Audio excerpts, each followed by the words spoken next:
Well, a very good morning and welcome back to Bratislava on the third and final day of competition at the European Championships for under-23s. And a very good morning to Chloe Cowan-Vickers. Morning, Chloe. Good morning, Sheldon. Now, as usual, we will tell you the top 4 seeds in each of the weight categories to bring you, and then Chloe's going to jump in and give you one of her picks. Maybe she's got a couple, I don't know, a couple of dark horses in there as well. And we've got 5 weight categories to bring you, 3 men and 2 women. The women's weight categories are the under 78 and plus 78, and the men's categories are under 90, under 100 and plus 100. Let's start by having a look at the top 4 seeds in the under 90 kilo category. And the number 1 seed is Dario Kerbieveit Garcia of Germany. The number 2 seed is Michel Verhagen of the Netherlands. His teammate is the number 3 seed, that's Rico Harder. And then the number 4 seed is Riyad Dedic of Bosnia-Herzegovina. Who have you had a look at in the under 90 kilo category, Chloe? I think we're going to have a little look at Patrick Cichomski from Poland. I think he's somebody who might come through the draw, so yeah, we're going to watch him. Right, so in addition to the top 4 seeds, look out for Patrick Chomsky of Poland. In the under 100 kilo category, the number 1 seed is Ferdinand Ansa of the Netherlands. The number 2 seed is Fogashi Gergo of Hungary. The number 3 seed is Niaz Bilalov of Russia. And the number 4 seed is Sergio Trillo Valero of Spain. What about in the under 100 kilo category? Who should we be looking at there? I'm going to go for Mikita Zvirid from Bulgaria. Yeah, okay. He's my boy. And what about anyone else might be in there? I see you've got another name there. I've got another one down. Go for it. He's called Zvatlato Kumric from Croatia, so he's quite a strong competitor too. Right, Zlatko Kumric of Croatia and Mikita Zvirid of Belarus, the 2 fighters to look out there for in the under 100 kilo category. The plus 100 kilo category, the top 4 seeds, Anton Krivikic of Germany. Number 2 seed is Harun Sadikovic of Bosnia-Herzegovina. The number 3 seed is Nicolo Beccetti of Italy. And the number 4 seed, Vito Dragic of Slovenia. What about in the plus 100 kilo category? I think we've got a dark horse in the plus 100s. We're going to go for Zarko Chumlum from Serbia. That's the boy. Chulum. Right, now we did see him earlier in the year. Can't quite remember where, but we'll have a look at Zarko Chulum. Right, the 2 women's categories, and for me, this is the pick of the day, the under 78 kilo category. Number 1 seed, Karen Stevenson of the Netherlands. The number 2 seed is Clara Apoteker of Slovenia. The number 3 seed is Maika Zich of Germany. And the number 4 seed is Salanki Evelyn of Hungary. Yeah. What are we looking at there then? Well, I think for me, 2 top players are a first fight matchup. So we've got Brigita Macic from Croatia, who's junior world champion and Olympic, youth Olympic gold medalist. And we've also got Anastasia Turchin from Ukraine as well. So she's currently under 23 European champion as well. So it's really tough on there. So you might wonder why we've got that as a first round match, but this event doesn't take into consideration achievements and ranking points and everything from other events. It's not designed for that. And for that reason, they come in here, and some of them who've been competing on the European circuit have come with their European points. If they don't, and they'd be competing somewhere else, we don't give them any protection. So in this instance, we've got that first round matchup. Plus 78 kilo category, Aidana Nagorova of Russia is the number 1 seed. Zvigetvari Mercedes of Hungary is the number 2 seed. The number 3 seed is Ivano Sotalo of Croatia, and the number 4 seed is Caroline Weiss of Germany. Who are we looking at there? I'm going to go for Caroline Weiss as well. She has a nice quite, she has some really good results. Most recently, she has a silver medal at the Grand Prix in Ulabanta as well. So she's one of my main picks for that weight. We're going to start by watching the opening contest on, I think, trying to see referees in the way there. Yeah, it's on mat number 3. And the opening contest is Brigita Matic of Croatia. She faces Anastasia Turchin of Ukraine. It'll be Matic in the white judogi, Turchin in blue. Don't miss this one.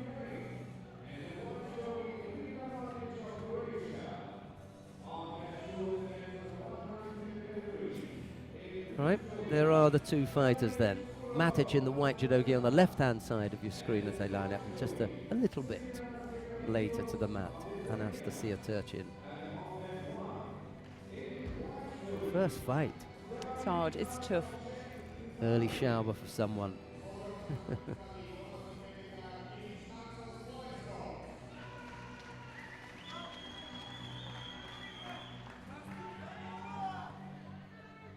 Well, we had a long talk about this, whether it was, you know, right and all sorts of stuff, but this is the way it's worked out.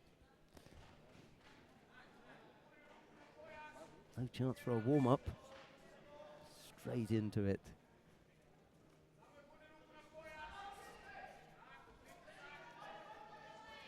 I wonder if sister Barbara is watching at home with the family, you know.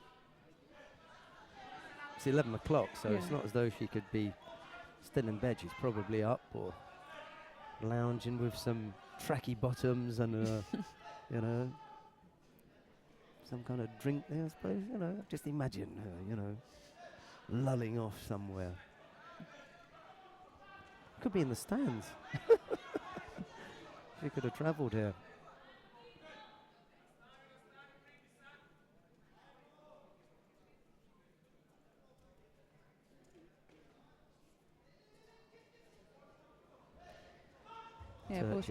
Both girls making it really difficult for each other because they cancel each other's grips out. Turchin just giving that one side to look at, you know, just showing her the left side.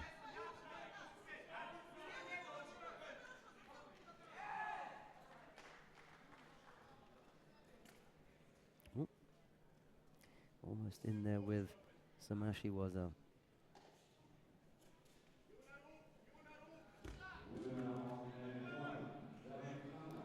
Just sneaking in there, in the time, not obviously going for the full throw, but she needed to get an attack in there because she wasn't looking very heads down. That's right. She looked a little bit defensive, didn't she?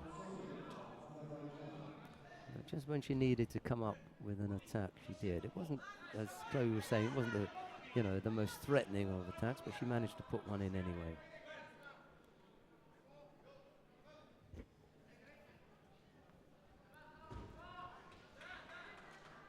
She goes again.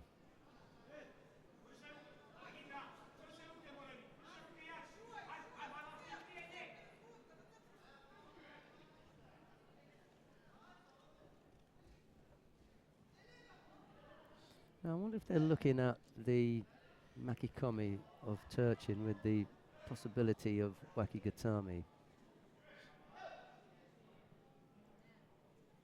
The first time it looked a little bit lazy, but the second time there was the hint of some danger in there, wasn't there? Don't leave it. Okay. Yeah. Did look a bit suspect though, didn't it?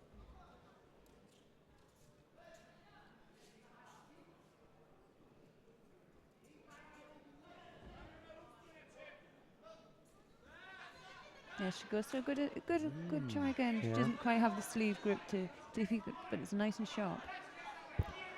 Matic is going to have to be careful here.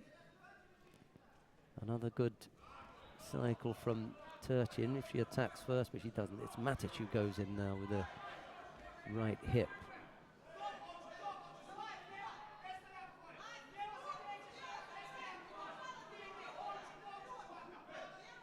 Yeah, she just threatened as well, just maybe switch it back as well. So, she goes in there. She goes again.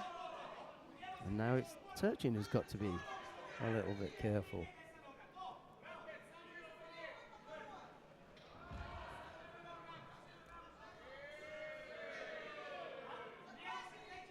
Getting a bit desperate there, trying to get an attack without, you know, having a good strong grip, or so picks up a first penalty. So she's been over there 3 or 4 times. That hasn't worked out. You know, just get the feeling that if she can come up with a combination, she may catch Matic.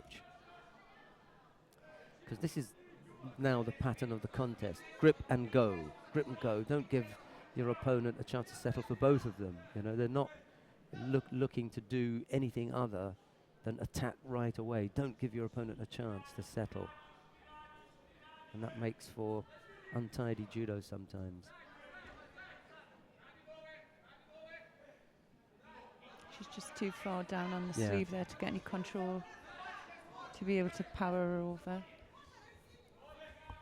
I remember you saying yesterday that this kind of, it almost looks schoolgirlish, you know? It's a bit desperate and it can look ugly, can't it, this style of Yeah. judo? And, you know, we all know that when you get two players together who are of a good standard, sometimes it can look like that because both girls are trying to cancel out each other's grips. So whereas they're wanting a high sleeve to control the head, she gets it on there. Still, both girls landing flat on the fronts. Yeah.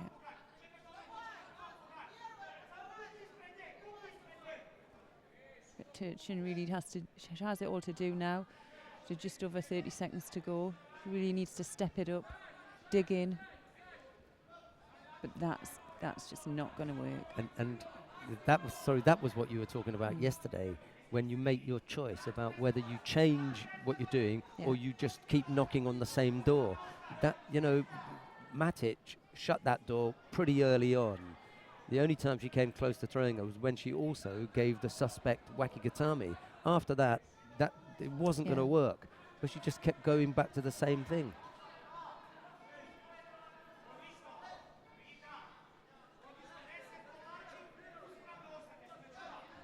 And we were talking earlier on as well about, you know, how do you win your first fight? I mean, she's scraping through here to win it, but how much energy has she lost? And she's got to go on now for her next fight.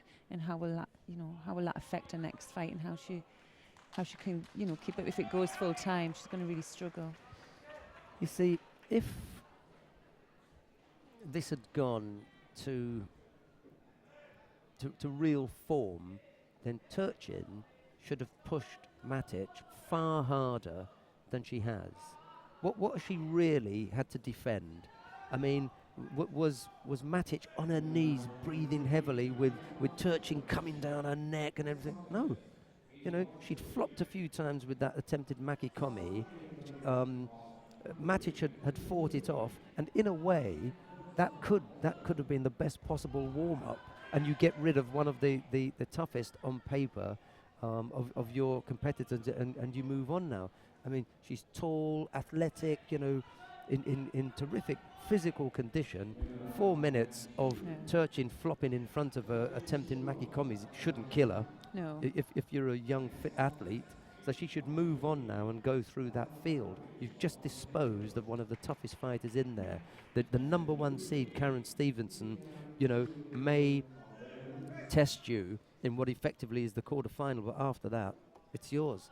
And one more tough fight for Matic, and she can do this. Solanke Evelyn of Hungary faces Catherine Johnson of Belgium. It's Solanke in the white judogi, Johnson in blue. And what a pity that we didn't get the real head-to-head that I had been pushing for. I was saying, you know, we shouldn't have this as the first fight. Thank goodness that wasn't a final. Yeah.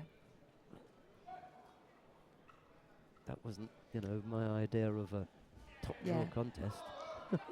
Whereas these two girls have a little bit more pace to them. And, you know, we've talked about being solid. She's quite she's solid. Solanke on her grip. She knows what she wants. She's moving well. She's setting her opponent up. Sorry, I was a bit disappointed with Turchin, to be honest.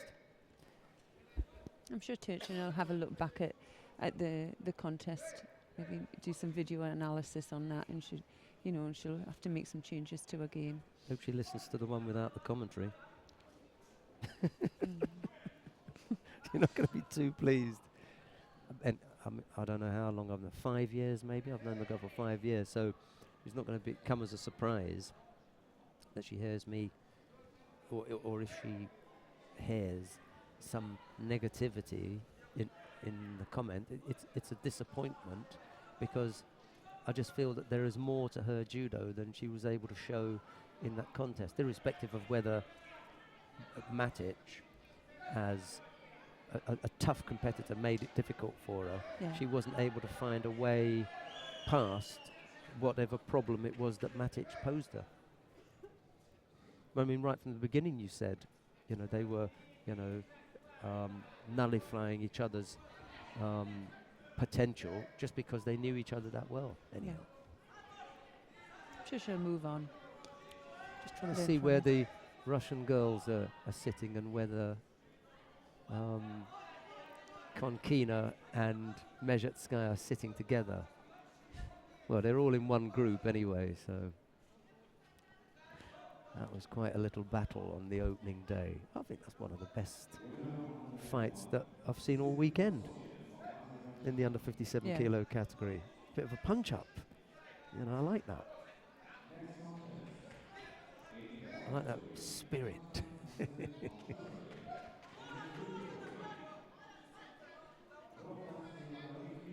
So just under 2 minutes to go. Johnson here is really struggling with this high grip from the Hungarian. And she gets it herself there now, but she has to really work with it, get it back on.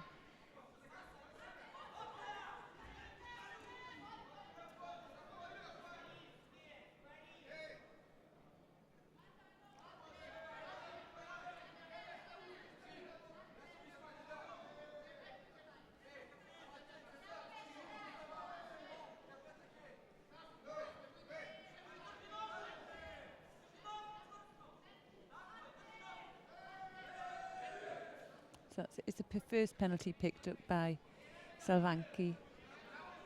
Just hit the wrong button there, I think.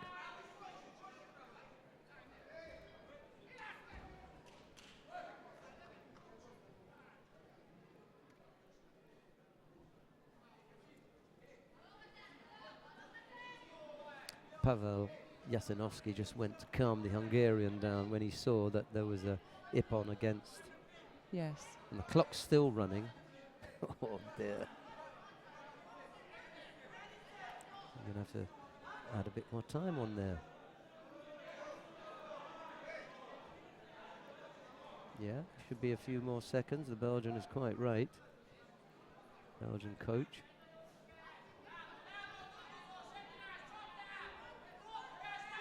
He's right. He's shaking his head and he's perfectly correct. The clock was running whilst they were sorting out about the ippon. And if it comes to the end and she runs out of time, well, it makes it easier for Solanki, doesn't she? Yeah. Doesn't have to worry about so much time. Anyhow, Solanki's got the positive score and no Shido against her, so.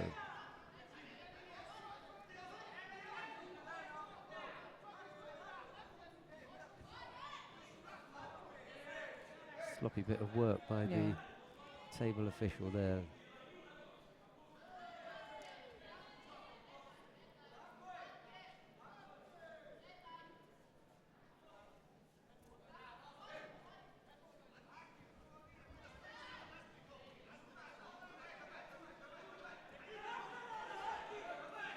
Well, we had Anastasia Turchin's results up there. We're not going to need that again.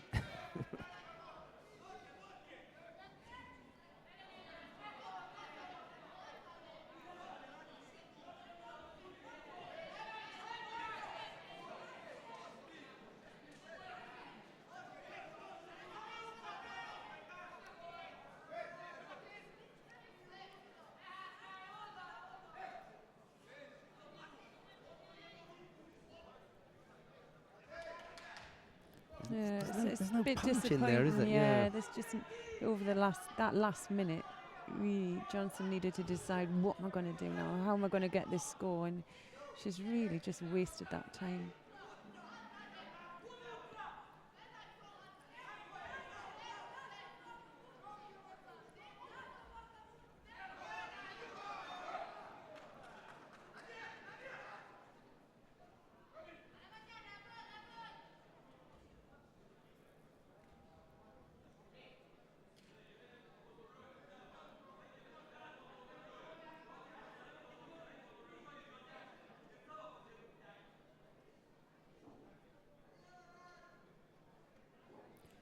So that's the second contest that we've had go to time that hasn't really lit up the arena. Well, happens sometimes. Maybe we'll be lucky with the next one. Melora Rosetta of Italy faces Yarden Meyerson of Israel. It's Rosetta in the white judogi, Meyerson in blue. Let's see how this pair gets on.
Just got a head pull down a little bit there, hasn't she, Meyerson?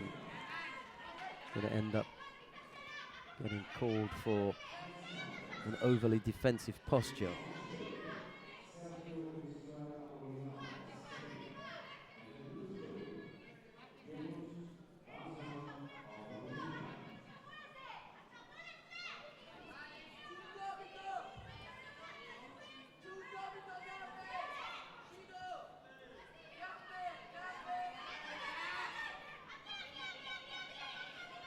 So going there for the strangle there.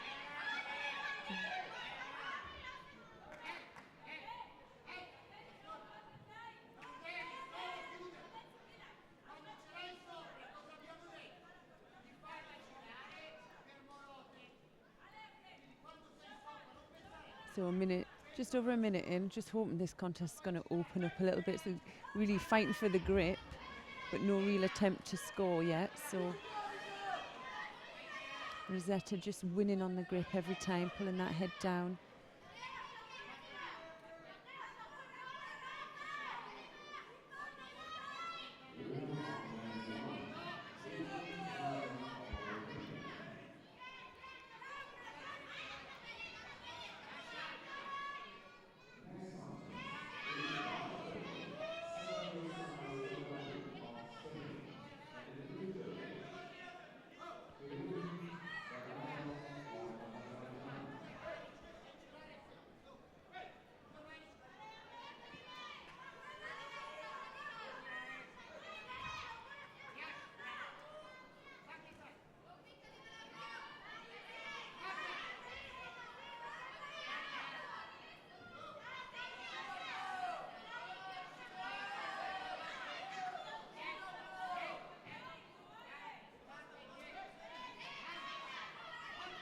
So me and Sean just picking up a second penalty.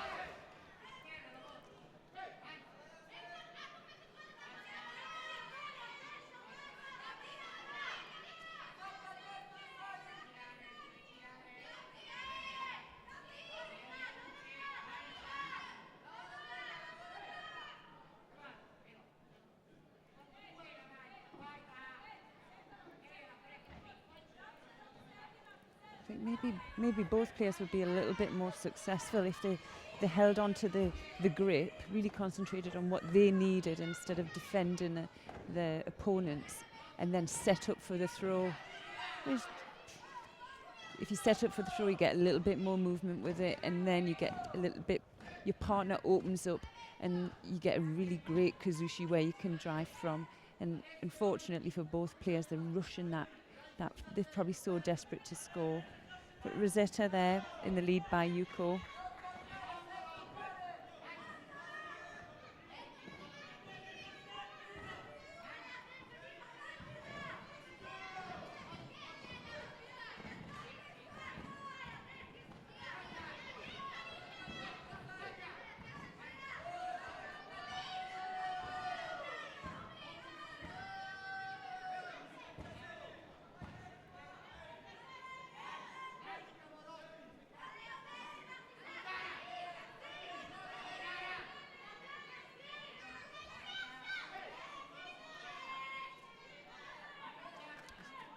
was a good attempt from Mia Silva, and it's unfortunate there was a mate.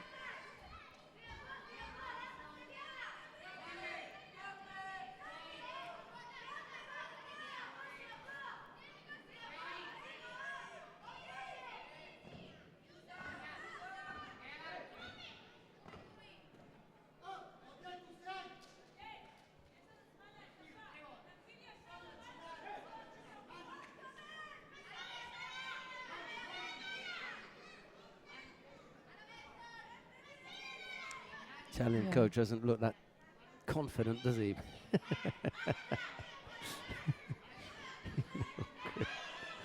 Although this player is leading.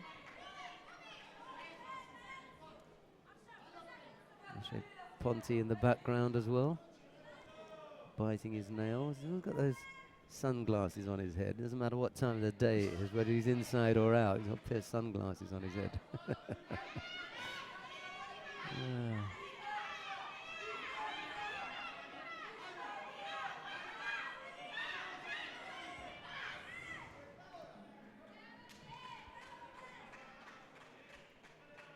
So a bit of a scrappy old fight there.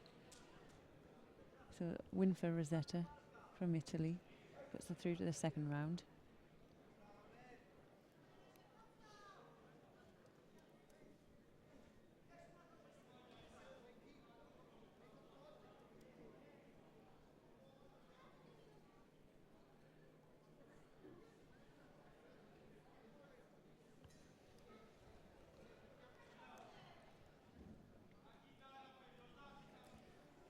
Yeah, Melora Rosetta through to round 2, which is effectively the quarter-final.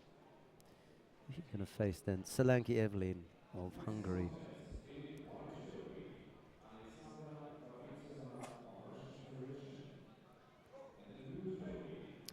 Right, coming up next then. Alexandra Babintseva of Russia faces Larissa Grunwald of the Netherlands. It's Babintseva in white and Grunwald in blue.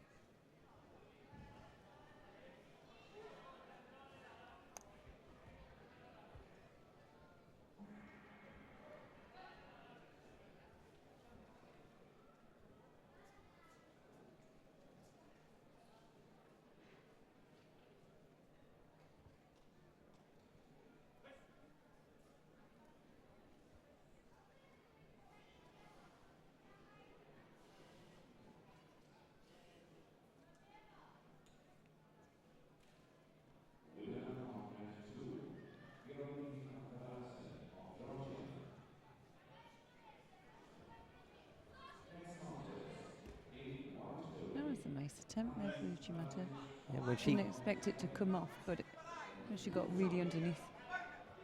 When she gets control of that arm, I think Babintseva will go.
Dutch coach there really giving her, she's got to be punchy in those attacks because they're there. And she has a feel for those attacks, but she's not really, changing the tempo to make it work.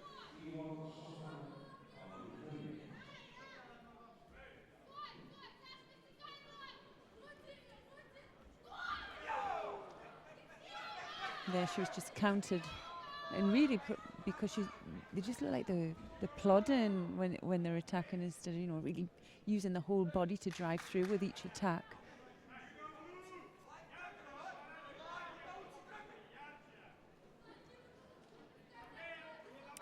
It's a nice strong attack, but yeah, just wondering, right at the end there, just how much control she had. I thought it was a Russian score, yeah.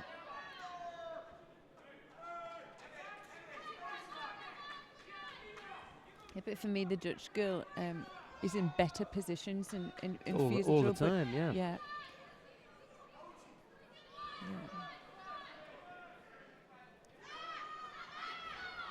Yeah, she is caught again. Yuko for nice Uchimata. See, you can hear the Dutch coach shouting out for the coach. Yes. For me, she's coming off the Uchimata too quickly. I think the Uchimata is her best chance of scoring if she throws everything at it. But she knows that she's got this combination, Uchimata to ko-uchi, and she's tried it a couple of times, and she's come off second best. It's a little bit of a fall into the next technique where you still need that kazushi from each technique, so you still got to use your whole body, your grip and skills as well.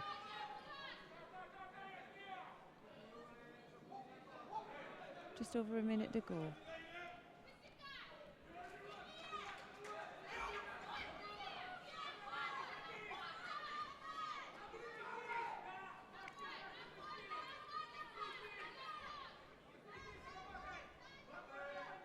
I think she could throw her with the Uchimata. Get proper control of the upper half of the body. She always gets into a good position. The leg is in there. Just needs to finish.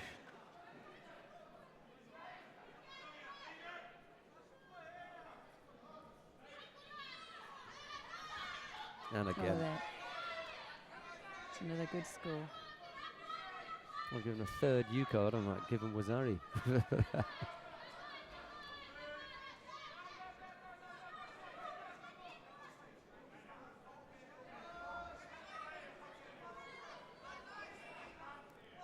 Grunwald in trouble here.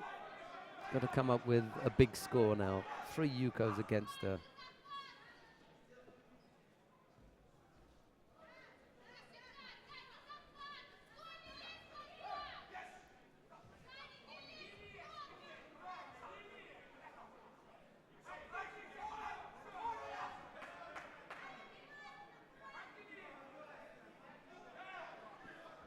Oh, gets caught. Whoa. Lovely. There wasn't anything to stop her there, was there? Nothing left.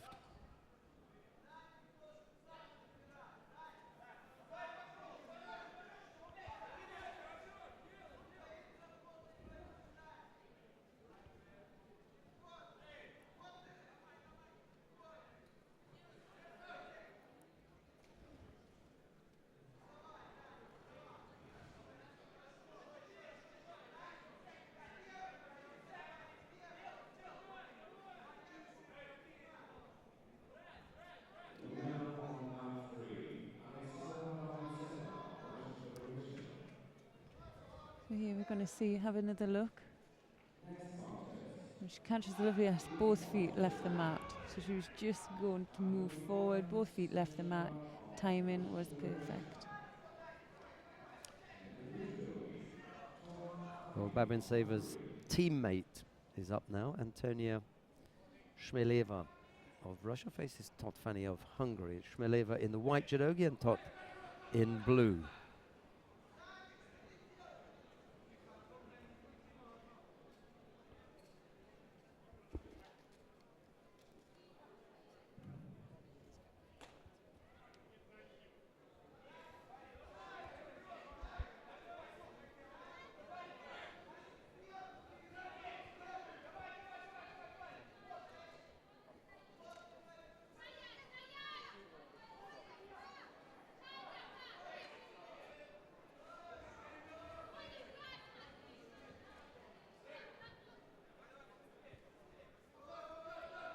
So Sangaku attempt there.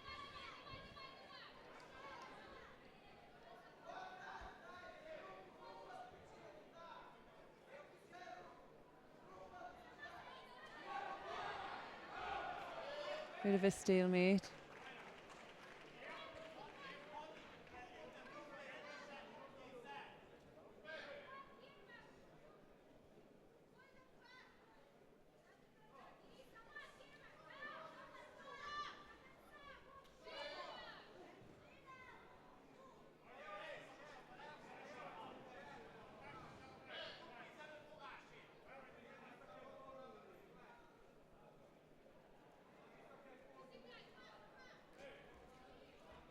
Oh, that's a lovely counter there by Shamiva. Turned her well there, didn't she? Yeah. Yeah. Referee changes the score to Ippon. Rightly so.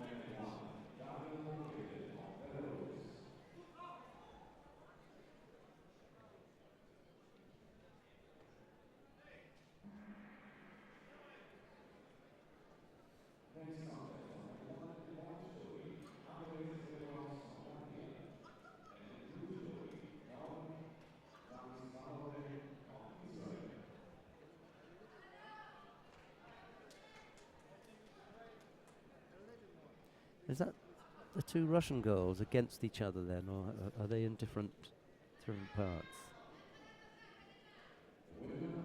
Babintseva will face Apotheker, and then Shmeleva will face Maicha Zich of Germany. So it's not until the semi-finals that the two Russians could meet. So we're okay.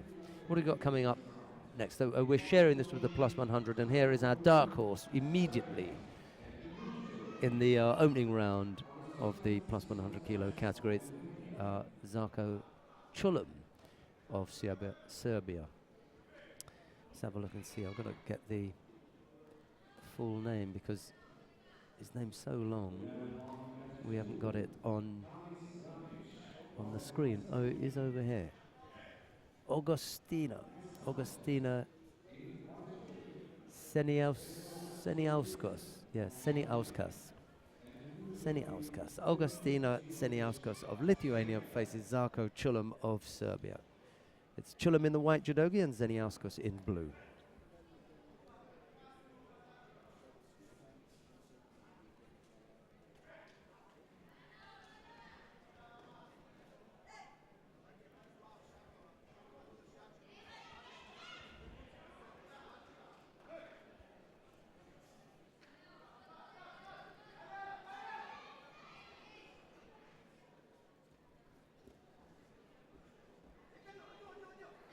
Now he did make a mistake there, nearly into an Osaikomi, so he's got to control that arm, push him right back onto his back. Can he hold him there? Just switching direction, still looking hopeful. I think our dark horse might be out, Sheldon. Oh, well. Oh. Staying very well controlled there, keeping that shoulder down. Didn't take long for that one to come and go, did it? No.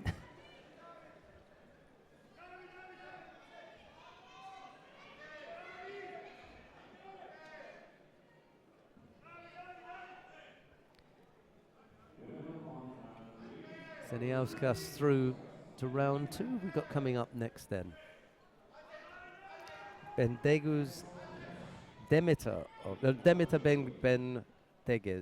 Bendegus of Hungary faces Mircea Croitru of Romania. Demeter in the white judogi, Croituru. Yeah, Croituru in blue. Quite a famous name in Romania, judo-wise as well.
How are our heavyweights looking then? Well, both players are a little bit pensive, I think, to go for the full attack. They're using a little bit of ashiwaza to set up, and because they're left on right, they're quite far away from each other. So I think we're going to maybe see a little bit of a wind up here, just, you know, for passivity, because they need a little bit more effort to get through to the big technique. So we might see a little bit of a change in pace now.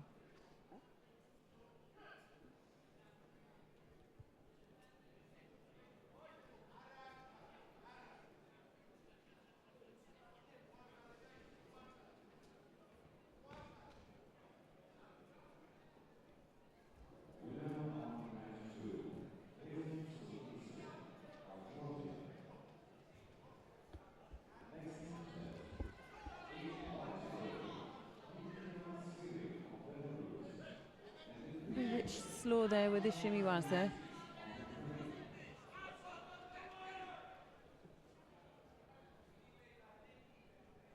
Dimitri looks just he's that little bit stronger, and I think Kuturu is feeling that pressure, so that's how he feels. He probably feels he can't commit to a major technique. You're just using the ashiwaza to set up, get their line right for the major technique.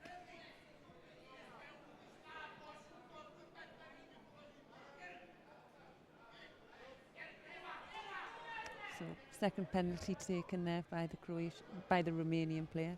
Oh, lovely. No. Why did he let go of that? Is he let go of that? And because he let go of it, he lost control, obviously, and then the score. So they are having a look. It would have been perfect. That was comic. Yeah.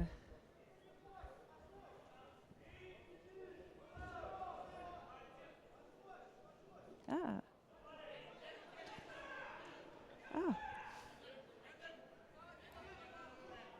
They've given a Wazari for it, but they've put it on the wrong side. Let's have another look. Let's see what happens here. So was there a real attempt to throw? Yes. Does he keep control? He just let go of the sleeve just at the end.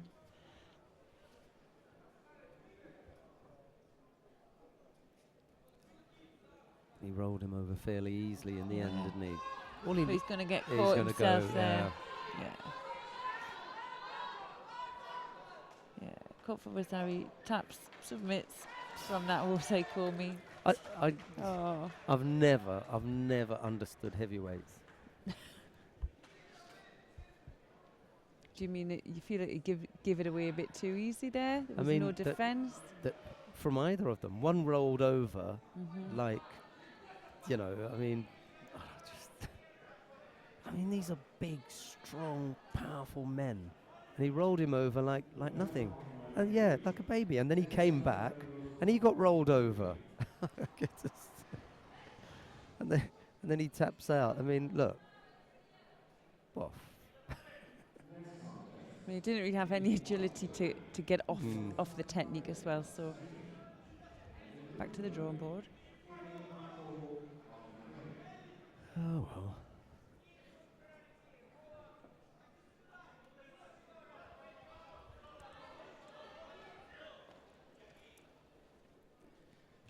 What have we got coming up here now then? Last one in 100s round. Sebastian Fagerhill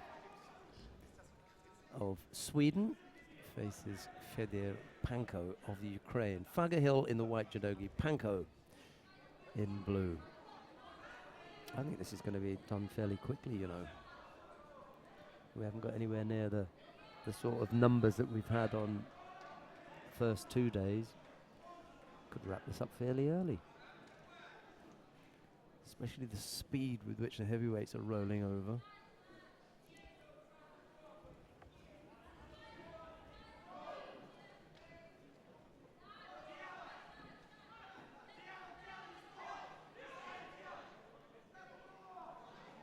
See what his plan is in Uraza. I think for me, sometimes it's really it's really disappointing sometimes, because Nuaza is a great part in judo, where you just with some simple drilling and training, you can get really good at it quick. And for me, there's so many missed opportunities. And also, what you see is players trying to look busy, when while that time they're trying to look busy, they could be really trying to get a score in Yuasa as well. And it's quite evident, you know, when you're looking up at a clock or you're trying to waste time, that referees at this level know what you're doing. I think my advice for anybody would be to, you know, to have something that you're very, very good at in Yuasa, one technique, one role that you know you're going to go for every time, get into a good position. We've got the quarterfinals coming up of the under 78 kilo category next, you know. It's 11:45. We're going to get through this fairly quickly, I think.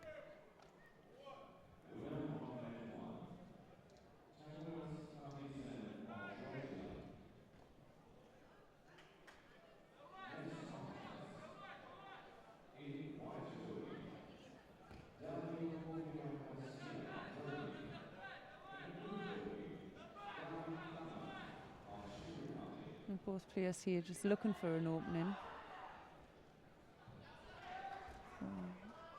There, Panko there tries a low, looked like a low Tayatoshi from this point, couldn't really see for the referee. I'm not sure if he's even scored from it.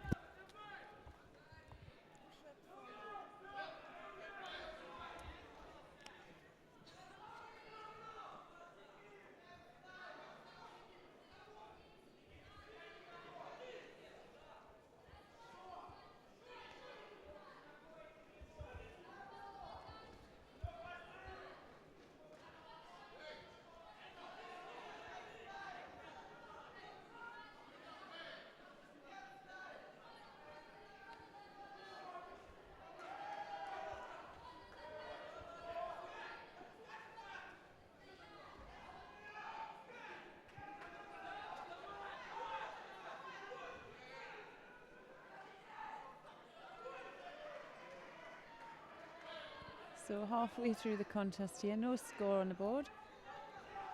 All to go.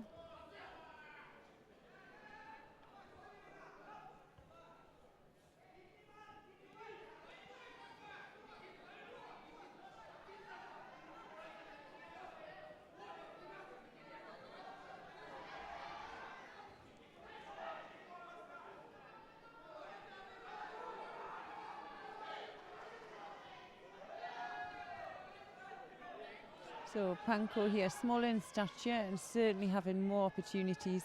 Just needs to move his partner a little bit more, open him up, get him in a good line.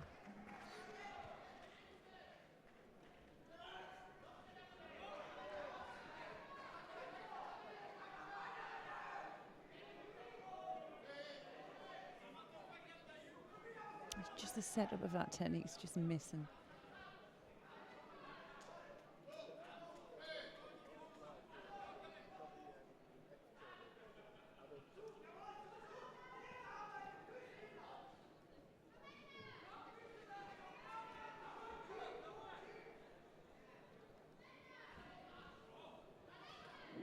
That's what he really needs to be careful. Not without the Kazushi, you know, he's going to get caught down there and he's in a really dangerous position. Fagahill unable to get the leg out. Has he still got time? Still allowing a little bit of time.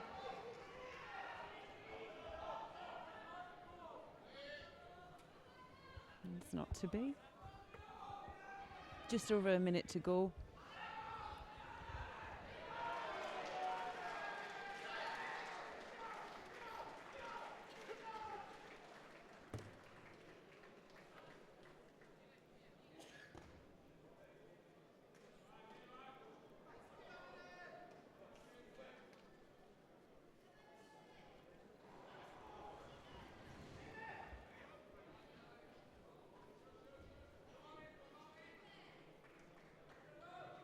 He's doing the right thing, trying to get his legs into control. Comes a bit too high up to be able to control his opponent.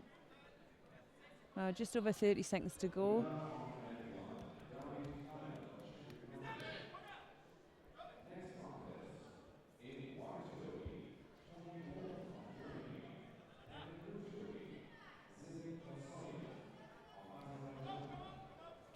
reminder that you can choose whichever of the 3 mats you want to watch. Just click on one, you know, see what's happening in the under 90 kilo category. Mat 2, it's the under 100 kilo category, and we've got the under 100 plus 100 kilo category down here.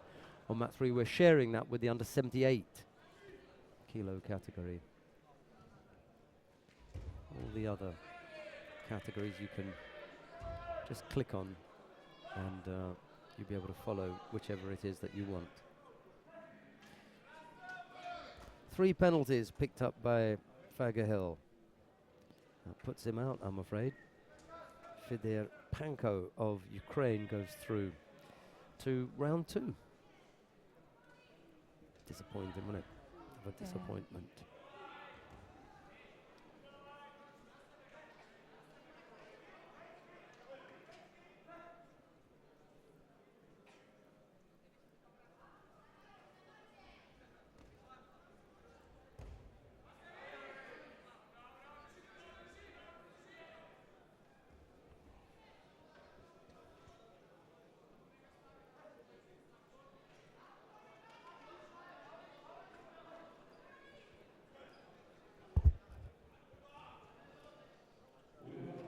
So it's the first quarter final coming up on mat 3, and I'm hoping for a little bit more action from the under 78 kilogram women.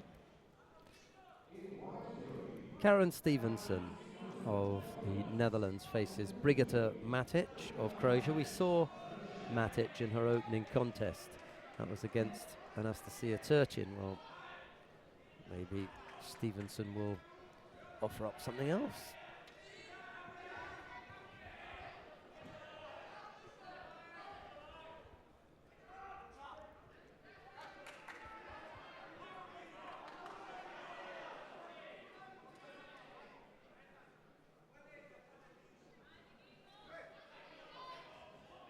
Fairly similar looking, aren't they? Well, they're both blonde. Is that what you mean? The ponytail.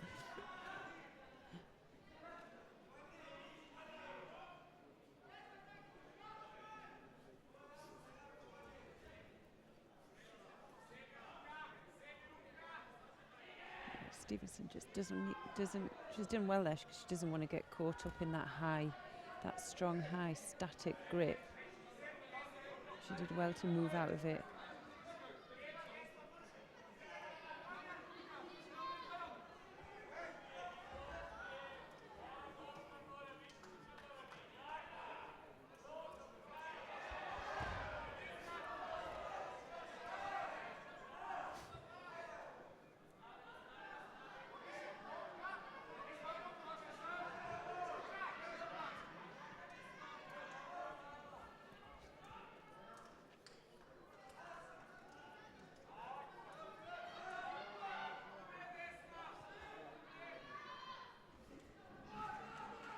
It's a good Dropsionagi attack there. First time we've seen any speed today. And it's just that very thing with Stevenson. She isn't too. She's obviously considered. She's wary about Matic's high grip, but she's not letting it, stop her from doing her judo.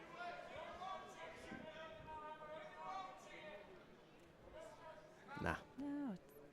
She's got the arm there. Could she go? She's going to try and control that upper half. Maybe a little bit too late on that arm.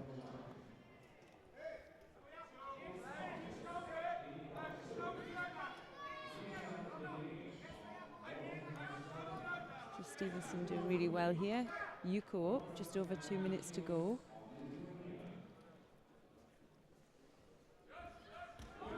Just being caught there with a Soto Makakomi for Wazari, straight into Osai Komi. Head down now, good position there. Just needs to pull a little bit harder here, just keep her close.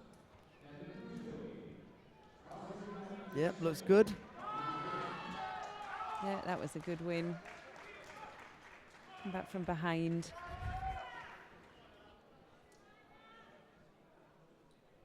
Turchin and Stevenson now fall to Matic. Well, we said whoever won the opening contest was going to take the gold medal. Matic is in a good position here into the semi-final. She'll face the winner of the upcoming contest between Solanki Evelyn of Hungary and Melora Rosetta of Italy. It'll be Solanki in the white judogi, Rosetta in blue.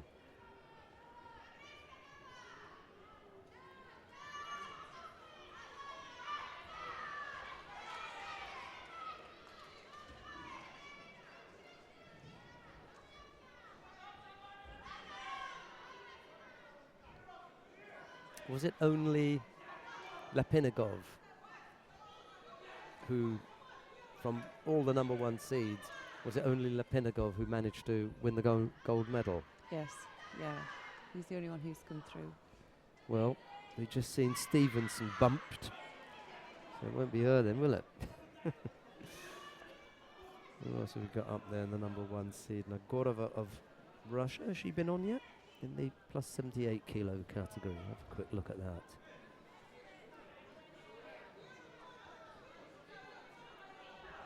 She hasn't been on yet, so we haven't seen that. And in the plus 100 kilo category, number one seed hasn't been on. Under 100, he hasn't been on yet. The under 90 kilo category, Kirbyavite Garcia lost out to David Klemert of the Czech Republic, so he's out. Falling like 9 pins at a bowling alley, aren't they?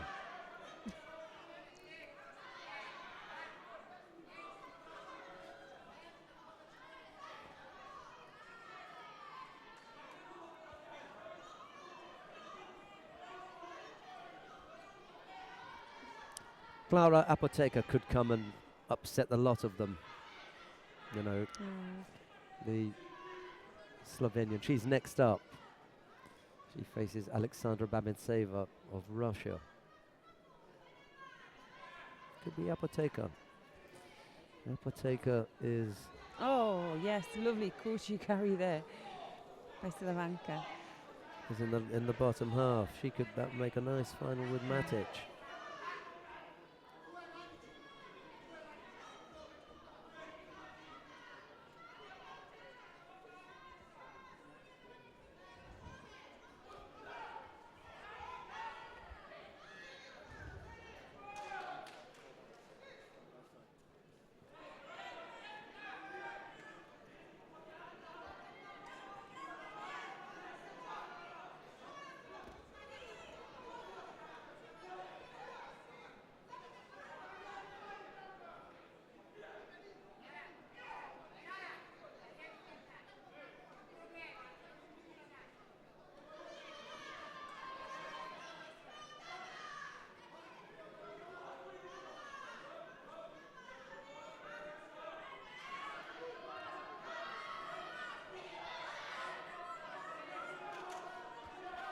Didn't fancy it.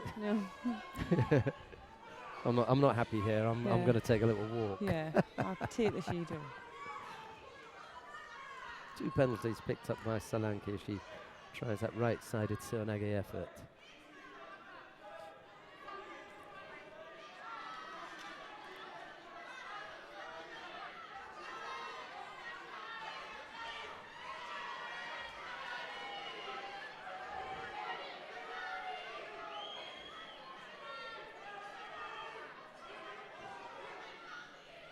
Gone for another walk. This time it's a proper one.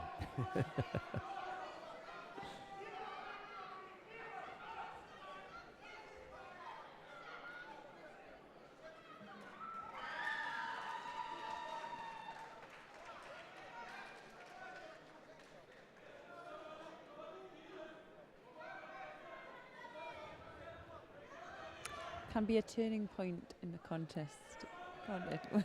When someone goes off for to get, I like if they're injured. Yeah. Yeah, you know. Key moment. Key moment. Yeah,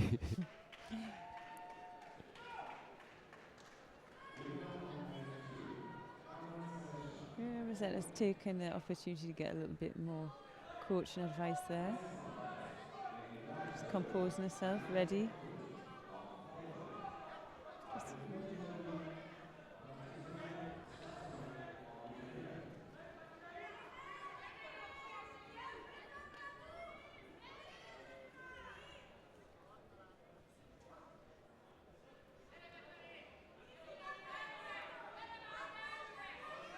Minute and a half left to go. 2 penalties picked up by Solanki at the moment. Neither fighter able to put a score on the board, however.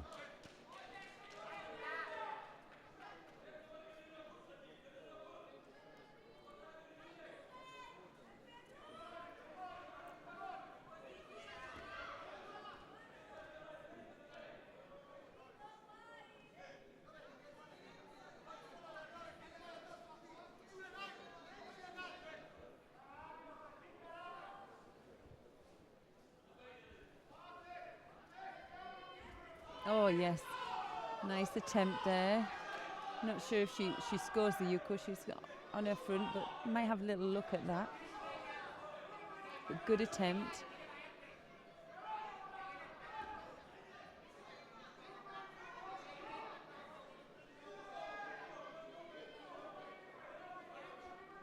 Sometimes don't think having a couple of shidos with still a minute to go does you any favours. I think a lot of the time you see competitors changing the way, you know, instead of being positive with the grips and looking controlling, still looking to hunt for that score, they kind of sit back on it and then you get caught. But no score given there. Still has it to do.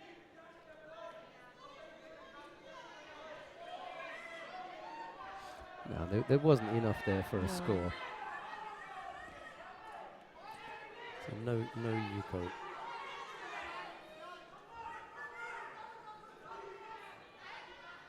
He looks totally disinterested, doesn't he, the Italian coach? Look. Yeah. He's had his head in his hands all morning. He just look, he's gone again. It's the other hand this time. See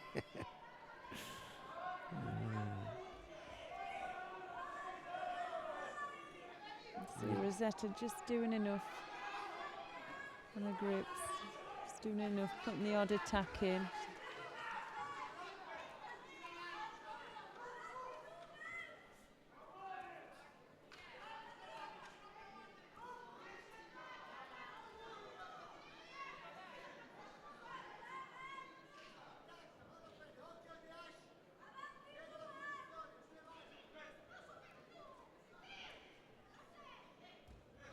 Oh dear. It's been a frustrating fight there for Solanki.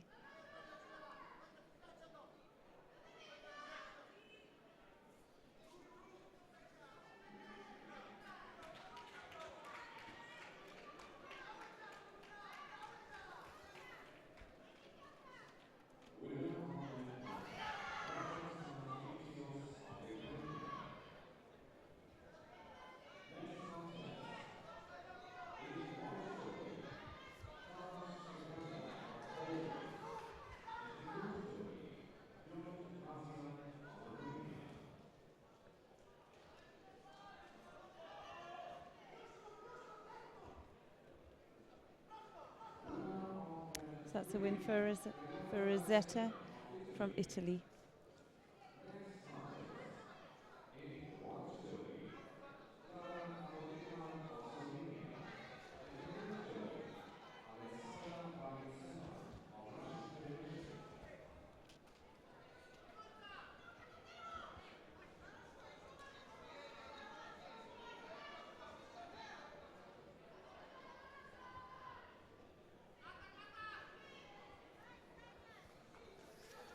So the third quarter final in the under 78 kilogram category is coming on. We have Klara Opatkar from Slovenia, and she is fighting Anastasia Babintseva from Russia.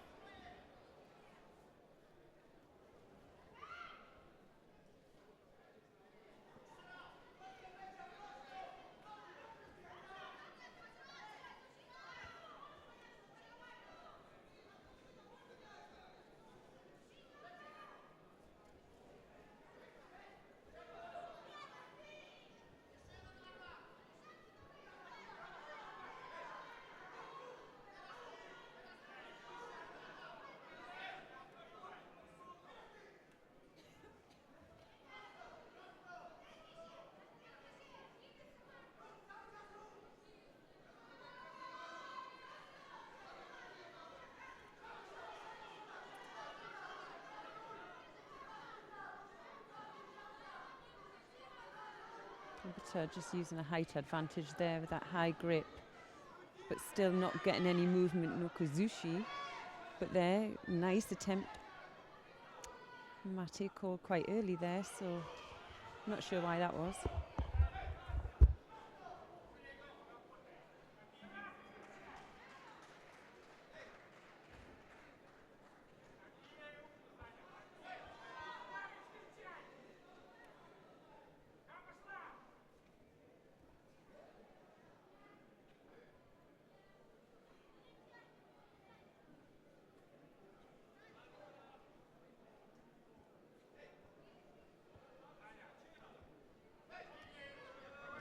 So second Judo there picked up by the Russian player.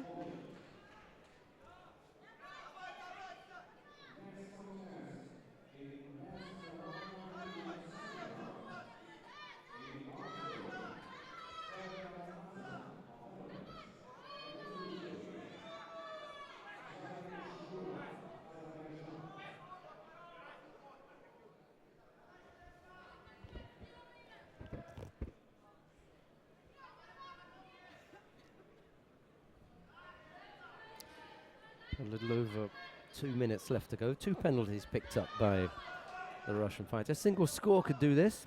No one has been leaping off the mat. You know, we're yet to get excited this morning, really. Either from the plus 100 kilo category for men or the under 78 kilo category.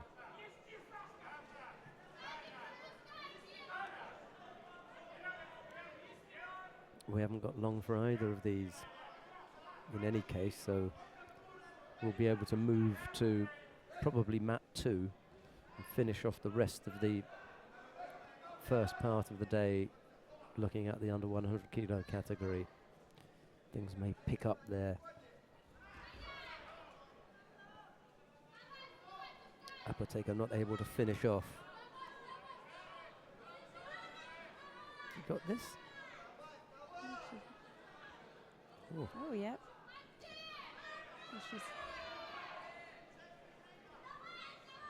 Whether she's just caught the head and just needs to take the leg here. Push. Yeah. Yeah, there we go. It just loses it there. It's no good Babin Saver having a look at the referee. The referee will allow an action to continue for as long as he thinks one of the fighters is making progress. She wasn't defending it. If she could have defended it, she'd have got out of it. The fact that she still had the arm trapped in there meant that there was still an opportunity for Apotheker to come up with an effective technique. I think it annoyed Babin Saver that she'd had to, you know, try to get out of it 3 times. And what she felt was that when she stood up, that it should have been called mate. That's not the case. Your ability to stand up doesn't nullify the other person's technique. They could still execute that with you standing up. You'd fall over, which he then did on 2 occasions, and they would apply it. So fighters have to be a little bit careful there. It's not getting to your feet that stops it. But he's already called mate there a long time ago.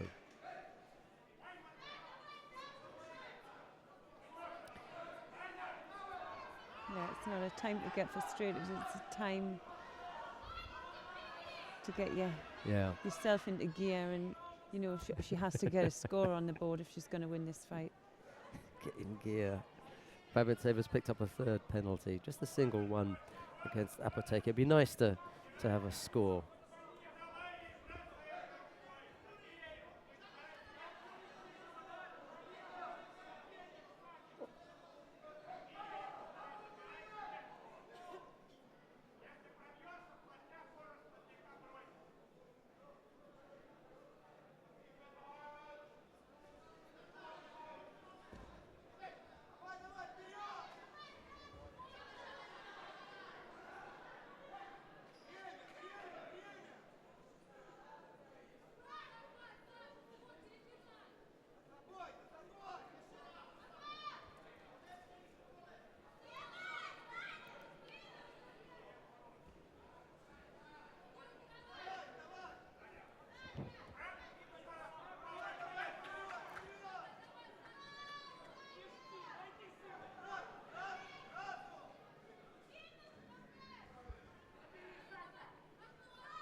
She's lost it, hasn't she? Yeah. Babintsev, she just completely Yeah. switched off. Yeah, she did in that last minute.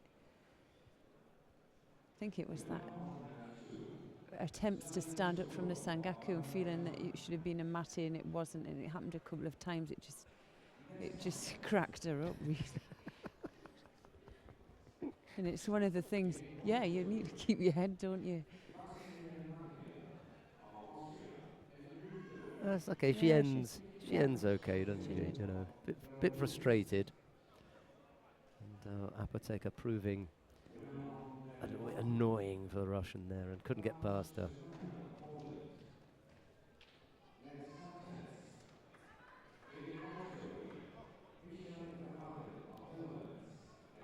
Russian coach hasn't moved because he's got another fighter there, also in blue, so saved himself the trouble. This time it's Antonia Schmeleva. She faces Maika Zich of Germany. Zich in the white judogi and Schmeleva in blue.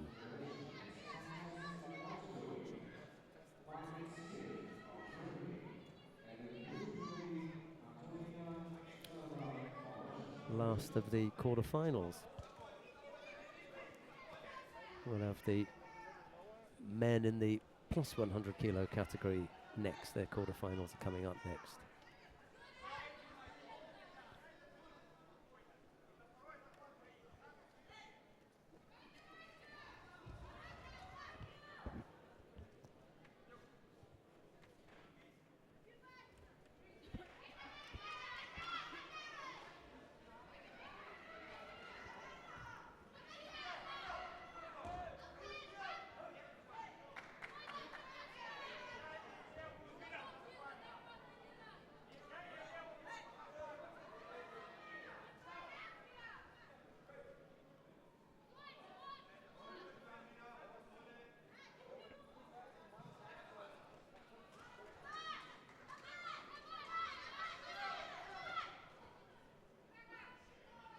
Yeah, she looked like she was trying to switch there for a sumigation. It didn't quite work out, but I still like the idea that she did attempt to switch direction.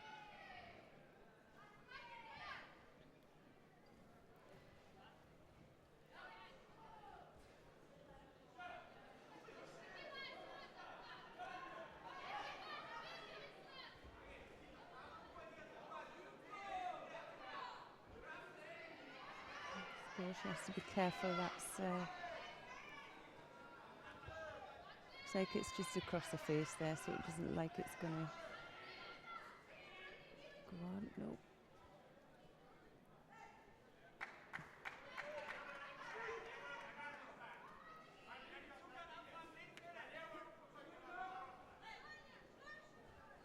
I think what Zeke needs to be careful of is putting any attacks in that aren't strong, because the Russian will counter.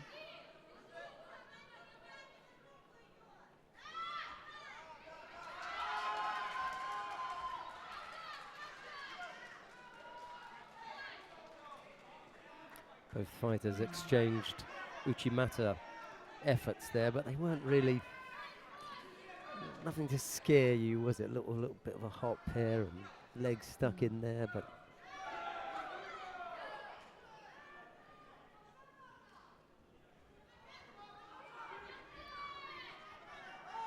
Untidy, did she have it that time?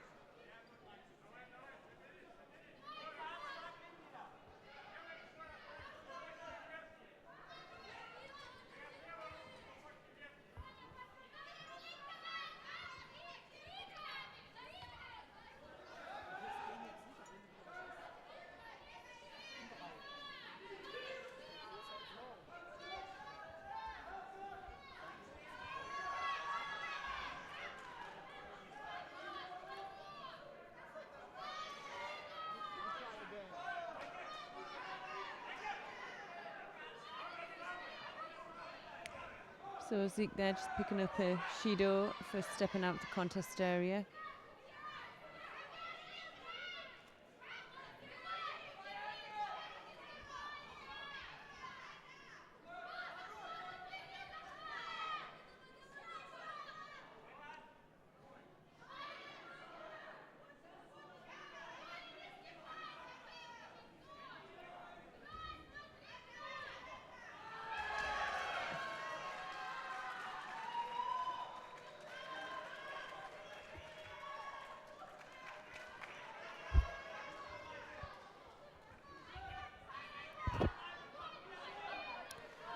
40-odd seconds left to go. Schmelieva has 2 penalties against her. The German in the white judogi Maika Zish, just a 1. Yeah, she may be able to hang on. Feel a lot better if she could come up with a score.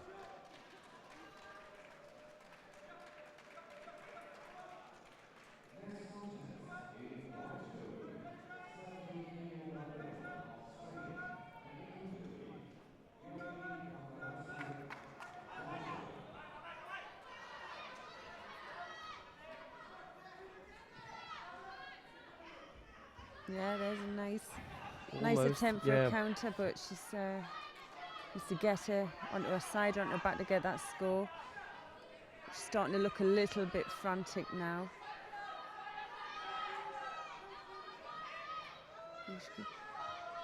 Keep putting the pressure on.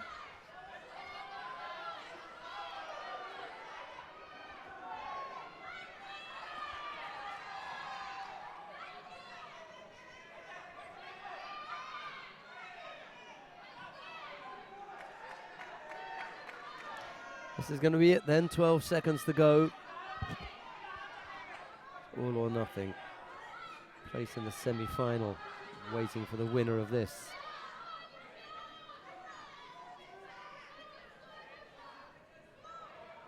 Go now. That was it. Maika Zietz of Germany hanging on to take that quarter-final. We'll see Schmelieva again, but it will be in the repechage contest.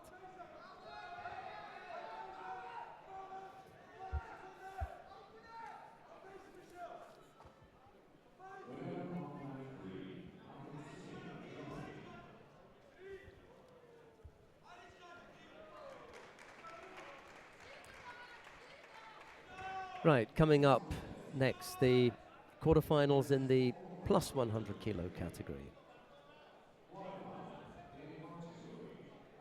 Anton Krivikic of Germany faces Augustine Zeniauskas.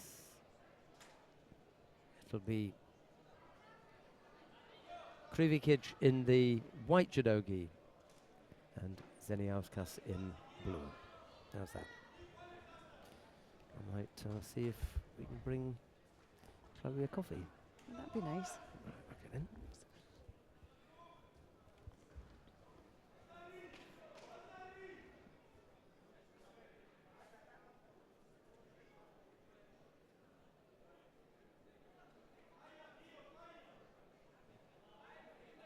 So here we go, first quarter final in the plus 100 kilograms.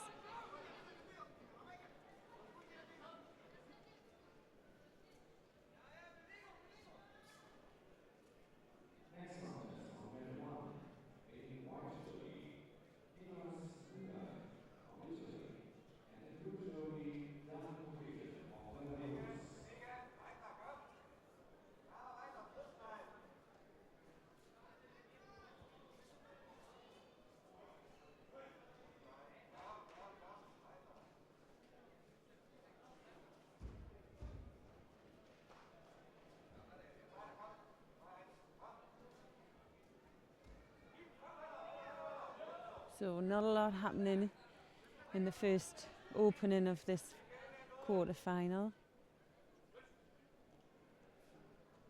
Just both men battling for a grip, seeing if they can see an opening.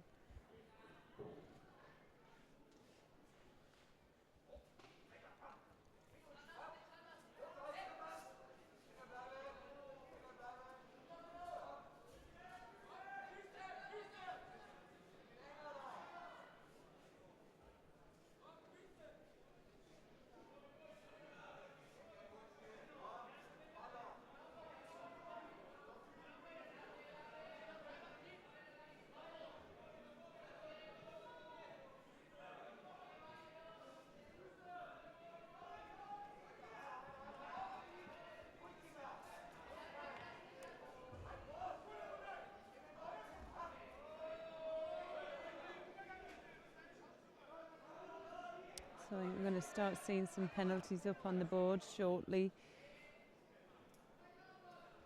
Need a little bit more action.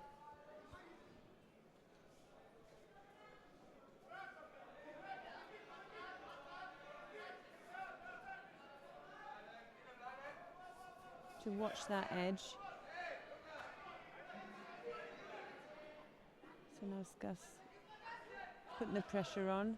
So when you're getting backed up onto that edge, you really need to do something about it and rotate back into the area. So change of tempo, change of movement. A couple of attacks there, but really not really pushing enough. And there he goes, backed up again. Needs to move out there. Good attempt there.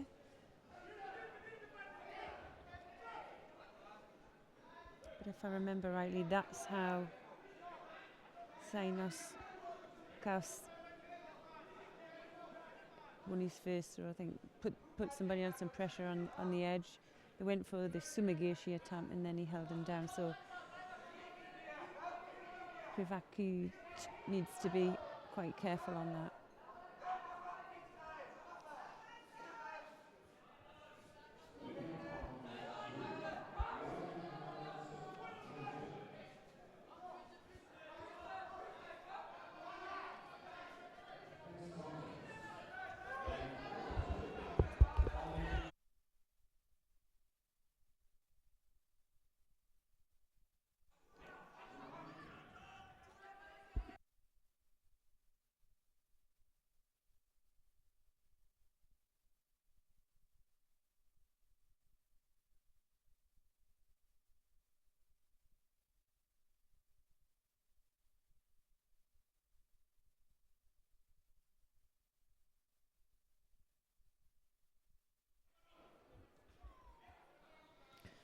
A little over 2 minutes left to go. They both picked up a penalty apiece.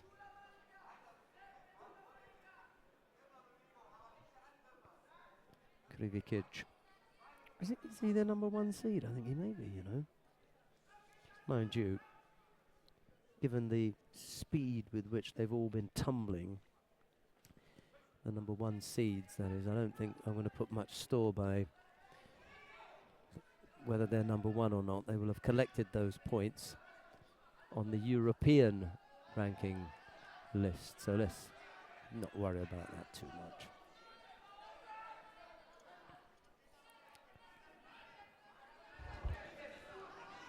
See if Seniauskas can come up with a bit of movement. It wasn't bad for a big fella. You know, you had the left leg got around there reasonably quick. He was on his way down, and then there was nothing with the right, and it was all the top half. Nothing. There was nothing to come after that. He got the turn okay, but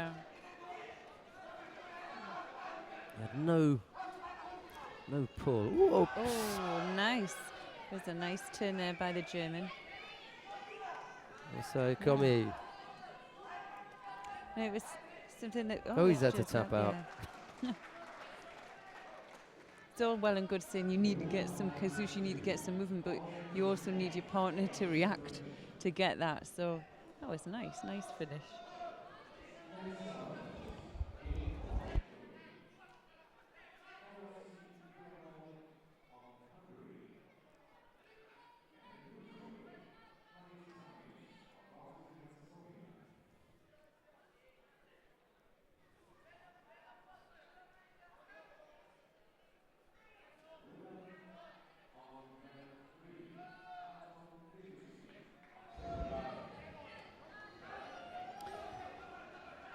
Yeah, it was the attempted Kosotagaki originally from Zeniauskas that got the German moving backwards. Luckily for the German, he could turn.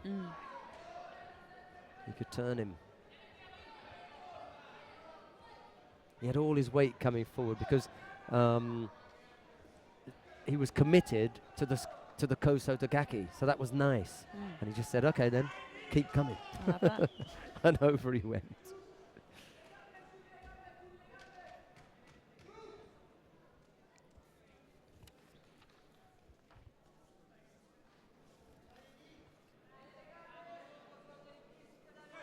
Oh, this is the first time we're going to see the Italian as well.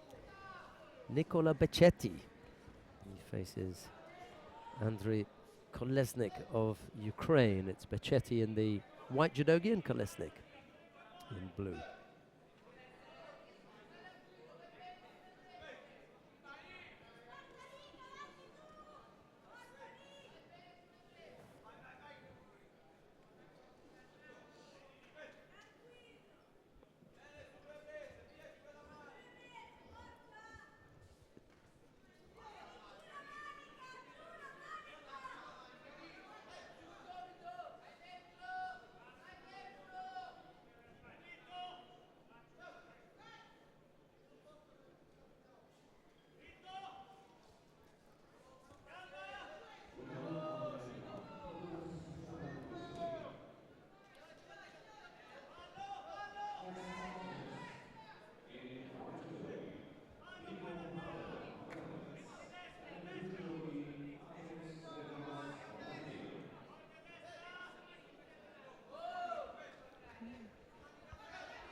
Kolesnik just looking more dominant, and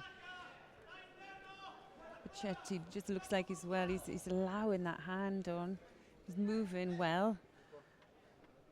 I think he could get caught. He's just tying the arm up there. He's going to work on that leg. He's putting a bit of pressure onto the upper quarter of his opponent.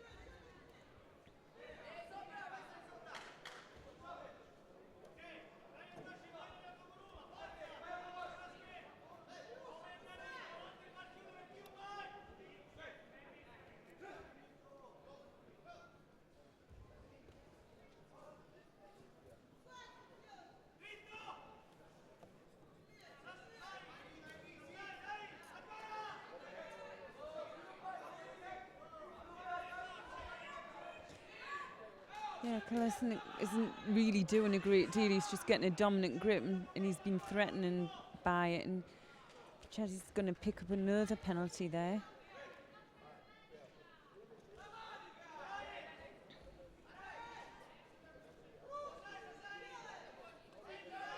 He's on the same side there. You have to attack. As soon as you have that grip, you must attack.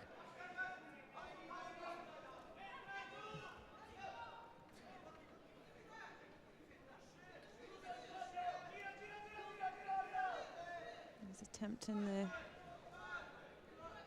strangle.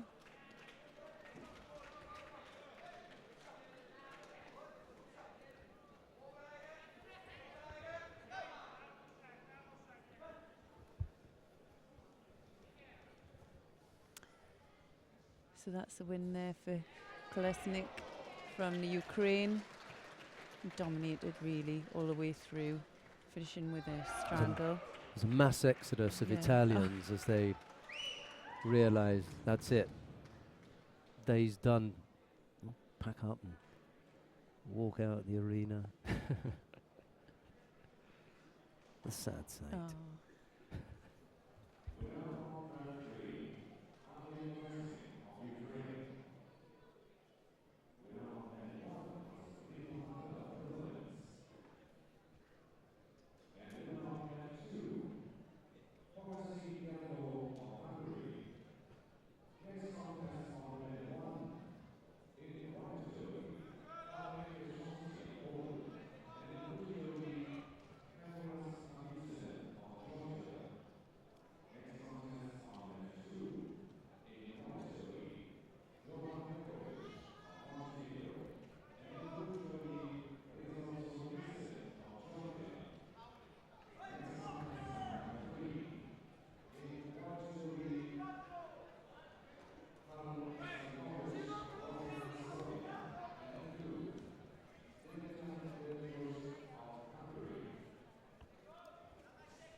we got on the mat now? Harun Sadikovic of Bosnia-Herzegovina faces Demta Bendeguz of Hungary. Demta in the blue judo gi. Sadikovic just almost tumbling over there. That Ashiwaza now. The Hungarian trying to bring Sadikovic down. After that, well, it could have been a Harai Makikomi maybe Sadikovic was thinking about, but lazy looking effort from the big man from Bosnia.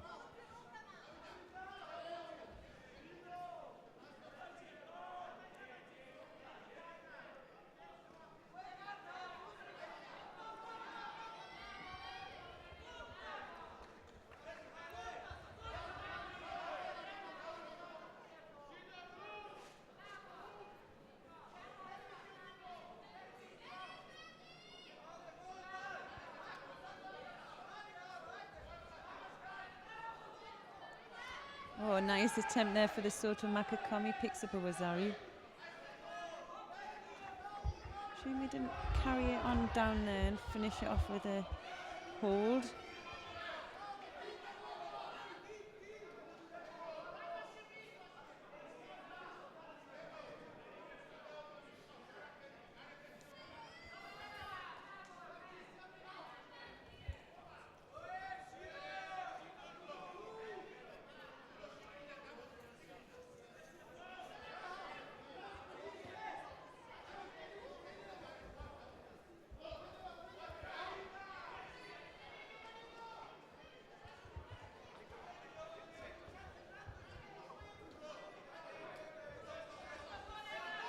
Yeah, he needs to be careful here.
I think Sidovic is just threatening with that Sasai just to open him up for another attack, but he doesn't need to see that. We haven't seen really anything from either of the players in the last 30 seconds. Yeah, both picking up Shido there for passivity. He's still just under 2 minutes to go. Demta's picked up his second penalty now, and he's Wazari down, so things not looking good for the Hungarian heavyweight here.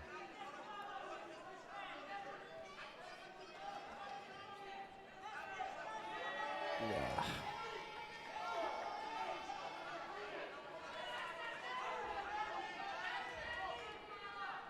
Yeah, it's frustrating because he just has to really be in control of his grips, do what he's been doing.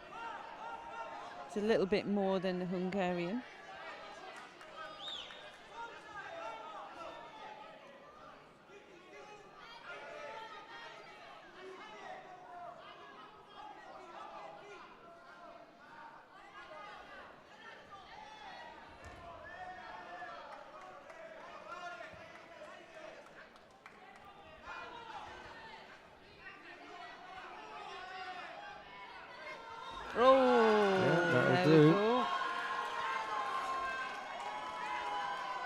His first big effort. Throws with this Harai Makikomi for Ippon. Frustrating there. for Sadovic. You know, he's. I'm not saying he's got the contest in the bag, but he's Wazari up. You know, you've got to keep that gap, haven't you? You've done the hard work by putting a good score on the board. You have to keep him away from you. He'd already picked up 2 penalties. He would have only had the 1, but he really flew, didn't he? Yeah, he did. He traps the arm really well here when he turns, and he's got all of it. And that's a nice execution of the Makikomi, because you want control just above the elbow. So you've got, you know, the upper arm, whereas a lot of people are, you know, are below it, and then you haven't got anything. Yeah. And when he begins to pull on that upper arm, there's nowhere for him to go except over, and he really flies. He's got it on the big screen. He really wraps it up nicely here. Tucks it in, pulls it across the body, gets everything right, and that's why he flew so beautifully. We got on the mat now then. Vito Dragic of Slovenia. He faces Fidir Panko of the Ukraine. It's Dragic in the white judogi, Panko in blue. It's the last of the quarterfinals, and then we'll have repechage and semi-finals in the under 78 kilo category after that. One more to go. So whomsoever it is that wins out here will face Demeter of Hungary in the second of the semi-finals.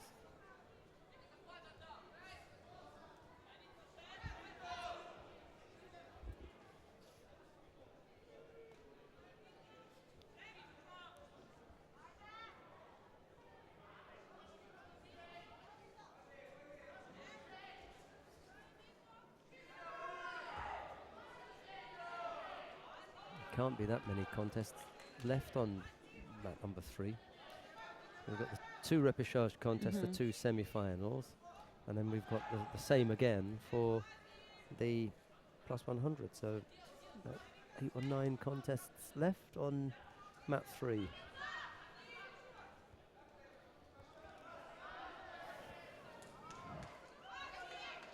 And I don't think they've changed the final block time. It's 4 o'clock.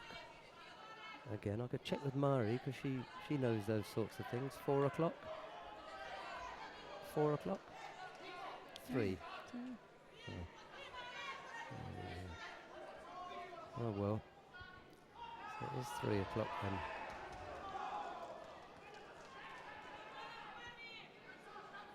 So the small compensation is it will mean that we're out of here earlier, as opposed to lengthening the day by giving an extra hour in the break.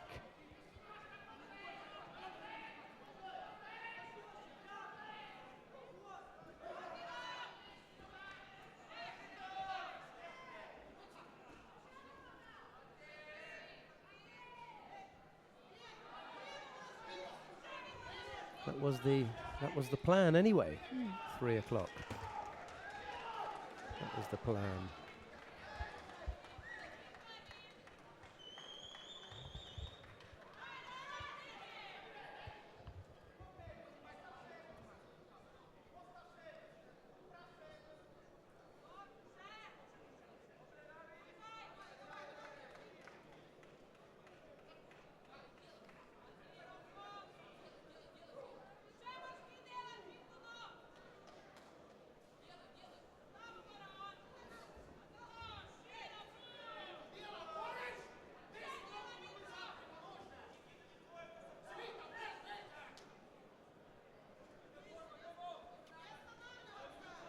So first Judo there picked up for the Slovenian. Just waiting a little bit too long. Really needs to step up his game now.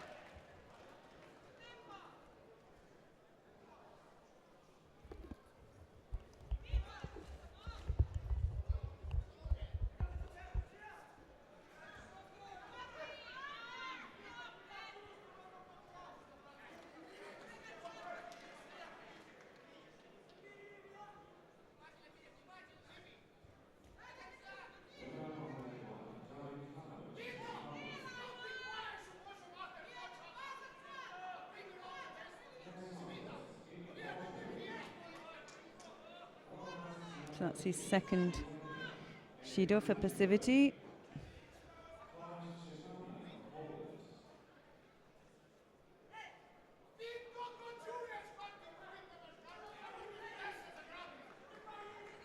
And now first Judo picked up for Panko. Drops the Inagi attempt.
This is a really frustrating end to what's been a really frustrating contest. So both players now have 2 Judos up. So going into the last few seconds of the fight, it will be looking to be golden score. I can't see them giving another penalty this late in the day.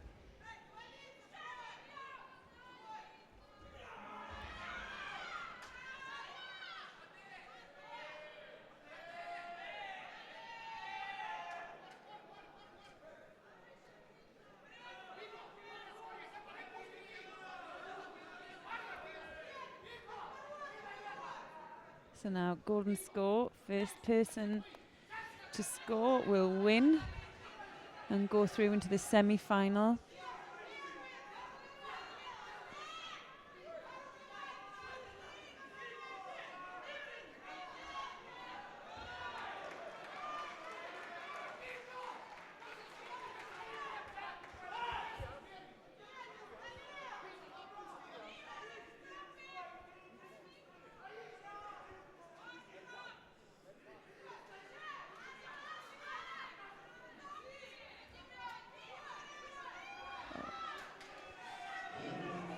So Uchi attempt there, didn't have quite control of the upper half. He could have scored if he had.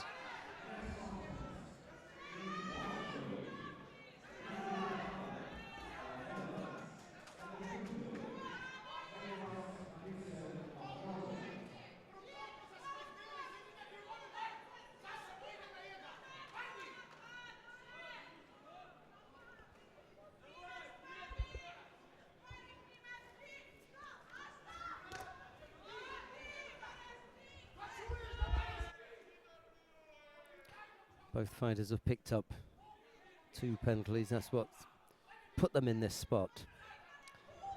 Golden score. They're battling away for about a minute here.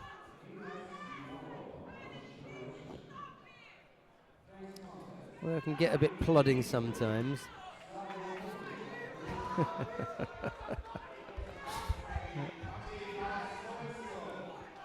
You're not you know, you wouldn't be wrong in verbalizing that if you wanted to. It's not the most exciting of contests, and Dragic and Panko are just prolonging the agony here, and Kathy Moet is about to Yes. bring it to an end, Yeah. mercifully. She's decided that she's seen enough, and it's just a question Yeah. of who's going to get the trigger. I think it might be tragic. I think the coach has been so frustrated all the way Yeah. through the contest.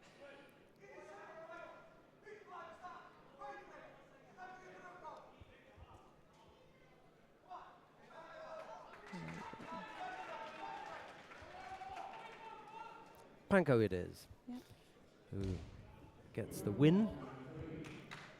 We'll see him in the semi-final. He had better pick himself up. Mm-hmm. Need a much better performance than that if he's going to get on the podium, but he's in a good position, semi-final. Dragic gets an earful from the coach on the way out. Oh. I think he had it all the way through the contest as well. Jackovic was over there a couple of times to try and calm him down. Right, here we go. What's coming up next for us? Karen Stevenson of the Netherlands faces Solanke Evelyn of Hungary. It's Stevenson in the white, Jadogi Solanke in blue. And we may give Chloe Cowan-Vickers a bit of a break. You know, she wander off down to the lunch area. So I might You try know, to see what's going. see what they've got on offer rather than keep it tied here.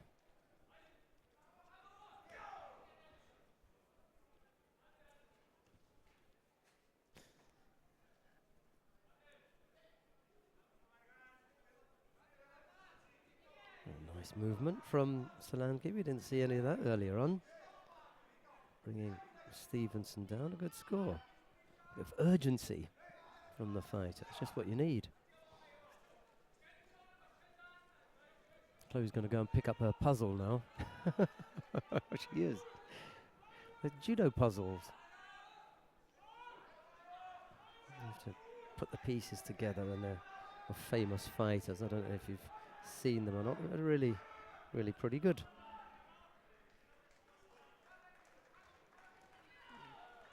Right. Solanke leading by a single Yuko at the moment. Stevenson looking to get on the board herself.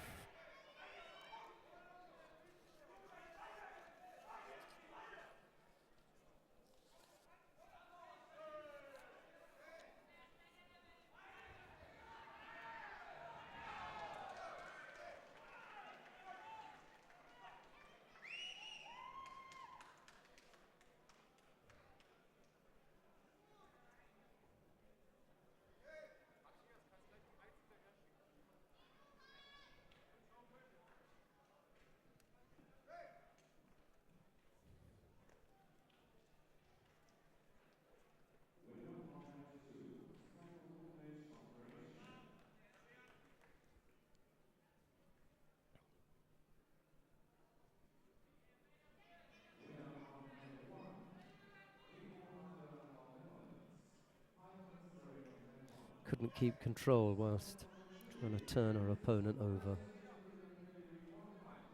Solanke got away from Stevenson there.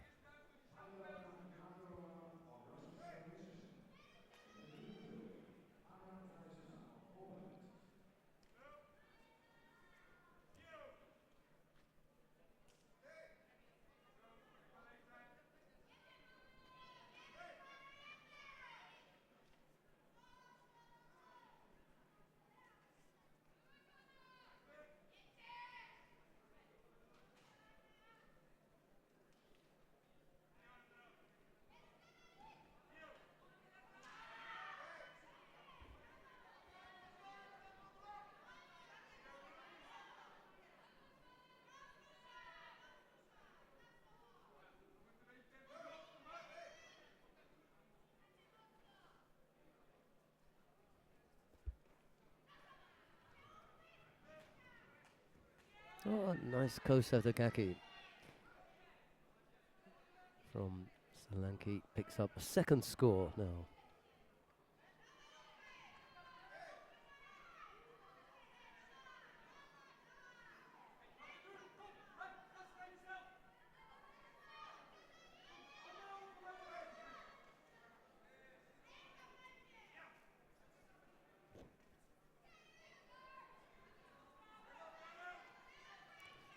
Stevenson with a lot of work to do here. That was upgraded to Wazari, so making things more difficult for the Dutch fighter.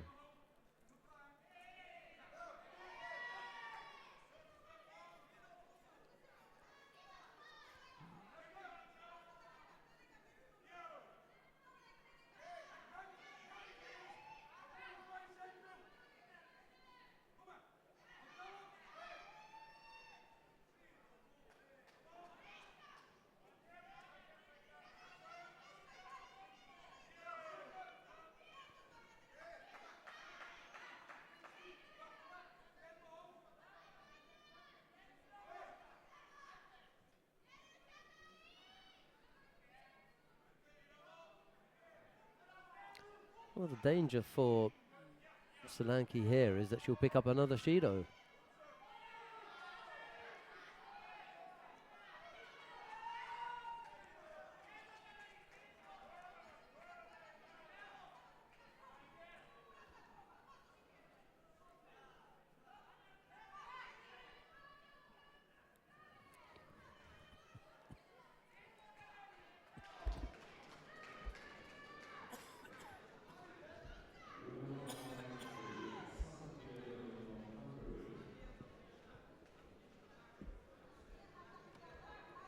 She was in danger there of picking up another penalty.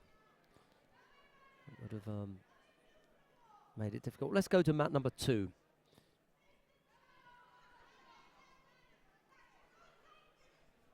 Oh, youch. A little bit painful.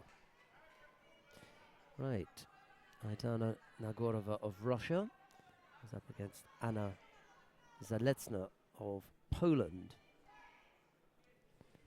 That is on number 2. It's the first of the quarterfinals in the plus 78 kilo category. How did lunch look then? Didn't bother.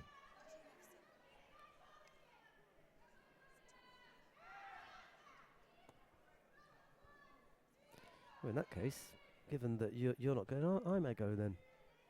All right, I'm going to leave you with Chloe Cowan-Vicker. She's going to take over here, and I'll be back in a couple of minutes.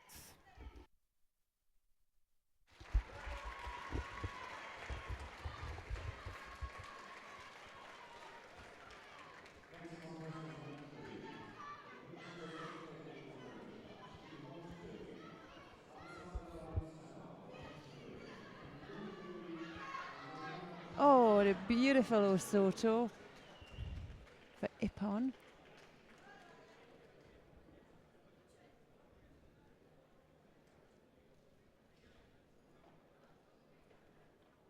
So that's a win for Nogorova from Russia, putting her into the semi-final.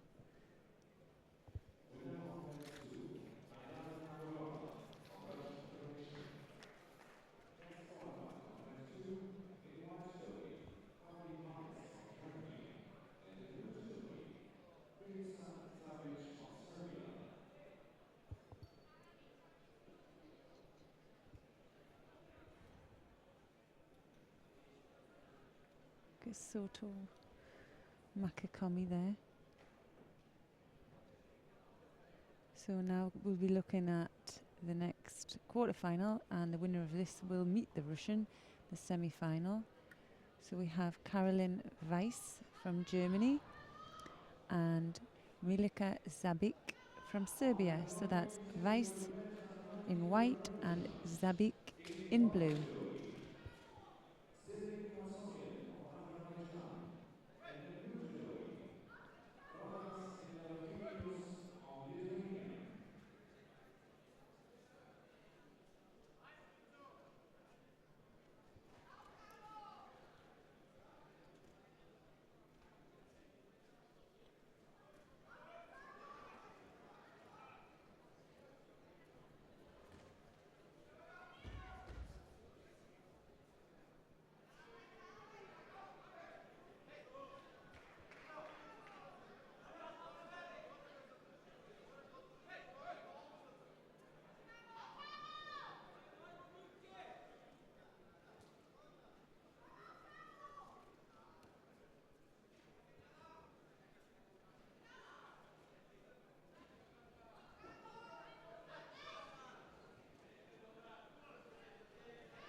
Tanya Toshi attempt.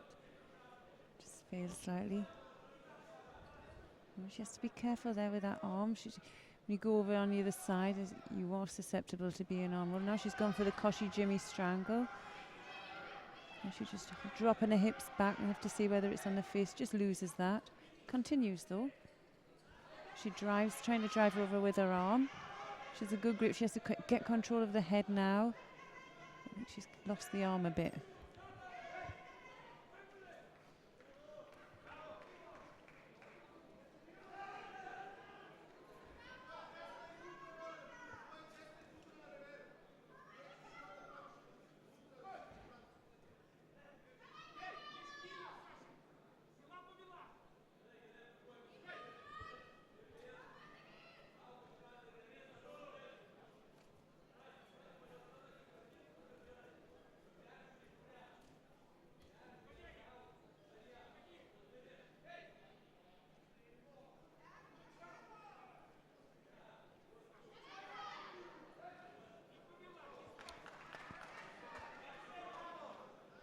So these two ladies haven't met each other before. Maybe in training they have, but there's no results, so still finding the way. Carolyn Weiss was our pick of the day. She has the strongest result this year as she goes for a Sangaku Gatami. See if she has to control. She loses control, but loses control into a Osaikomi herself. So can Zabik control this? She just drop her hips a little bit lower, but she's out of that.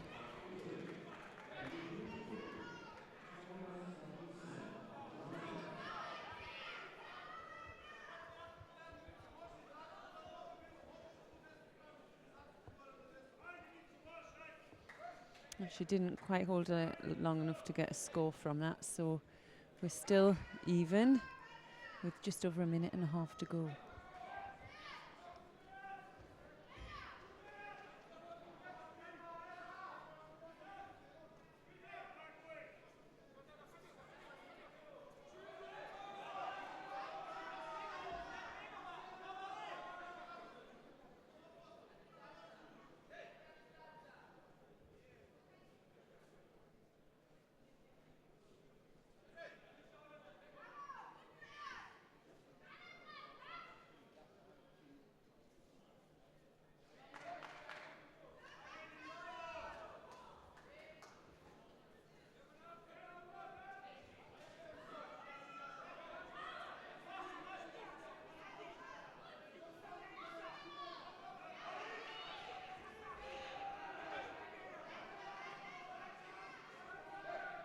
Weiss just misses out there with a score. Zabik's looking a little bit more of the aggressor. But still, just over a minute to go, no score. Still to go, still to play for.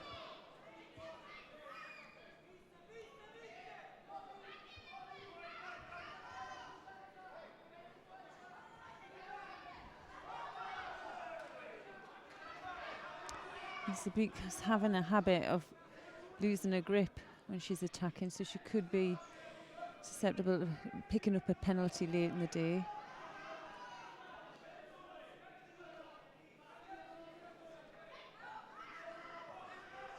Oh, lovely Tanya Toshi for Ippon for Carolyn Weiss, putting her into the semi-final.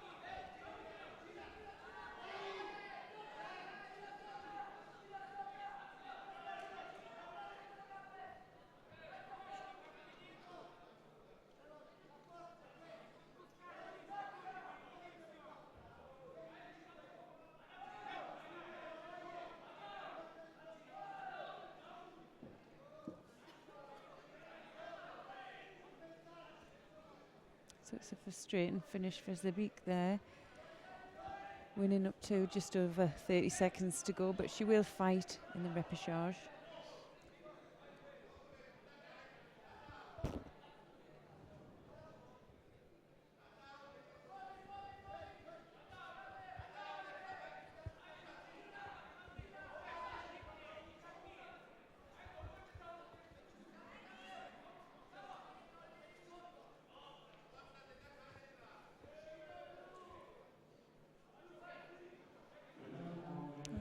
opportunity to have a look at the Tanitoshi. So you can see Vice, the tiny little twitch, reaches back.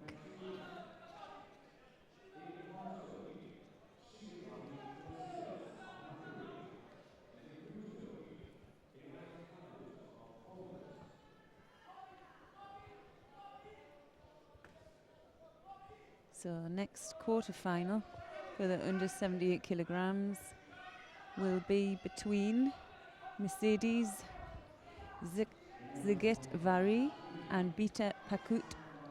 So that's Zigetvari from Hungary in white and Pakut from Poland in blue.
So Pakut just looking at a little bit of the busier fighter.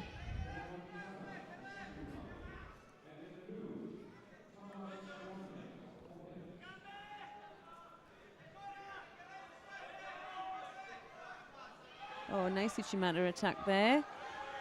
Drives her over. Scores Yuko straight into the Osaikomi. Oh, can she keep her there? Lovely turn.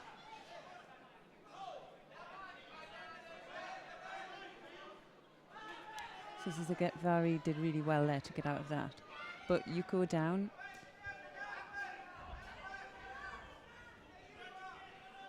Oh, they've taken that Yuko. Well, they've taken that Yuko off because there was a slight pause within the movement. So they had a look at that on the camera and decided it wasn't to be. Nice little attempt there.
So Pakut there, tempting for a Sangaku roll. She's changed her mind.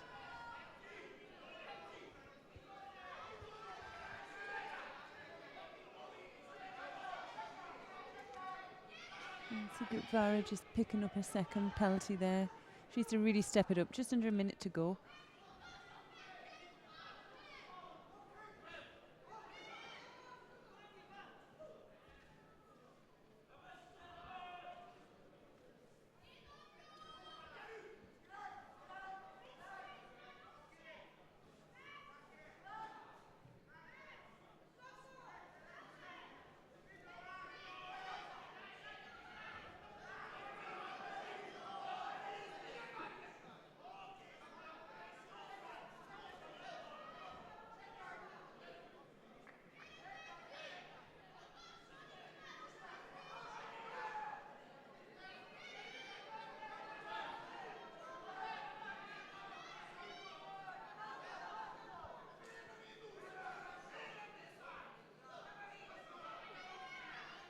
So just picking up a Judo there. Don't think it's going to trouble her.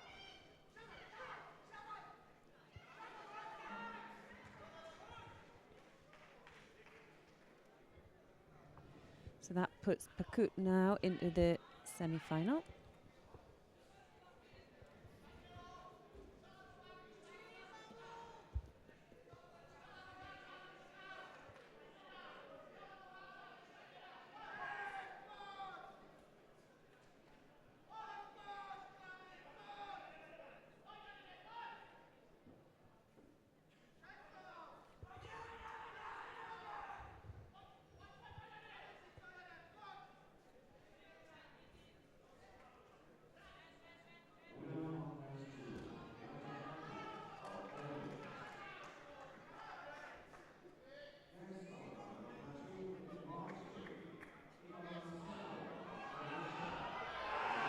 So a change of referees sees our last quarter final in the plus 78 kilogram women, and we will see Ivana Sutalo from Croatia, and she will be facing Jovana Nikic from Montenegro. So that is Sutana in white and Nikic in the blue.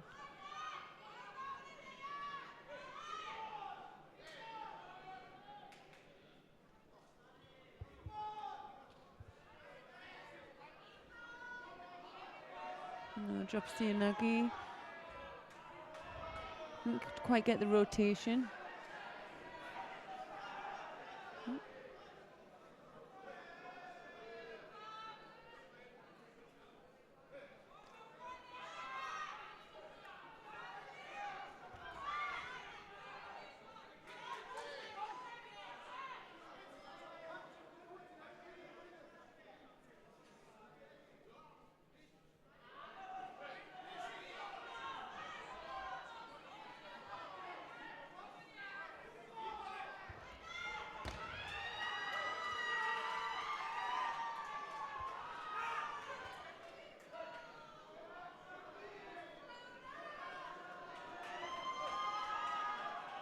So Nikic just picking up a first Judo, just for holding out.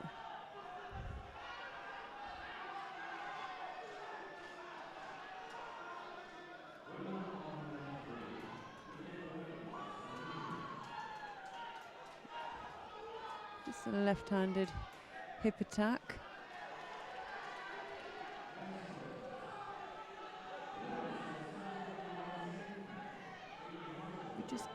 Just nice to see her take a little bit more time in Nuasa and really tie things up a little bit before moving and rushing through it.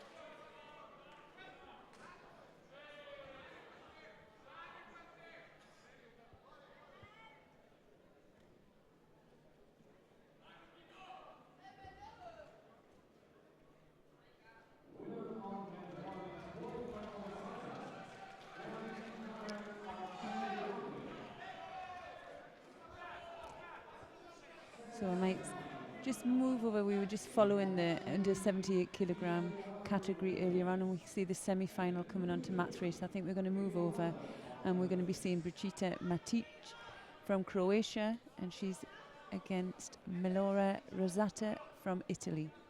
So that's Matic in white and Rosata in blue.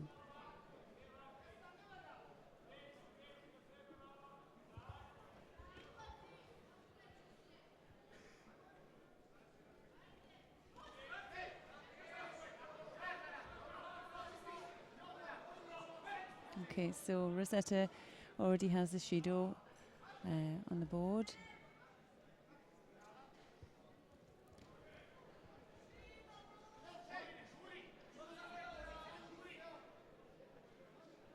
And Rosetta just picking up a second Judo there, just for passivity.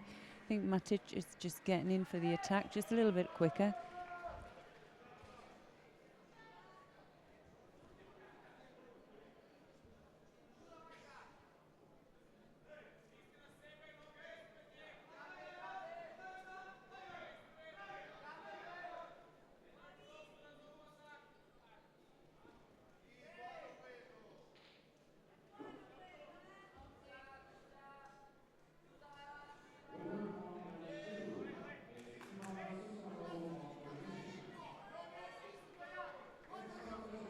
So just over halfway, still no score on the board, still the play for.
So nice Ouchi, nice control of the upper half. Failed attack.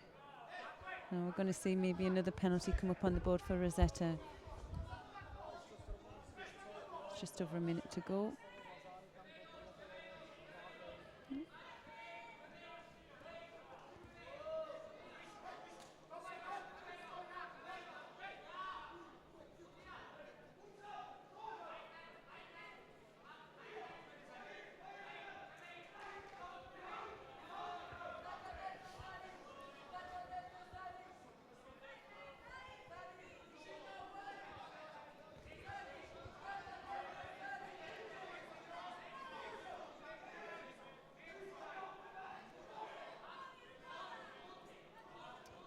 So we're well into the last minute now. Still no score up on the board for these girls.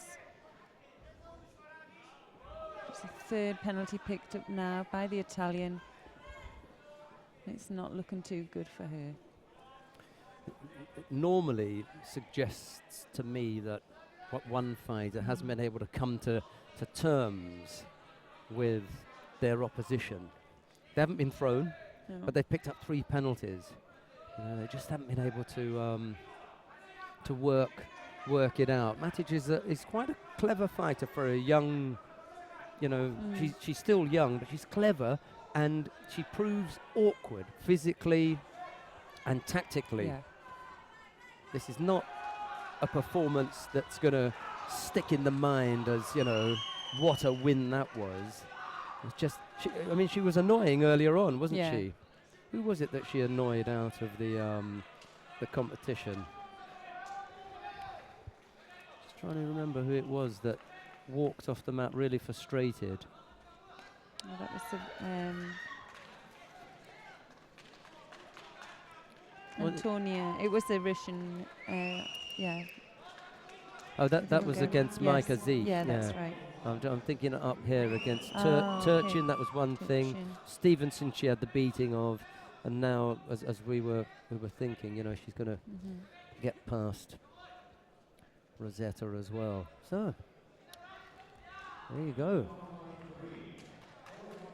Matic just does, as so many of the really good fighters do, just does enough. She knows what she's good at and doesn't try to do anything else. And that proved sufficient to get her a place in the final. For now. But when you look at the names, okay, let's leave aside Rosetta for the moment. She came out of that pool with Solanke, Johnson and Meyerson. We're not talking rocket science for that group. But she did have Turchin and Stevenson. So those were the testing fights. She passed those. The biggest test will come from one of these two. Klara Apoteker of Slovenia faces Micah Zeich of Germany. It's the second time I've said that. I wonder why that is. I like to say that she was from Canada. Anyway, Apoteker in the white judogi, Zeich in blue. The winner of this to face Brigita Matic of Croatia.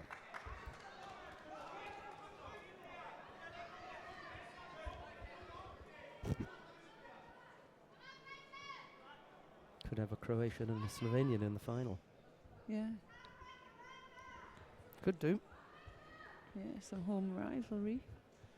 Yeah, Micah Zeich will have something to say about that, but I think she's got a real job on her hands here, because in exactly the same way that we saw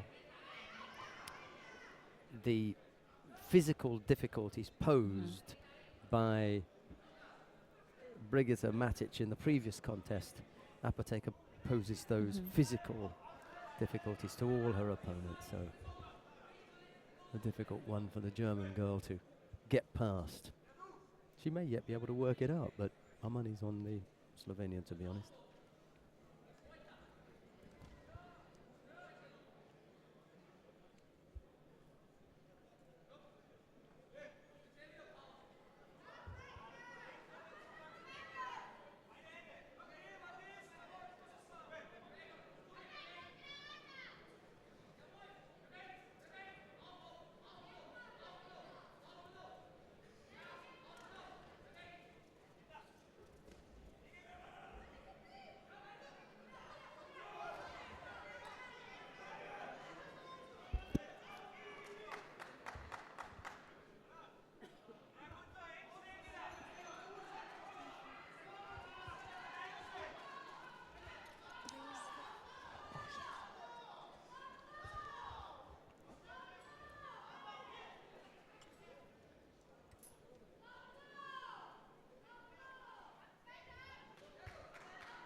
I don't think it's a question of the fighters coming out here and saying, I'm not going to do any more than I have to. I don't think that's their plan. They'd like to come out and bang all their opponents over for Ippon.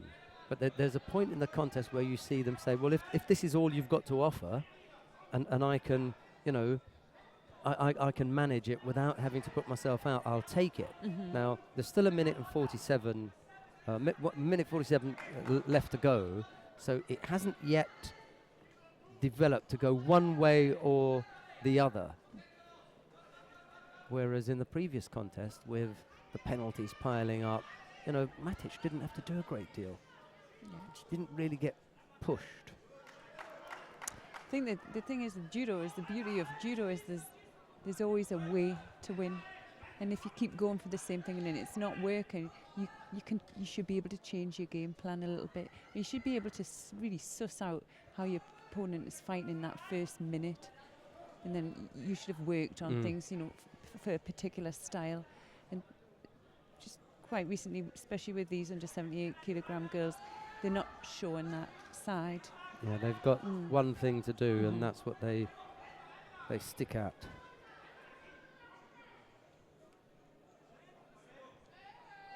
Oh, so Zait picks up a first penalty there.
I think the two tallest girls in this weight category have just proved to be a little bit too awkward as well for their opponents.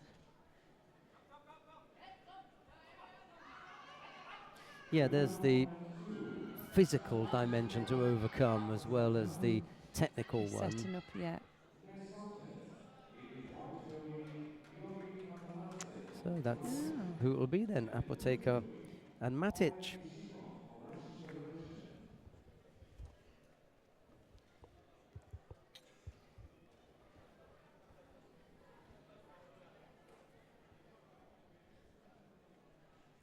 That'll be the final of the under 78 kilo category. Klara Apotheker of Slovenia and Brigitte Matic of Croatia. We've got another semi-final coming up next. It's Anton Krivikic of Germany. He faces Andrei Kolesnik of Ukraine.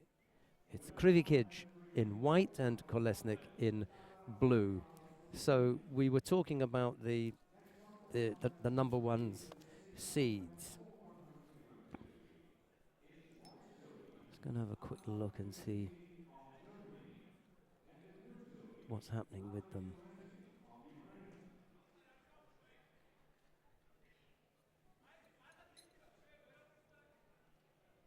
We're just waiting for Krivikic and Kolesnik to take to the mat. I saw them making their way down. I thought that was ages ago, but I forgot they're bigger, so they take longer. The heavier weights take longer to walk down here. Would have been part way through the contest. This is with the under 48 kilos. Flying around, weren't they? Right, Krivikic in the white judogi, Kolesnik in blue.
the two heavyweights, male and female, number 1 seeds, they're both still in.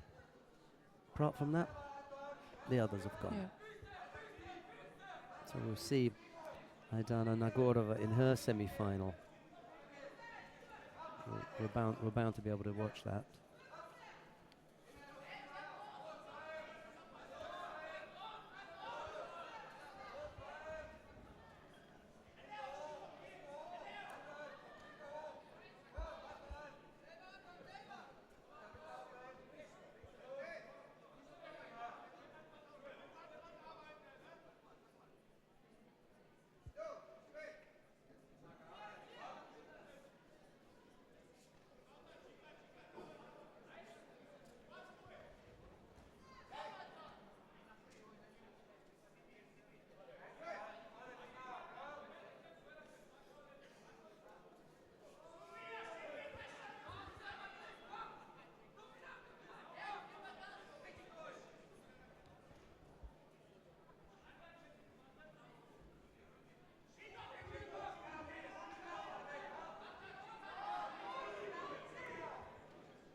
Both fighters penalised there.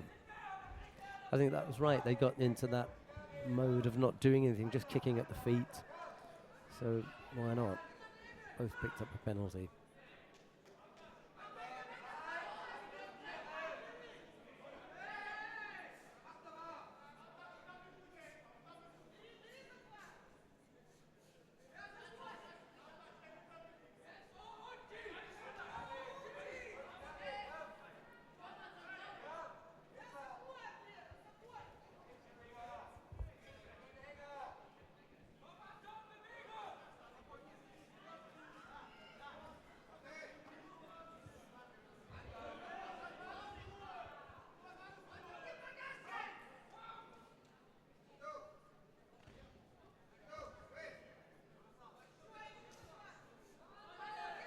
It's unfortunate, it's inevitable, it's going to happen again till one of them decides we cannot change this.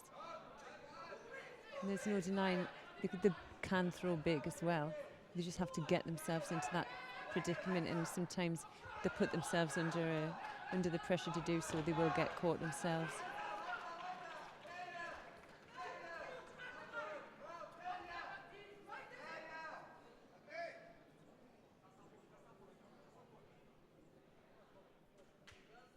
So you could quite easily give both Yeah. fighters penalties, and that would be the end of it. And it wouldn't matter, because, well, it'd matter to the German. He's going to go out. Yeah.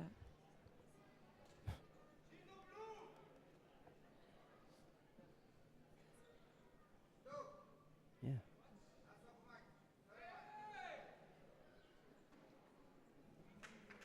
What a way to gift a place in the final to your opponent. It's not as though he hadn't been warned before. He'd been warned on a few occasions. And if he'd really wanted a place in that final, surely he wouldn't have gone out on a passivity penalty. Any other way, you can go out any way you want, but not on passivity. Gershner must be so angry, German coach. Oh well. We got coming up next then. Semi-final in the second of the semi-finals in the plus 100 kilo category. Demeter Bendiguz of Hungary faces Fedor Panko of the Ukraine, one of Chloe's favourites. Almost sent her off to sleep earlier on, Panko. Right, it's Demeter in the white judogi and Panko in blue.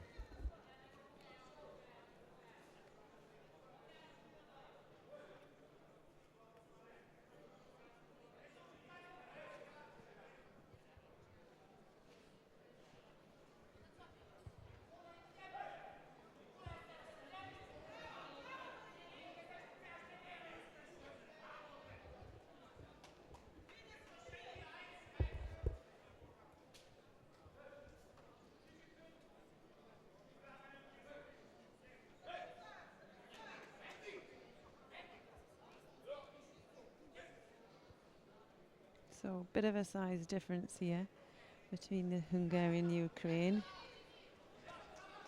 And I think game plan for Penko is to grip and attack, move as fast as he can, because we've seen in previous fights Dimitri is a big thrower. It just takes his time to get warmed up, but when it's there, and they go over quite big. So he'll have been watching his previous fights.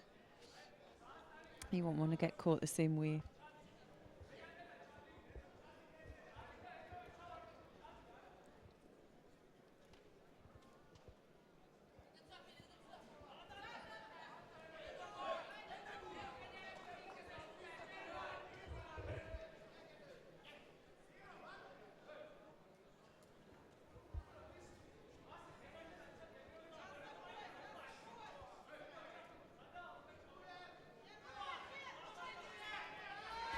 Oh, there's a nice counter there by Panko Wazari.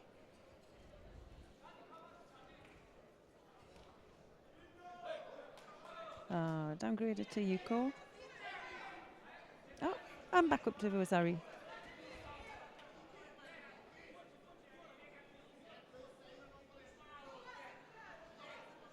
Still a lot of time on the clock to go.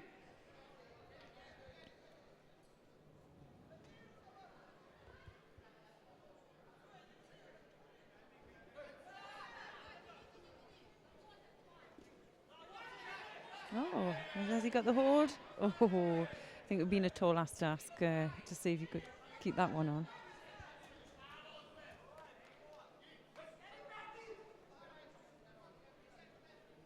Yeah, it was a good score for Wazari. The referee gave it as a Yuko originally, but yeah, good attempt again. Dimitri just tiring now. He's still just over just under 3 minutes to go, picking up his second Judo.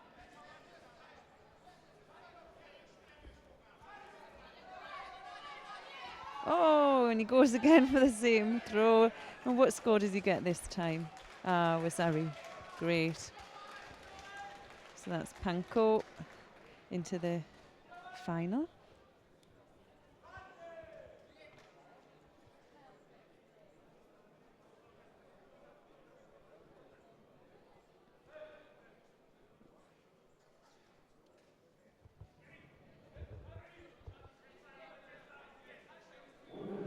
it's almost a replay. Yeah, it was in the same position. Yeah. Yeah, in exactly the same spot. position.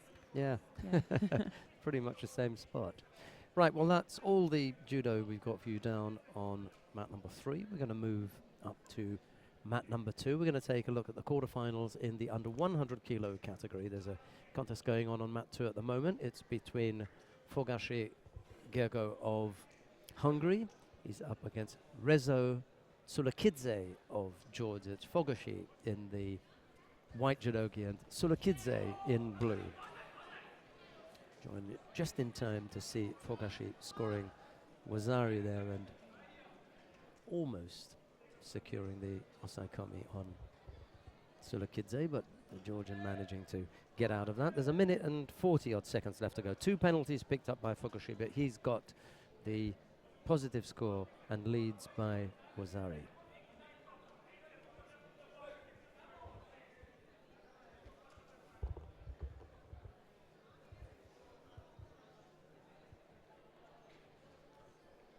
Yeah, mat 2 is a little bit slower than the other mats. Have already finished off.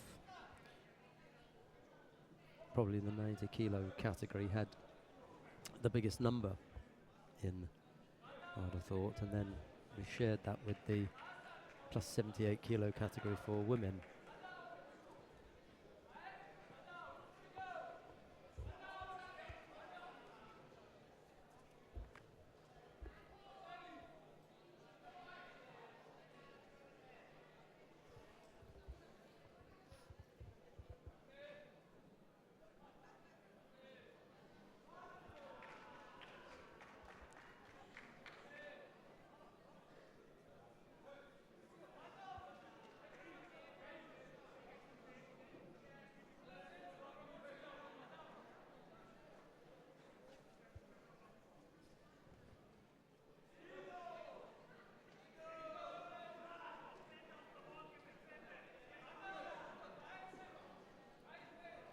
Fogashi picks up a third penalty. He comes back with a nice strong attack though, and it puts him in a good position to work on the ground. And he went there when I suppose it was 45, 46 seconds. He's already taken 10 seconds off the clock with that one attack. So it was clever work, having just picked up that penalty to come up with a strong attack. You need another one now. Ooh, that wasn't as clever. No. There's got to be a little bit careful there with 27 seconds left to go. They'll let him get away with that. Oh no, maybe they won't. Oh. What's he signalling Wazari for? Yeah? I'd like to ask the coach why he's signalling Wazari. We know your fighter's got Wazari, but if they're stopping it on account of the false attack, you can't claim that the Wazari overrides any other penalty. You got lucky there. 20 odd seconds, but maybe that's giving him a chance to think and just give him enough energy for one more big attack. Because all he needs is one good attack and he won't get called for passivity.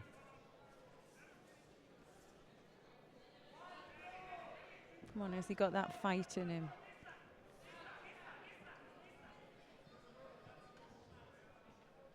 Oh, it's got to be my pet hate, you know, seeing him looking at the clock.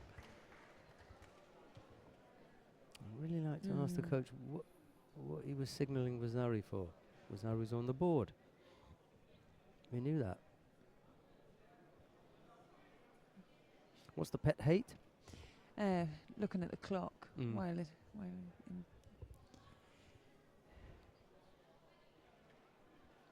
it's right if if you're in Saikoma, you're holding someone down and you just have a little eye on the clock, but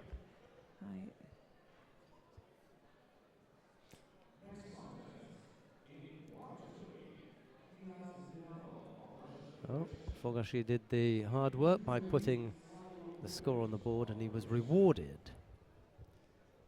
with a win and a place in the semi-final. So we'll see him again in a few minutes' time. Before that, however, we got Niaz Bilalov of Russia. He faces dark horse Zlatko Kumric of Croatia. It was one of the names that we picked out this morning.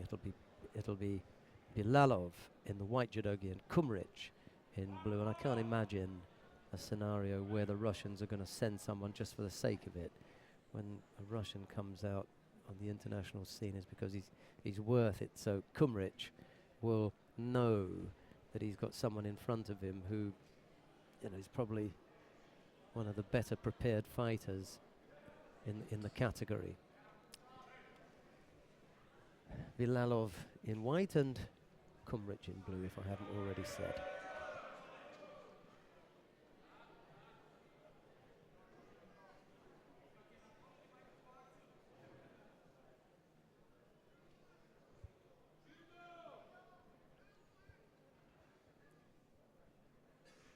He's got a cut underneath the eye.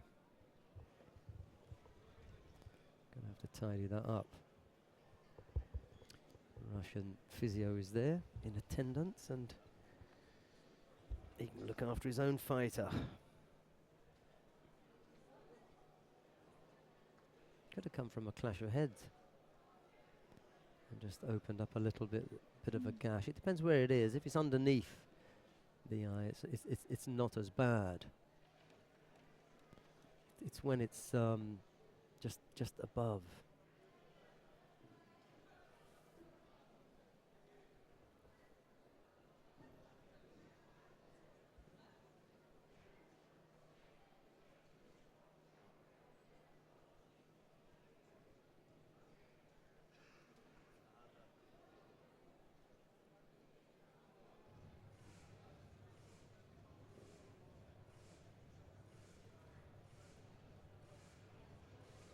No taping needed.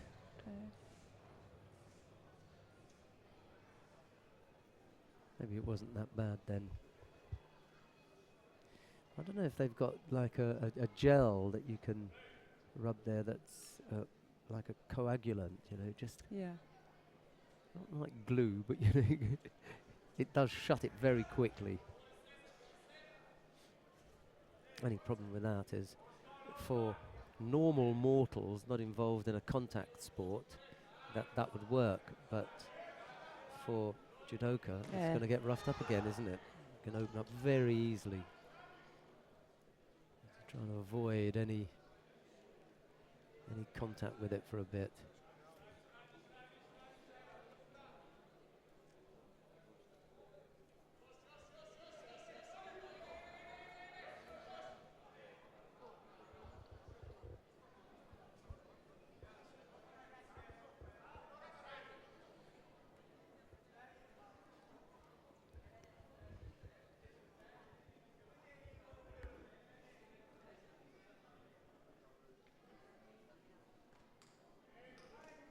Oh, nice little bit of Ashiwaza there. I don't know. I thought he'd maybe spun out. We'll see. Oh, yeah.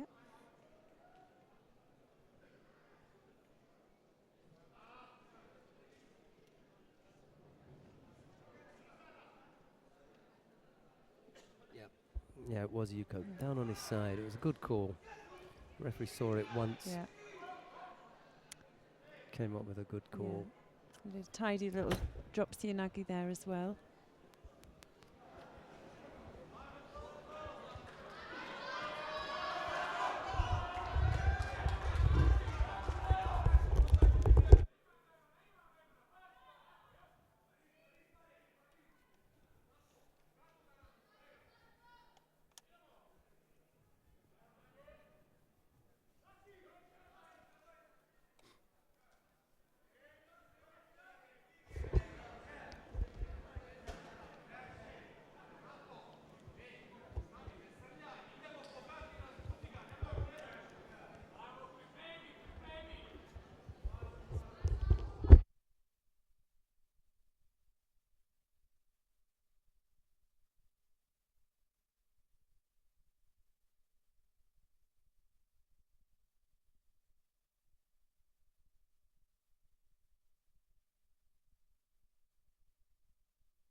Two scores on the board for Bilalov. And 2 minutes 20 seconds left to go. You pick up another penalty here, but it's not going to do him any real harm.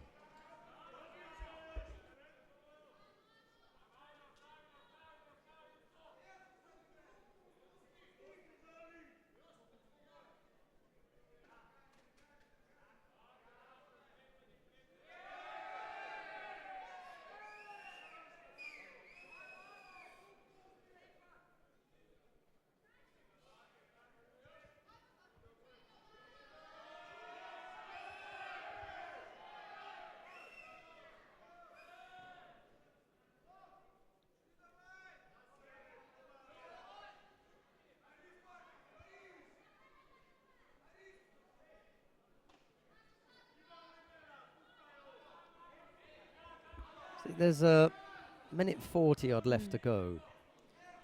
Kumrich knows that he's got Bilalov under pressure, but he's concerned about throwing him. And that's the right thing. Yeah. He should be looking to throw his opponent. Yeah. At the same time, as time ticks away, the other option, which is to try and get him penalised, gets less and less. Which one do you go for? Well, you know, you've got to go for the throwing first. Yeah, you can do, but if you think if you're going for the throw, you're looking positive, you're not letting them in. The other thing will, the other thing may come along anyway. Yeah, of course. So it's a minute 24. They've had a bit of a pause here. Bilalov may pick up a penalty, and then I hope that Kumrich is just going to keep doing what he's been doing, rather than think, he's got 3, I'll try and get him the 4th, because that's when it goes to pot. Just keep doing what you're doing. Yeah, I think the thing with Balalov is he's still putting in the attacks. The only problem is it's his position, his head is down, Yeah. but he's still putting in the work. He didn't need that.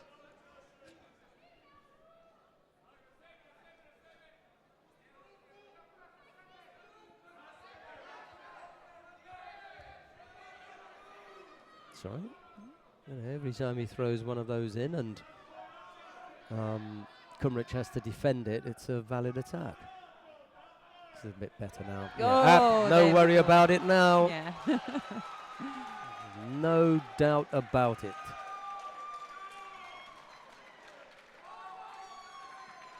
That's one of the best executed makikomis that I've seen in 3 days. Yeah. And we saw a good one earlier We on. did, We were we talking did. about that earlier on, but this was absolutely fantastic. Really terrific.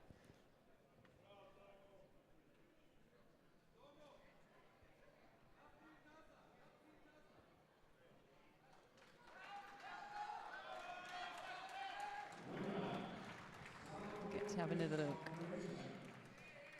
Oh, it's dynamic. It's a lot like Valum Lipatiliani with the arm way over the back. It's not typical, is it? See, normally you would take what would be your opponent's left arm, and you throw the makikomi here, but he doesn't. He goes over the back here, and he doesn't have his arm. He's got his wrist and he's got his back, and he throws him in that way. Look, in effect, because you've got everything in between, Yeah. you have the arm. But normally we say wrap it above the elbow and trap it there. He's nowhere near it. Look. No, he has control of the back of the shoulder, doesn't he? It's just as effective. And in the meantime, when we've been doing the replays for this, Milica Zabic of Serbia has just pounded Anna Zaleczna of Poland in short time of 8 seconds. Oh, wow. We normally have 15 or 20 seconds before, when we think we're going to be able to do something. Oh, that was super. great, yeah. She stumbles onto it, doesn't she? Yeah. It's like, what do they call that? Pigeon walk. On pigeon toes. She goes over. Look at that, look. She never really takes a big step, does she? She's just teetering on the brink there, and then all of a sudden, Zaleczna is over. Right then, we've got another repechage contest in the plus 78 kilo category, which are tidy up after the tidy up the mats after that heavyweight landing. Probably shifted the tatami. Just get them back in order. It would with all that weight landing there and moving the mats, wouldn't it? Right, who have we got coming on now? Zigitvari Mercedes of Hungary faces Jovana Nikic of Montenegro. It's Zigitvari in white and Nikic in blue.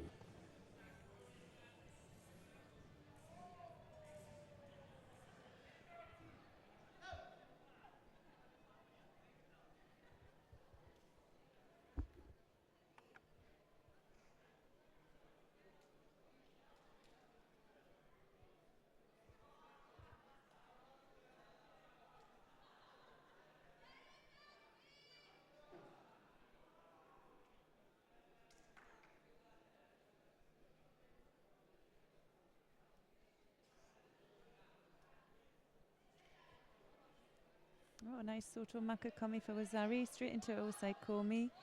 Let's hope she can keep her there. So 15 seconds will go on the clock.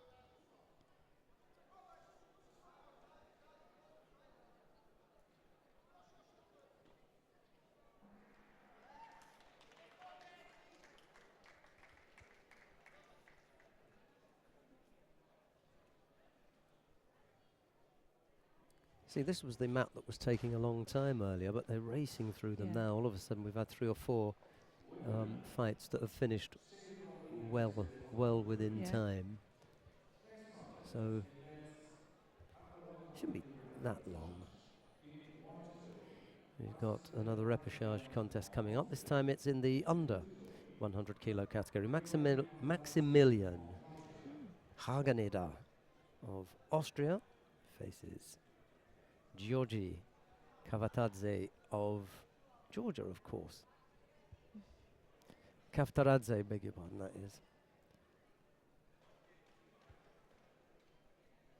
Hageneder in white and Kavtaradze in blue.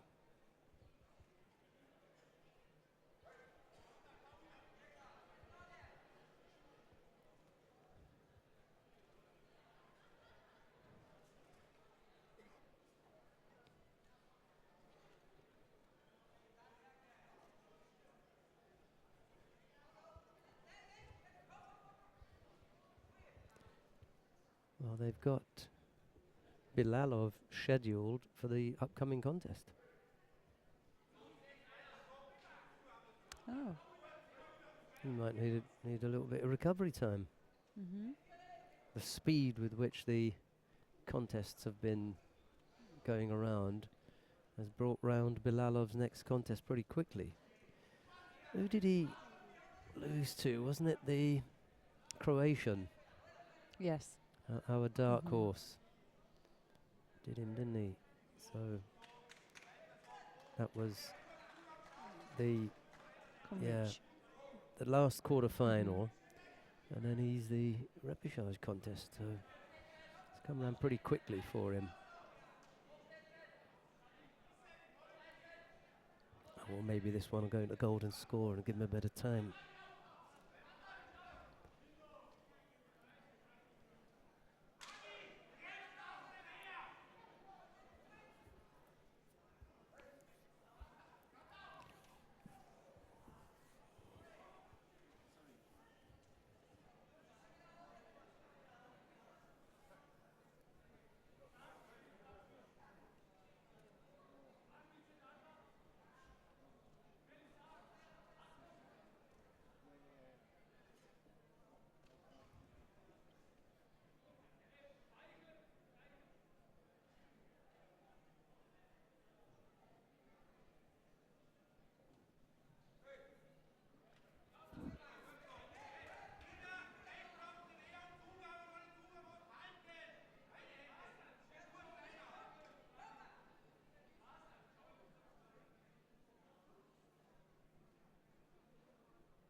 You would get penalised here.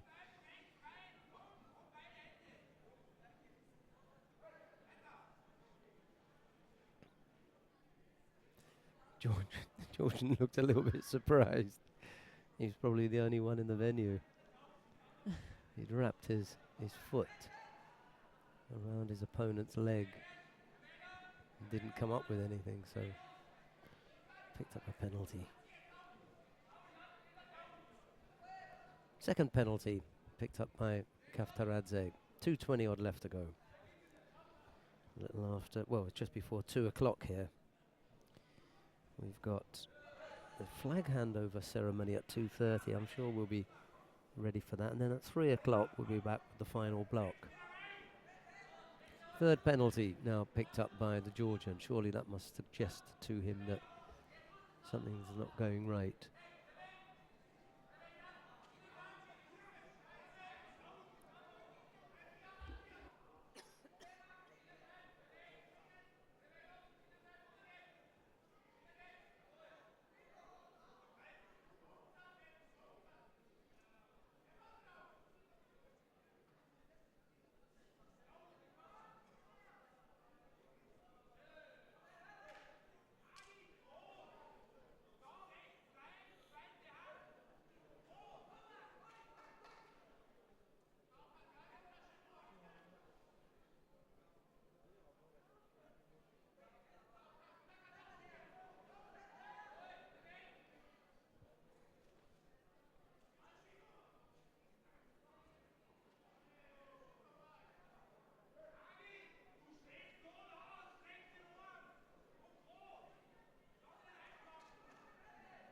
It's really hard, isn't it? Because both of them are really finding it hard to find that space to score.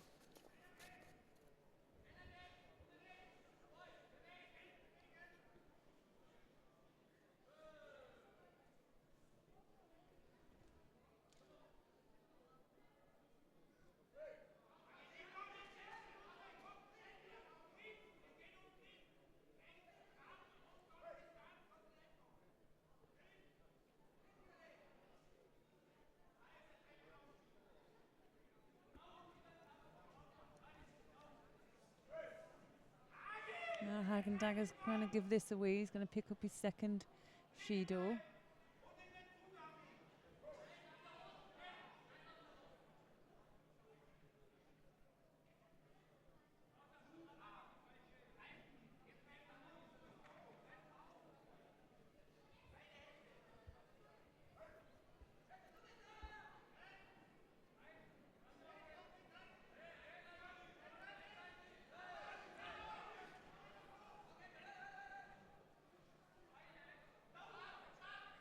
It's really going to be desperate times for him now. Sure, he's going to pick up his third. Now they're going to be even. So it's fallen away from him.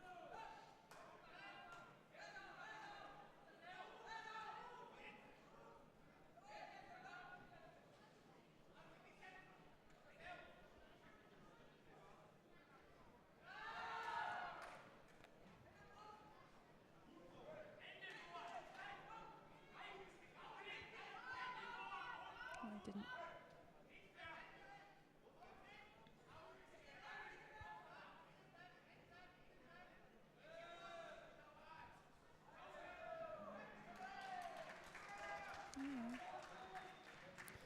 Well, Hageneder just squeezing past the Georgian.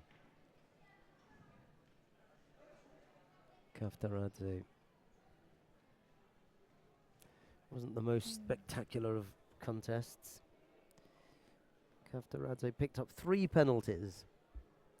Hageneder just the 2, so the Austrian through to the bronze medal match. Kaftaradze into the showers. That's his day done. Mind you, the Georgians have got another chance here. This time it's in the shape of Rezo Tsulukidze. Tsulukidze in the white judo. He's up against Niaz Bilalov of Russia. That'd be Bilalov in blue. Bilalov making his way back out to the middle mat where he's done all his fighting today, and not that long ago he was involved in the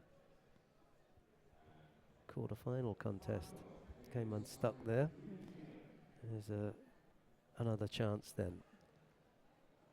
Tsulukidze in blue, Tsulukidze in white and Bilalov in blue.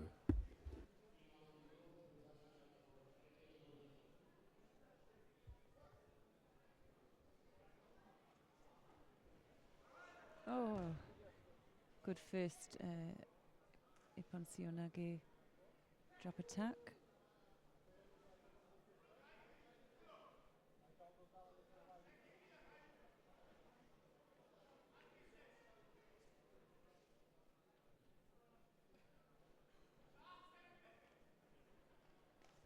Oh, beautiful left Osoto for Ippon. Timing was perfect.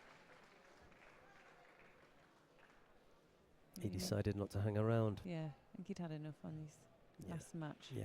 See why. Oh, I'm going to need some energy for the bronze medal match. I better get this one done and dusted. And the Georgian didn't delay him, so.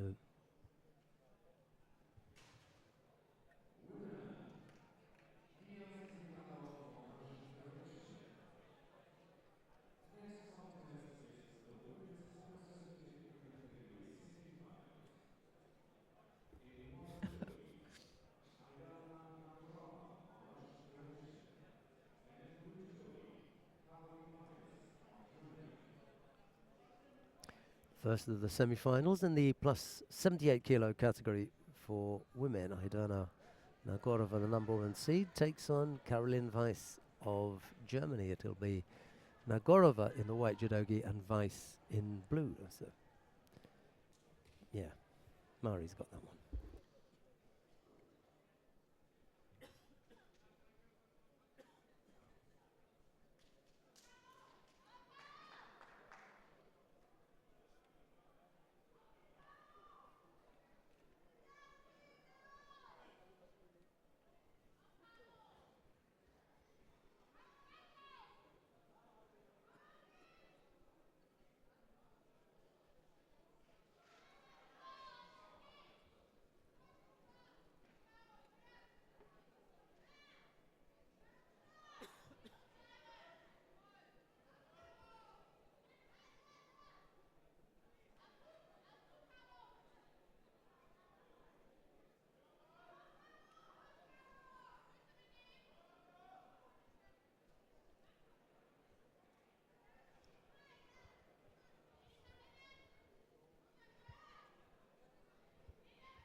I think we're going to see a second Judo, yeah, for both players here. One of them's really got to step up to the mark now and make a difference in this contest, get into the final.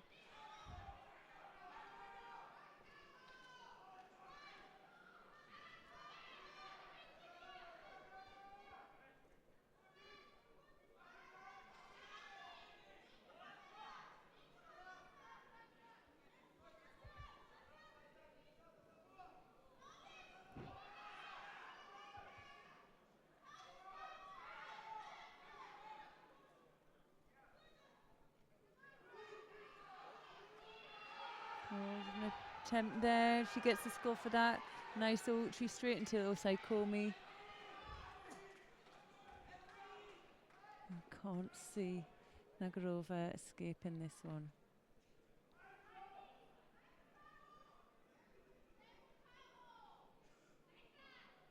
So our top pick goes into the final. So that's a win for Caroline Weiss from Germany, secures her place in the final. And another #1 seed bites the dust. Nice, just giving her left ankle a bit of a rub there. She was belly aching about Nagorova, giving a few foot taps. I didn't think they were that strong. I think they both did the same.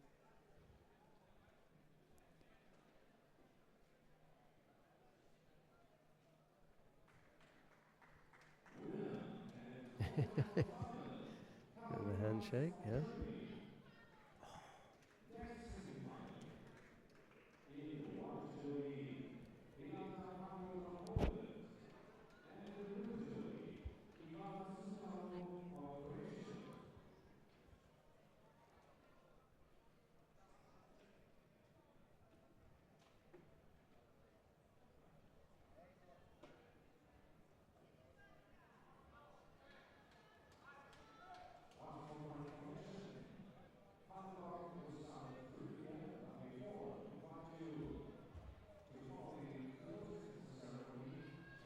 Right, who have we got now? The second of the semi-finals. Beata Pakut of Poland faces Ivana Sutalo of Croatia.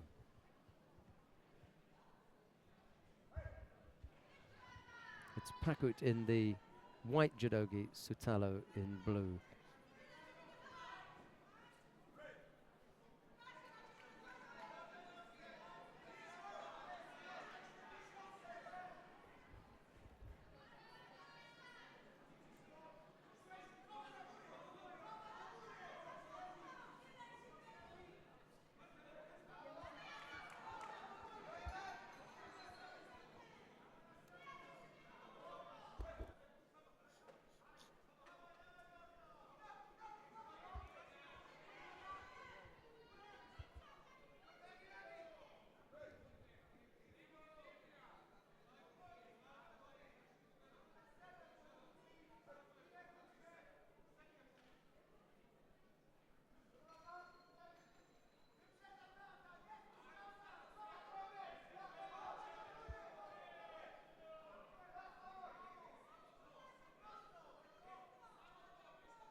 Oh, I think she just took a little slip there.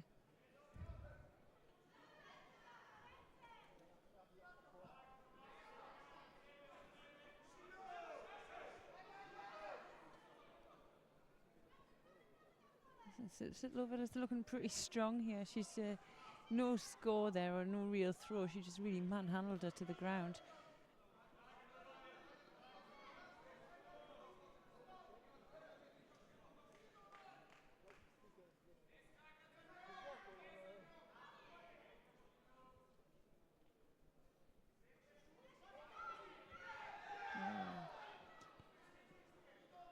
Just a mistake made by Sitlover there. She was trying to rotate, didn't get the rotation, but it wasn't Pakut's score.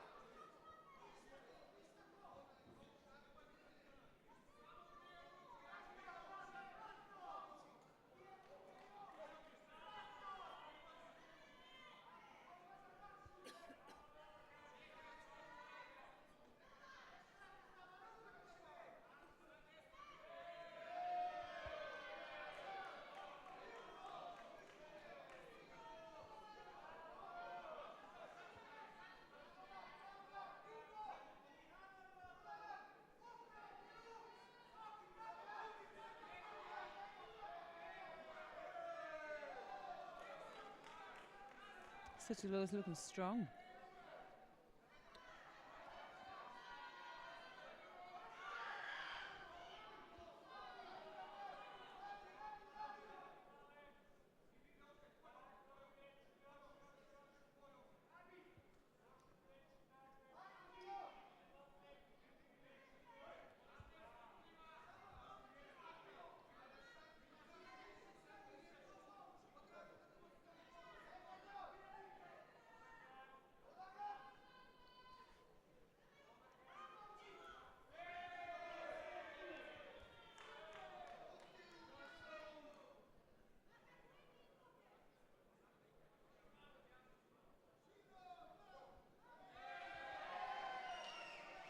So third penalty there picked up by Pakut.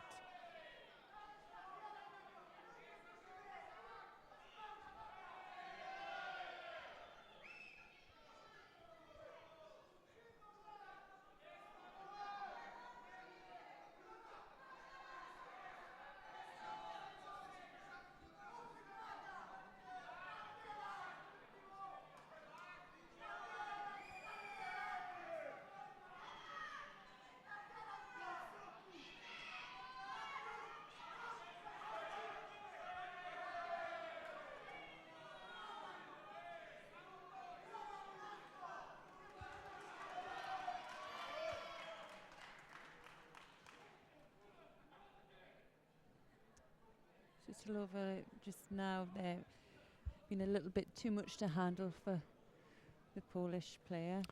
Yeah, she's been that little bit more Yes. physical, hasn't she? And, you know, as far as positioning on the mat and everything is concerned, she just let herself, she didn't let herself get dominated. She wasn't able to stand up to a little bit more physical presence from Sutalo. And if you're in the plus 78 kilo category, you have to look out for that. Yeah, this is going to be, there's some big girls in there.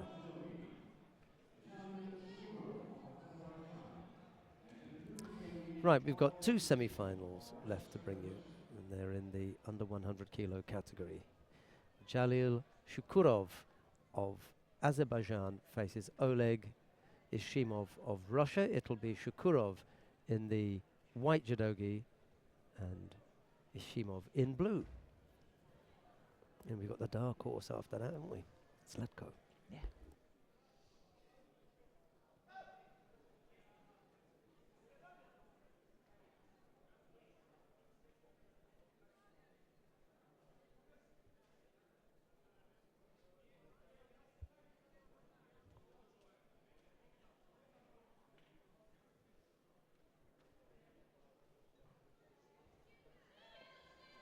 Oh, yes, straight in for the Koshi Jimmy.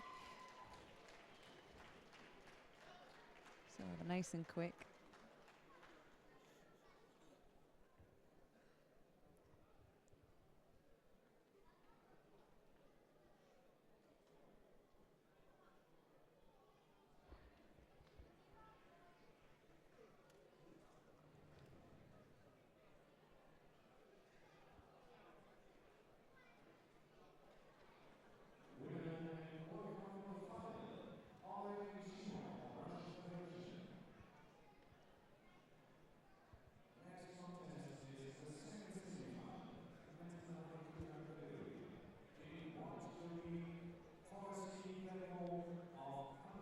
He put that on really quickly, didn't he?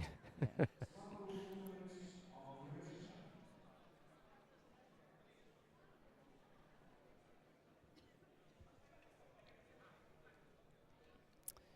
Okay, last contest of the first part of the day.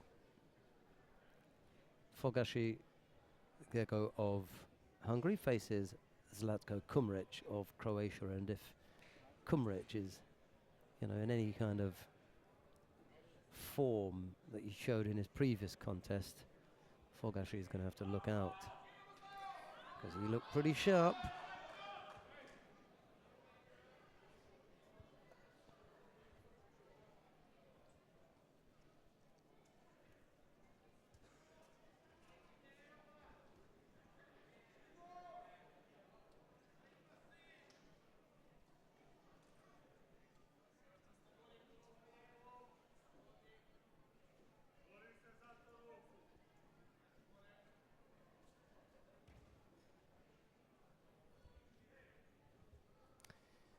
Felt a little bit of a threat there and Yeah. covered that up nicely. That looked good. You read it well. Yeah.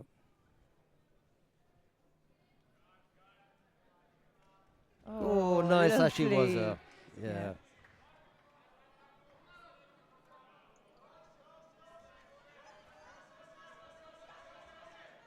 Just uses that.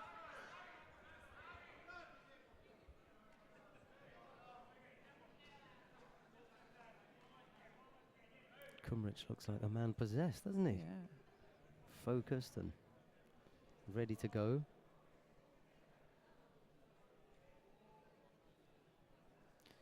Who's in the chair for Zlatko Kumric?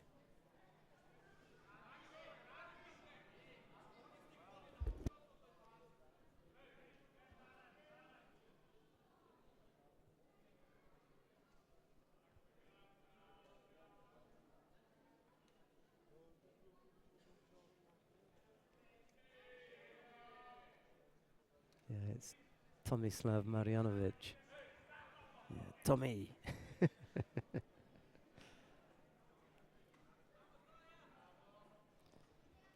So taking up his new role as a coach.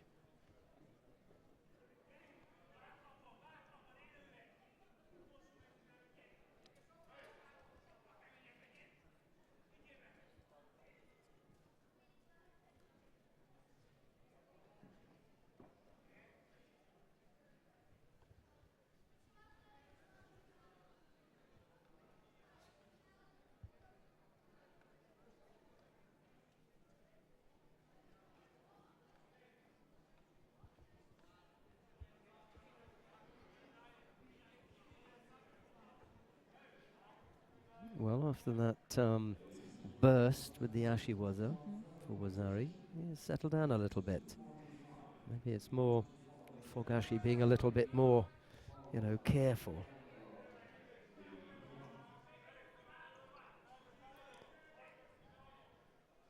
A little bit more guarded.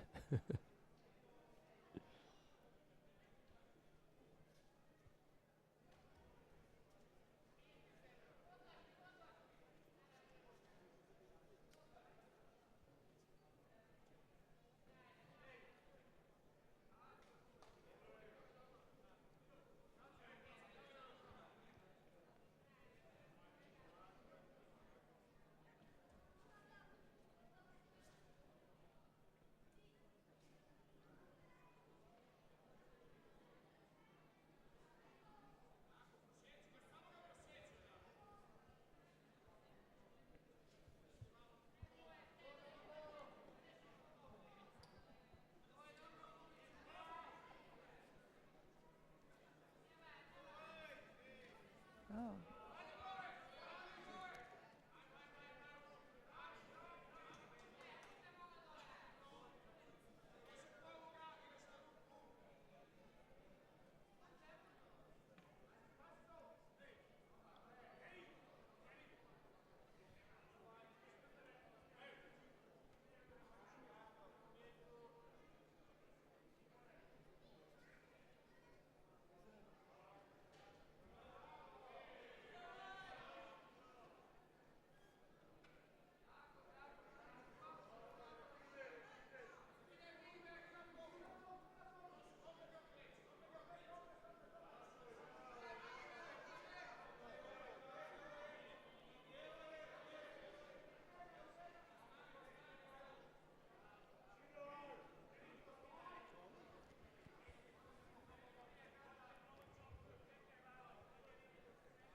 A little over a minute left to go.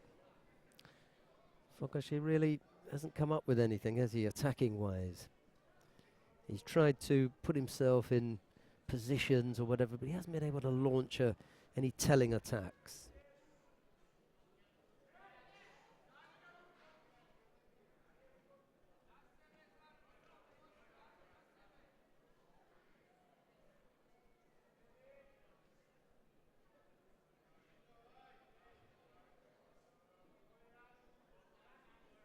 Yeah, Kumrek's just controlled the fight all the way through. He's more dominant, obviously, with his grips. It just takes a little bit of a bash to the eye there. And obviously, the way he moves, using his feet, it's nice. Got some lovely Ashiwaza, and he's strong. I'd like to see him a little bit more in control in Nuwaza, maybe taking his time a little bit down there, but Fogashi really struggling here.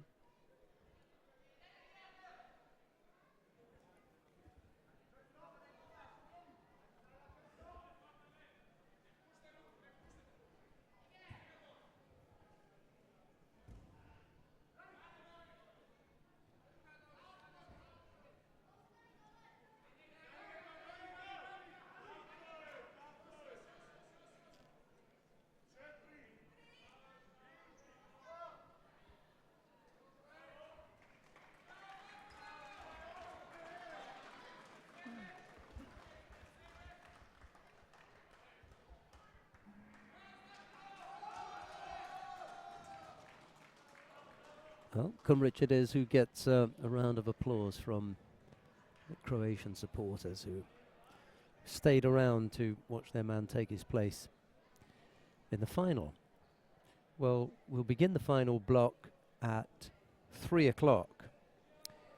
We were at 4 o'clock on Friday and Saturday, but it's 3 o'clock today, the final day, and we look forward to your company then. But this is all the judo that we've got for you in this first part of the day. We'll have all the medal matches when we come back at 3 o'clock. So from Chloe Cowan Vickers and myself, it's bye-bye for now, yeah? Yep, goodbye for now.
they are going to do 2 mats then. Well, why don't we have a look at Nenatavicius and Verhagen on mat number 1. We'll do that. And yeah, on 1. And we do this properly. We say, good afternoon and welcome back to Bratislava. It's the final block on the final day of competition at the European Championships for under 23s. And a very good afternoon to all of you, and a good afternoon as well to Chloe Cowan-Vickers. Good afternoon, Chloe. Good afternoon, Sheldon. Gee, that was a mouthful, wasn't it? Mm. I didn't think I was going to stop going then. Right, you join us as we get underway with the first of the bronze medal matches, and it features Rokas Nenatavicius of Lithuania. He's up against Michel Verhagen of the Netherlands. It's Nenatavicius in white, Verhagen in blue, and yes, you are right, we did practice those names before we came back on air. Thanks to Chloe for getting them right. Tricky little one, that. What's up with the coaches today? They look so bored, don't they? I think it's just been a long few days for them, isn't it? Mark Earl is in the Yeah. chair. He looks a bit sharper, doesn't he? Look, Yeah. he's got a suit on.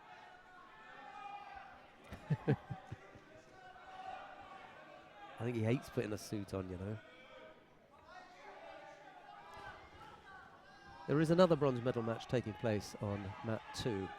Ooh, over he goes. That Verhagen was a nice sip on. with the Uchimata. Happy Mark Earl.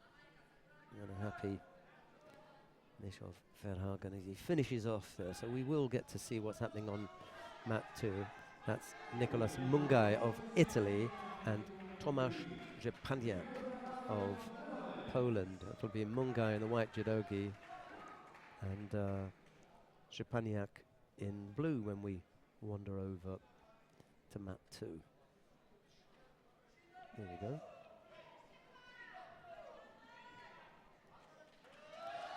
I don't think this is going to take long, you know, because it's 5 after 3. We'll have the final of the under 90 kilo category after this contest, and then we'll be racing, won't we? Yeah, we'll have under 78 kilogram women straight after, and then we'll have the awarding ceremony for the first men's group.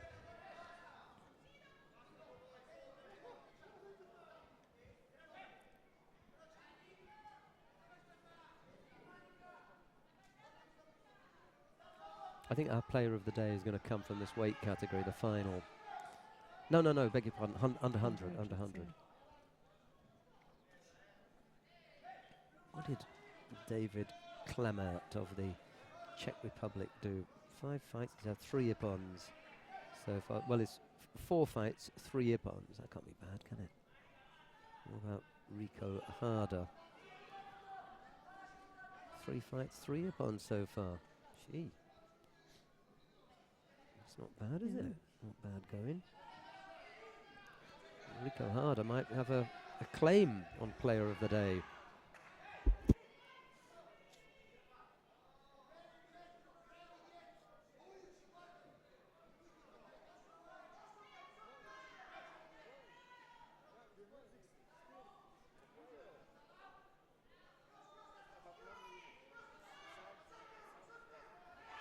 A nice little coachy little touch there, no score. Great work rate from these two.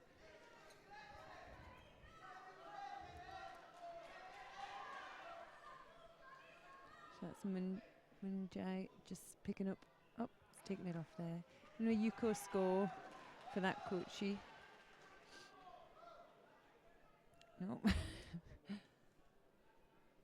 Just taking the penalty off.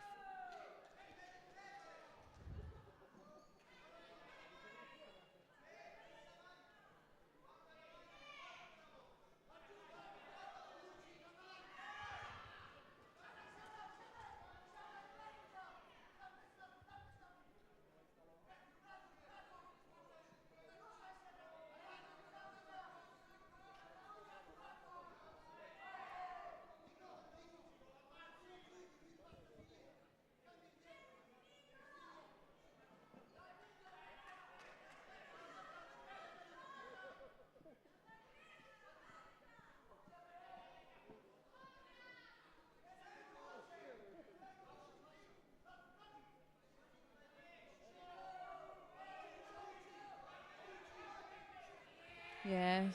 Oh. Not enough for a score. Just sat him on his Yeah. backside, didn't he?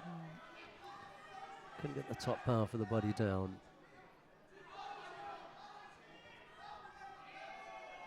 Missed with the tomoe-nage.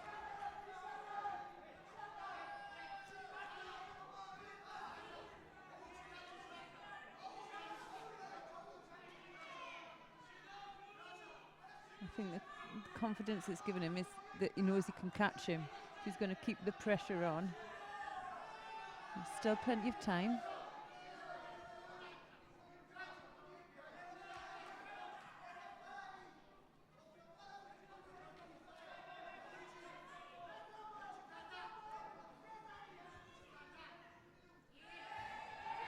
Oh, yes. Nice, Vazari.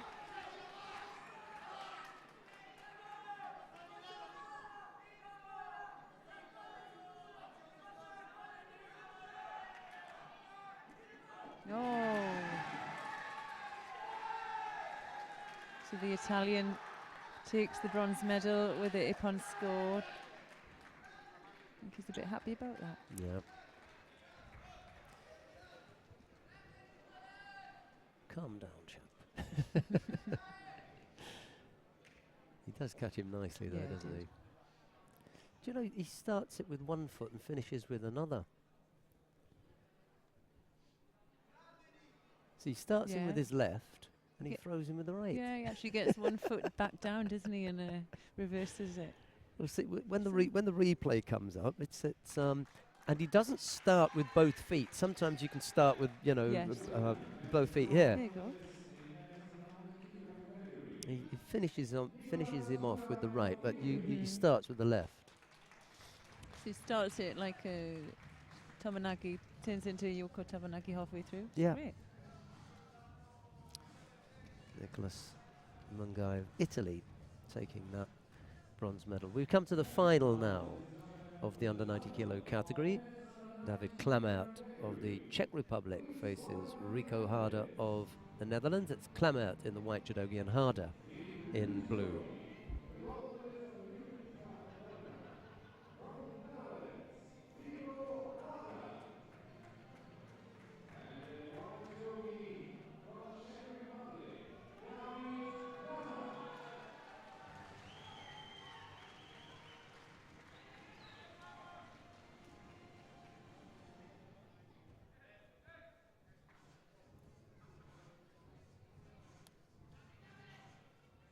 I suppose this would be as good as a home win, wouldn't it? You know, if the Czech fighter wins.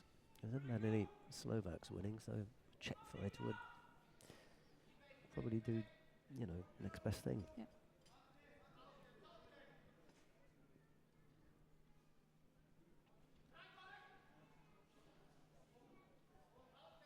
I've got nothing against Rico Harder. Just make a nice story, with Klamert.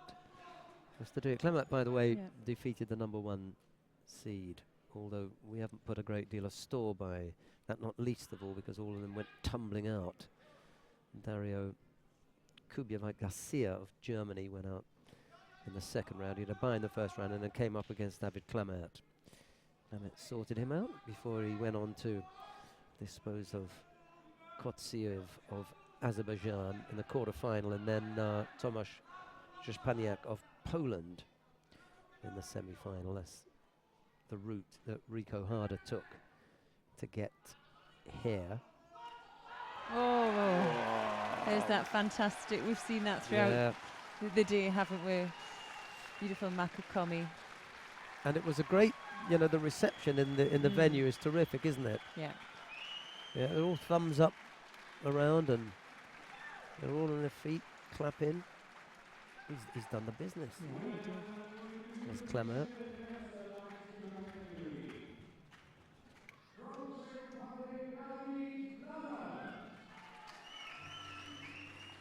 See, this time he wraps the arm up, doesn't he? That's a sort of much more traditional makikomi.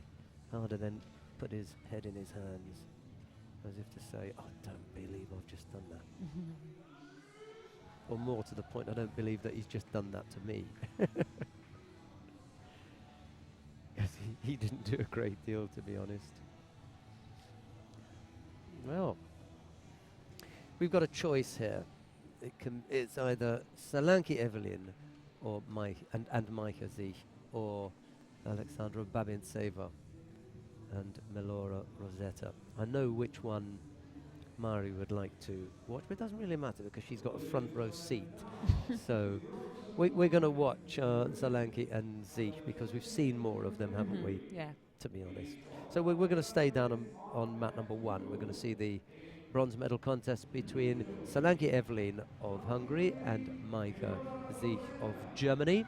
If you want to see the contest between Babintseva and Rosetta, just click on 2 and you'll be able to see that one.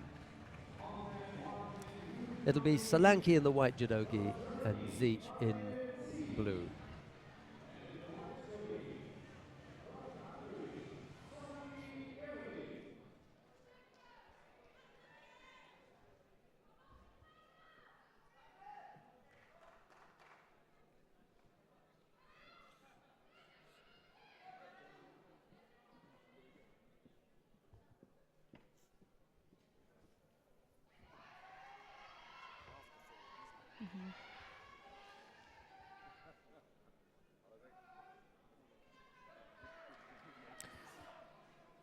Solanki showed just a little bit more movement than some of her, some of the other competitors in the weight category. Oh, Yay. yes. She gets a Yuko. Yuko for that. Yeah, it wasn't quite enough of the back on there, was Yeah. there? Enough to get a score. And I have given Yeah. Wazari. Well, There's just a bit of a worry in terms. Sometimes when you go for that technique and you haven't really, the other person is still, you know, can turn on top. She was lucky Yeah. there as well. Oh, nice. Uchimata effort, yeah. A busy little fighter here, and Maika Zich is in danger of being run over here. Wazari down, and Solanki, as we said at the beginning of the contest, the one fighter who looked as though she had a bit of bite about her. Yeah, she has a good change of tempo and she has quite a good range of techniques.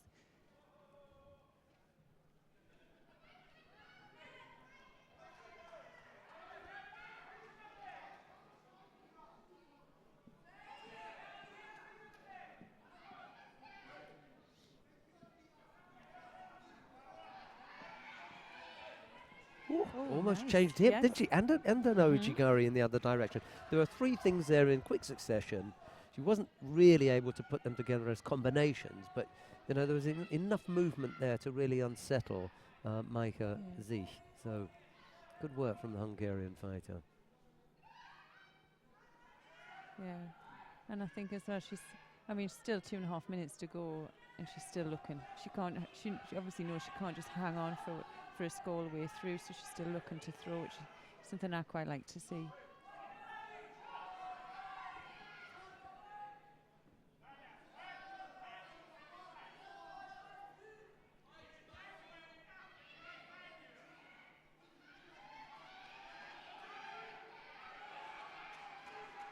This is the she was Slipped that, yeah.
Yeah, nice little bit of ashiwaza there.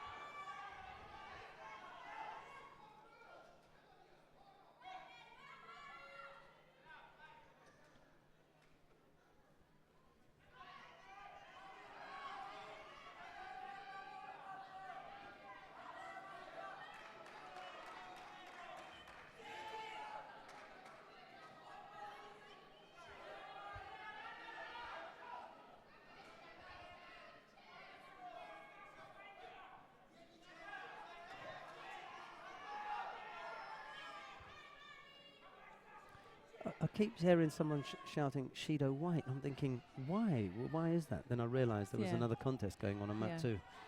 It's the Italian cheerleading team, Yeah, exactly. That's for the Italians on mat 2, because every time Solanke got a really nice strong grip, I heard Shido White, Shido White. I thought, what for? That's a good grip. Yeah. I was going to go and ask them, what's the problem? But it was the other mat. Yeah, Solanke's doing really well. She's just keeping strong. Yeah. You know, matching up with the grips, matching up with the attacks, moving well. Oh, she did try and move out of the area there. She did pick up a penalty. Even Maria's heard them shouting Shido White. And she did get a Shido. That's on the adjoining mat. Got nothing to do with us anyway.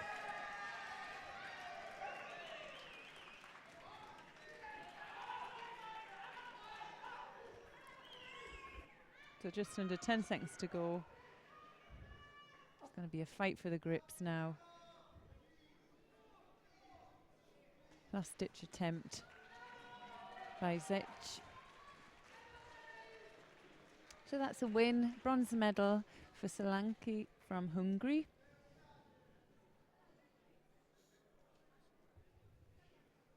She really didn't do a great deal, did she, this time round, Micah? I expected just that touch more, you know, to be a little bit closer to what was going on. Okay, there was only the one score, and then there was just a penalty a piece, but, you know, Solanke isn't the greatest of fighters, and Micah Zich, I thought, would be a little bit closer to her there.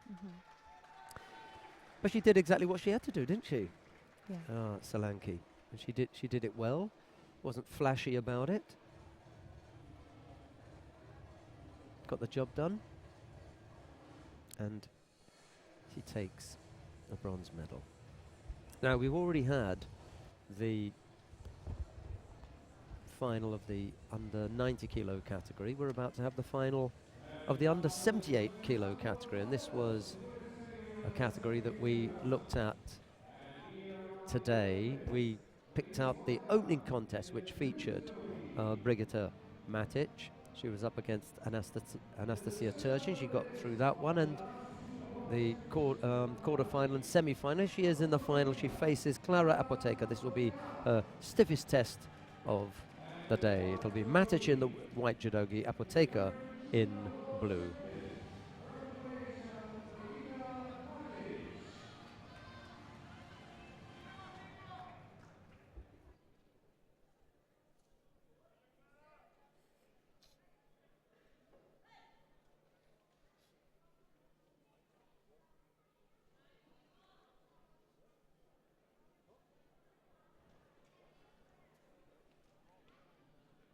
We were talking about the physical challenges that their opponents had to face. Well, now Matic and Apoteker have got to face each other. So it'll be interesting to see how they work this out.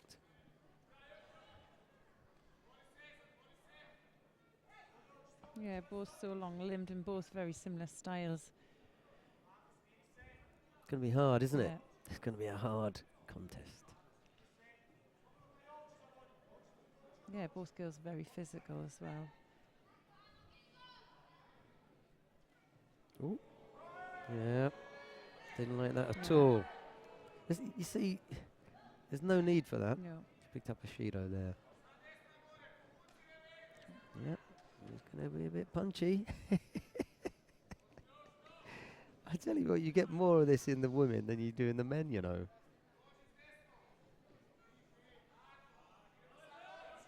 Oh, Ichigari, nice. good strong entry, nicely turned Yeah. by Apoteker.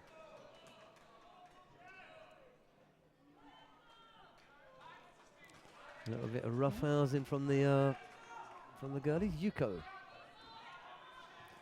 Change to a Yuko.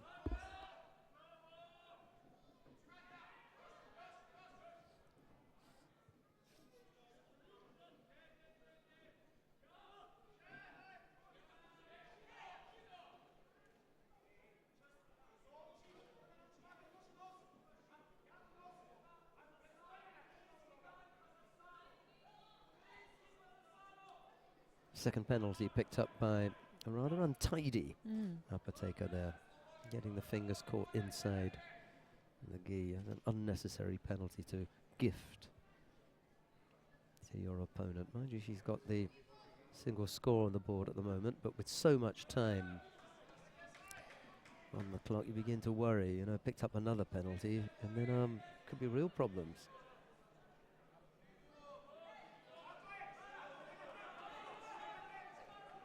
Well, there you go. Oh. And now it's back against the wall time, well over 2 minutes.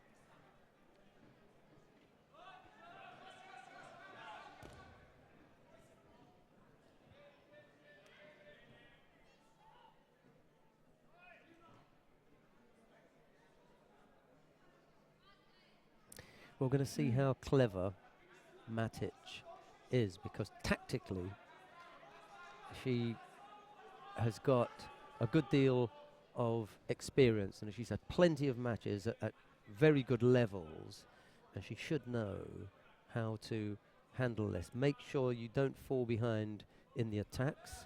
That puts the maximum amount of pressure on Clara Apoteca to continue to attack. So the passivity penalty really comes into it with a minute and a half. Yeah. She's got to keep up her rate of attacks.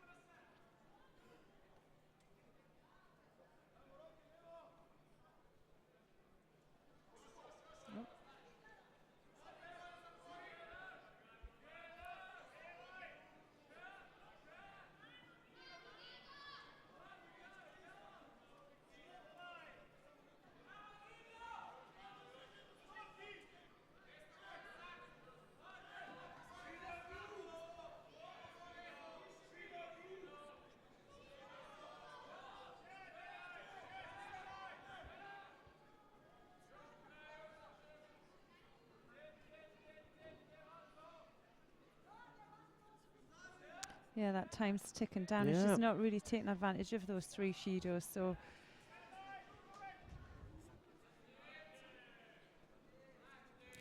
If that had been a Korean fighter, you'd have had 6 attacks, you know, not massively big ones, but 6 ones that she had to defend in 40 seconds. yeah, End of it. yeah. None of them would have thrown her, but there would have been 6 attacks. You'd just have been, you know, snowballed. That's the Yeah. one, yeah. Keep pushing. That was close.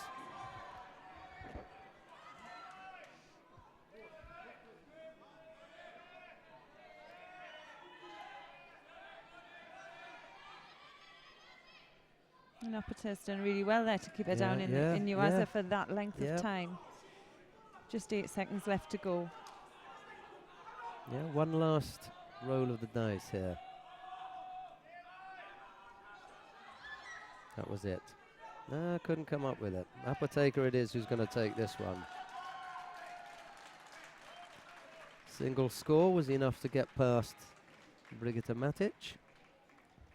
That's okay. Her and her coach will walk away with that and stick a silver medal in the cabinet. But more than that, they'll look at the matchup with Apoteca, which will not be the last time these two will go head to head. Better to work it out here than, you know, somewhere else, like Matthias Fischer was saying this morning, where all the points, you know, count. And that was all right at the end as well, you know. It was hard, very hard fought contest, but on this occasion, Clara Apoteca comes away. It was a nice counter as well. Comes away the winner and gold medalist at the Under-23 European Championships. Stay with us. We're going to bring you the awarding ceremony for the men in the under 90 kilo category, and then we'll be back with the action with the bronze medals in the under 100 kilo category.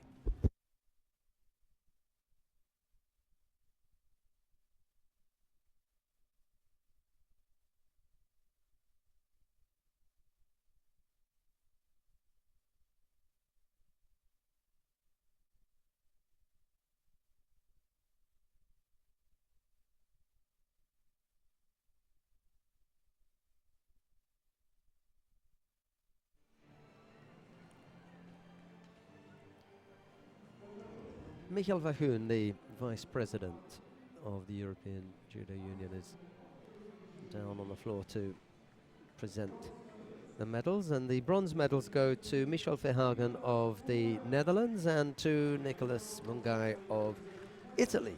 There's the Italian collecting his, and there's Mickey Verhagen waiting for his. The silver medal goes to Rico Harder of the Netherlands. And the gold medal goes to David Klamert of the Czech Republic. And there is Michal Verhoeven, who's from the Czech Republic himself, to present the gold medal.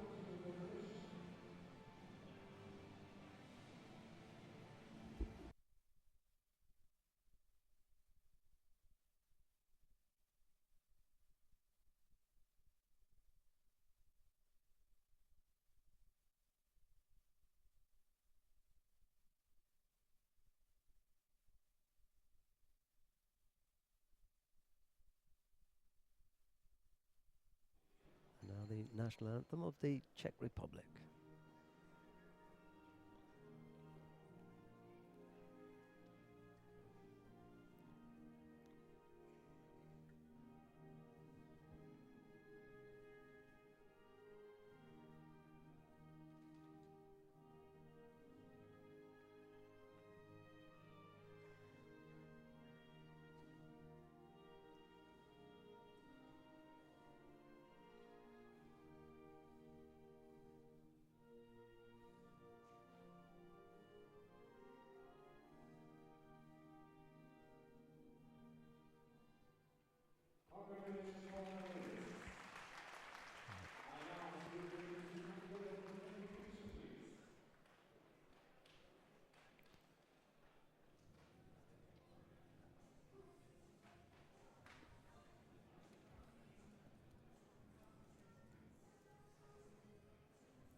Right, the first of the awarding ceremonies out of the way. We've got 4 more to bring you. We've got 3 more weights as well. And the first of these is the under 100 kilo category. We've got 2 bronze medal matches. We're going to take a look at the bronze medal match on mat 2. That's between Niaz Bilalov of Russia. He faces Jalil Shukurov of Azerbaijan. Bilalov in the white judogi, Shukurov in blue. The other bronze medal match is between Maximilian Hageneder of Austria. He faces Forgashi Gergo of Hungary. That's on mat 1, but we're going to watch the contest on mat 2. Bilalov in white, Shukurov in blue. Here's Chloe.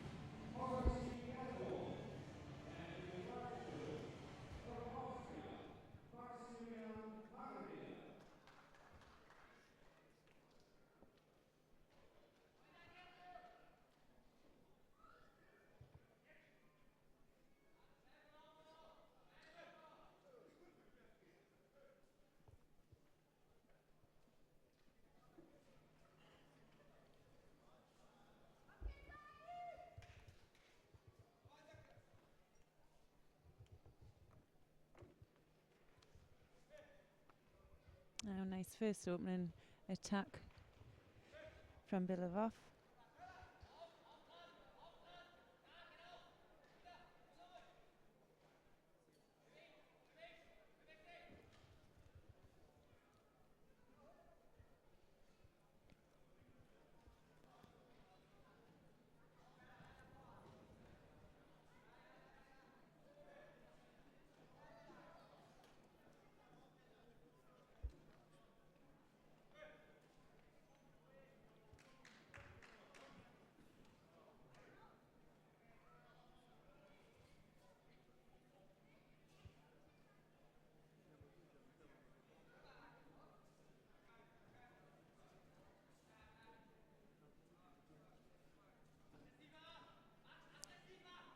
Bilalov lost out in the quarter-final to Zlatko Kumric. He then went down into the repechage contest where he beat Tulukidze of Georgia. Had a little bit of a cut on his right cheek, just below the right eye actually. Anyway, doesn't seem any worse for wear. Shaping to go left-sided, isn't he? Just leading there, and then his right hand came away, and he ended up putting that down to keep his balance. And so we're going to see him have another go at that. That's a shame, because he's looked the more positive of the two, and yet he's ended up as the one who's picked up the penalty.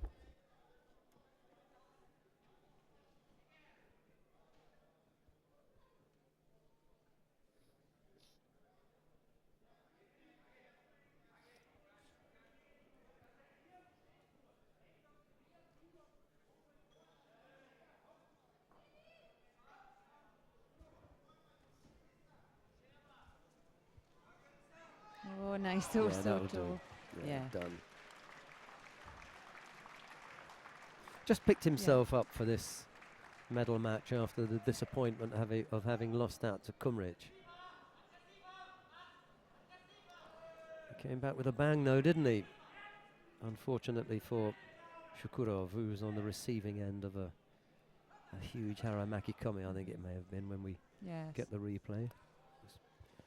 Sort of what it shaped like. Yeah.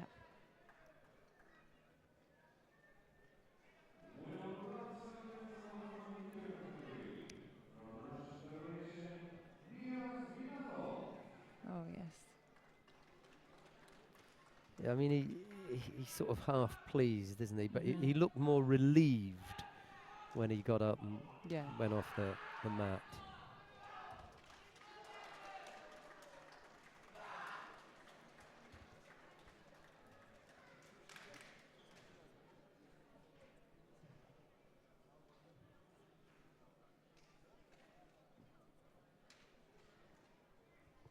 Did you catch how he? Shimi was there, I think. Oh, okay. From Fogashi on Hakaneda.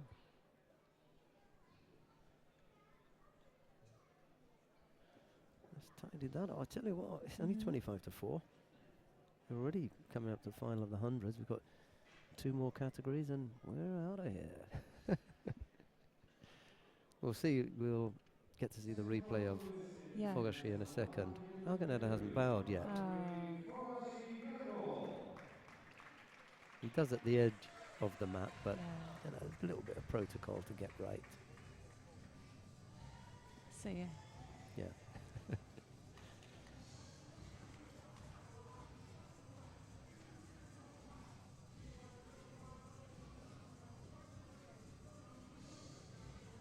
Oh, you see that neck's wide open. Yeah, he's looking up, isn't he? Yeah. Don't know if I know, people at home beg your pardon, we're seeing it on the big screen.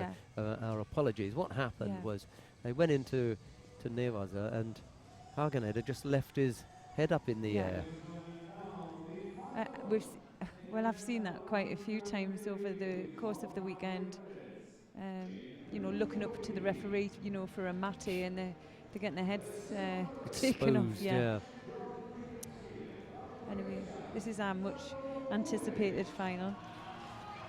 And this final is between Oleg Ishimov of Russia. He faces Zlatko Kumric of Croatia, who we described this morning as a dark horse, didn't we? Yeah. Unbelievable. Well, at least we picked him out, didn't we?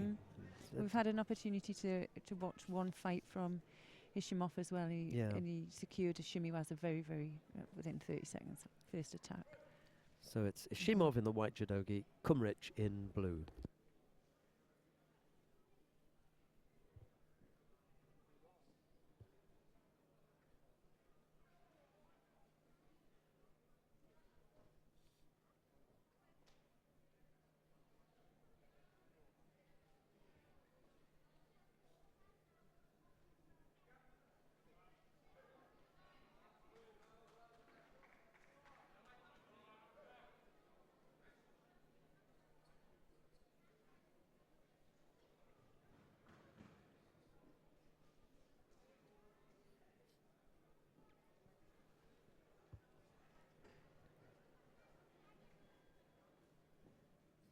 Just trying to free his hands up. Wants to get a good grip on Oh, what a his opponent, beautiful. Azari, Yeah.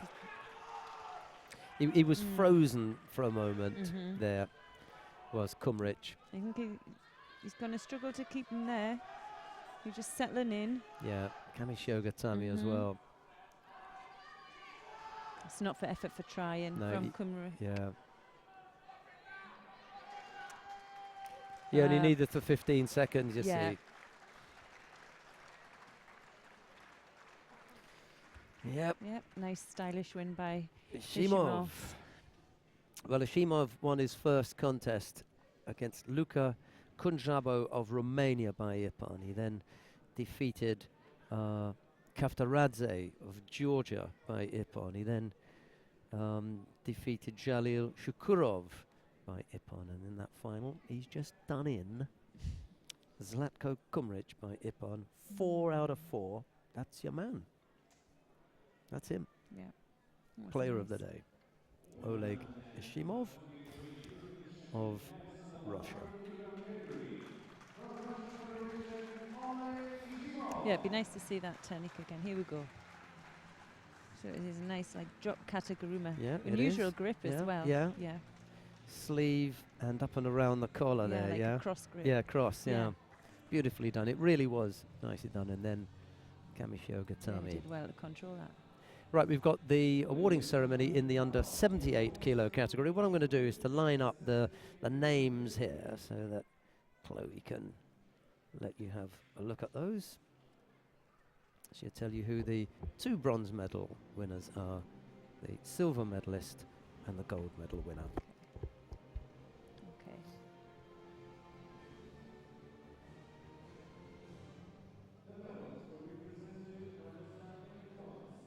Yes, so we have bronze medalists. We have Evelyn Salanki from Hungary and Milora Rosata from Italy.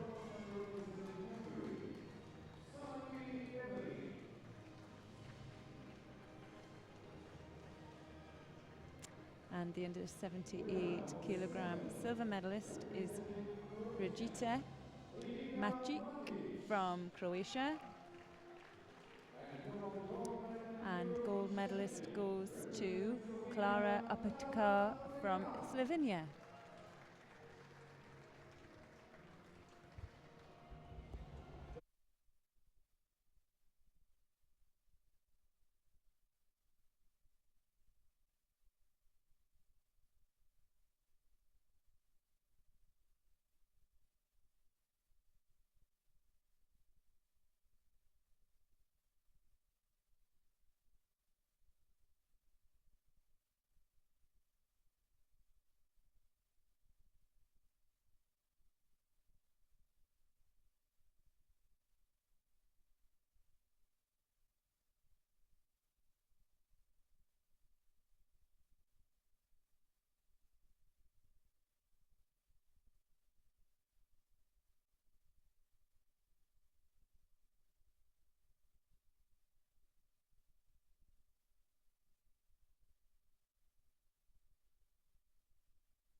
Søren Starker, the EJU media director, is down with the athletes catching some quotes, and you can read all about the player of the day and catch up on those EJU quotes by clicking on eju.net. It will be online in a couple of hours from now. Right, I'm going to do the introduction for the bronze medal matches. We're going to see the contest on mat number 2 between Zigetvari Mercedes of Hungary. She faces Aidana Nagorova of Russia. Nagorova came in here as the number 1 seed. If you want to see Milica Zabic of Serbia and Beata Pakut of Poland, that's on mat number 1, but we're going to watch the contest on mat number 2. Here's Chloe.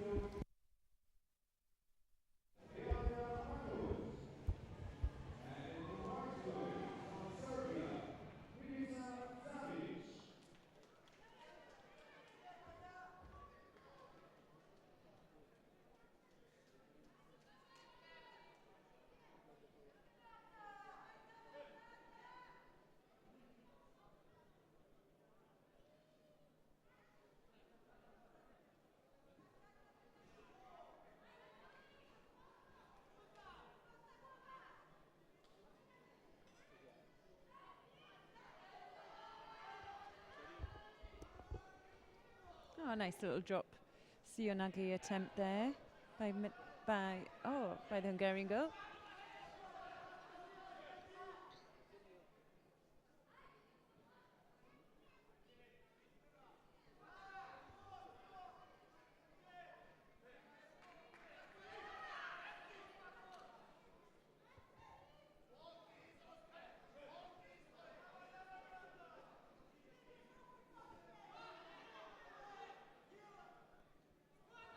Oh, yes.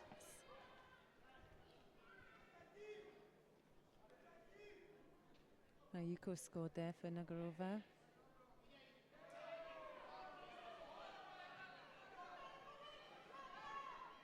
Just coming to the end of the first minute.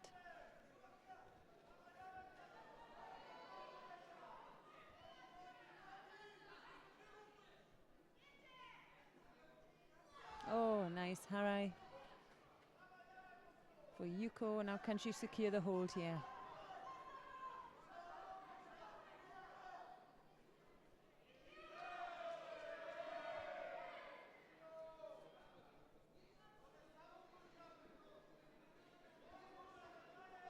She's in danger of getting a leg caught there. She needs to be a little bit more aware, get them moving. She was very lucky there on the bell. So, Wazari scored.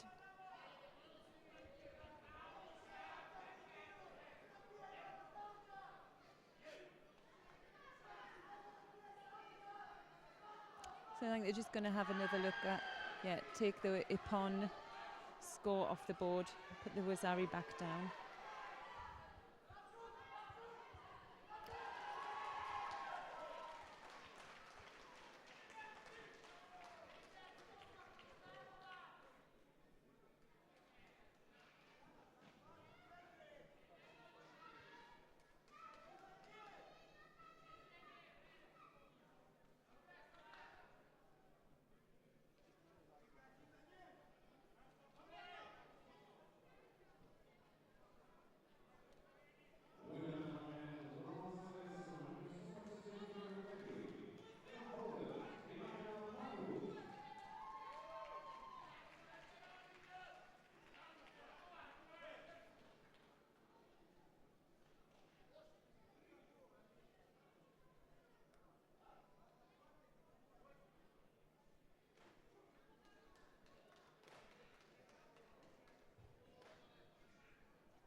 So Nagora just picking up a Shido there, not really engaging within the fight.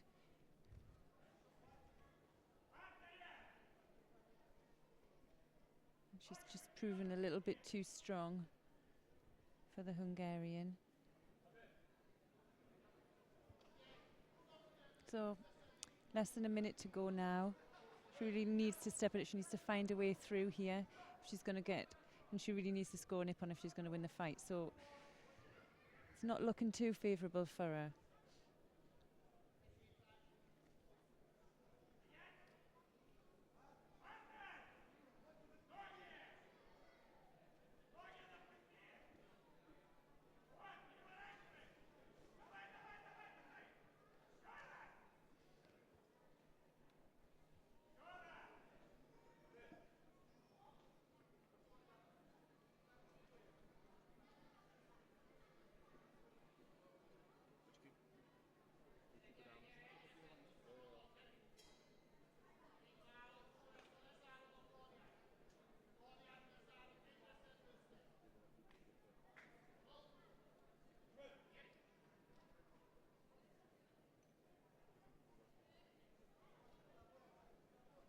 Oh!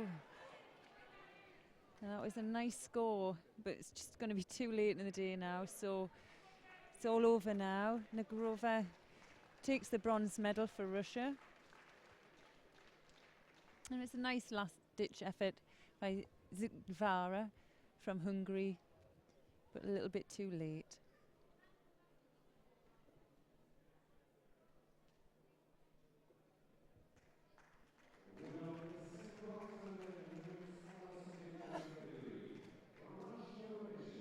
Is that nice?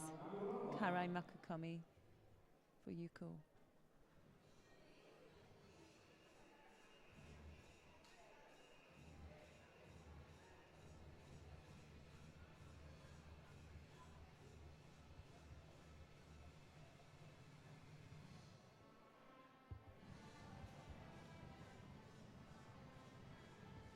So we're moving on now for the final of the plus 78 kilogram women.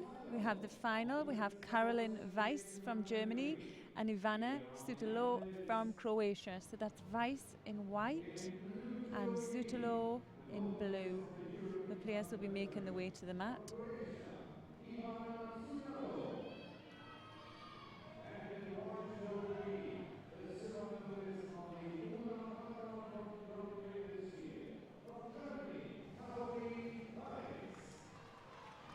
So Caroline Weiss was our standout for our pick of the day for this weight category. So we'll have to see how she gets on, because Sutlana has been really strong throughout the day.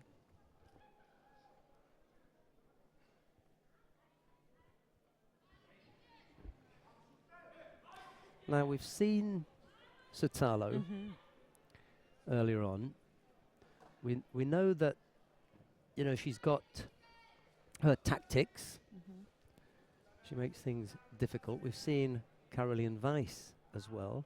And I just get the feeling that if Weiss can stay focused on the job at hand, which is to throw, come up with any of the scoring opportunities, those are, you know, in Tachiwas and in Nevas or whatever the variety is, if she can just focus on those and not get distracted by the antics of Sutalo, you know? Yeah, Sutalo's really strong. She doesn't move very well, so anything that Caroline does do, she has to make sure, you know, she can really score from it. She gets a move and she can't do a half-hearted attack with it because she will get countered.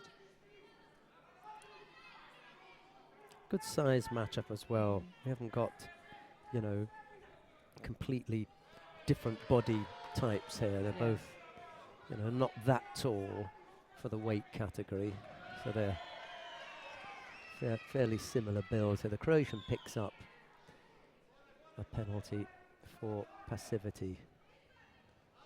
What a nice chat with the Russian. Oh, there you go, that's there we nice. go, that was nice. We're talking about. Yeah, switch direction. Weiss has got nice throwing skills. Just concentrate on what you're good at. And as she got a little bit wrapped up with the foot tapping in her previous contest, do you remember? It sort of distracted her, but just stay focused. Dumped Sutalo quite heavily there, didn't she? Yeah, she was just holding her shoulder there. She may have landed on that a little awkwardly. Well, it was nothing serious. There's a bit of weight out there, isn't there, between the pair of them? You like. Caroline Weiss coming down on top of you. Silver medalist at the Junior World Championships twice was Caroline Weiss. The second time around was painful. Oh, here she goes again. Yeah. Oh, beautiful. Yeah. Yeah. If it works once, it works again. She's very shy. I'm Yeah. glad, in a way, I'm glad she's not player of the day, because I would have had to have gone down there to do the interview Oh. with her. And I think you're right. Sotalo is in a bit of discomfort. Yeah. Left shoulder, Mhm. I think. Look, you know, she's She's had a good day herself, though. She has looked strong throughout the day. you know, she's carrying that shoulder, look, because, you know, she came to shake, Yeah. and she just left the hand. It wasn't like, you know, with both hands. You got hot hands, Chloe. Better than having cold hands. Cold hands, warm heart. Oh, is it? Oh, well, it's obviously the other way around for me. Right, we've got the awarding ceremony for the under 100 kilo category coming up. Caroline Weiss of Germany having won the plus 78 kilo category. A good win for her.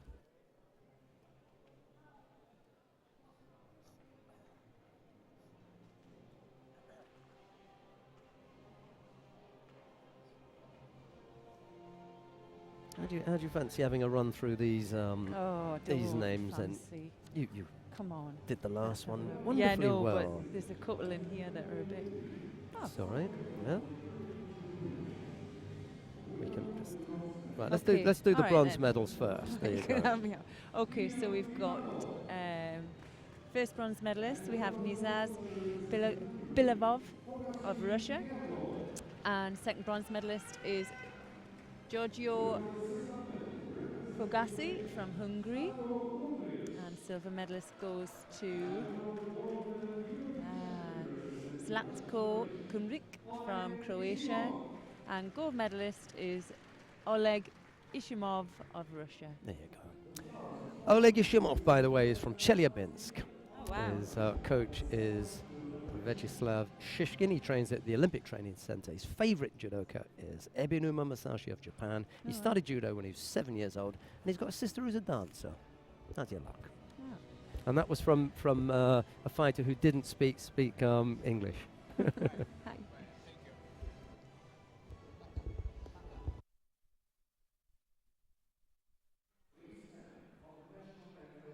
Yeah, he said, "I'm sorry, I don't speak any English." And now the national anthem of Russia.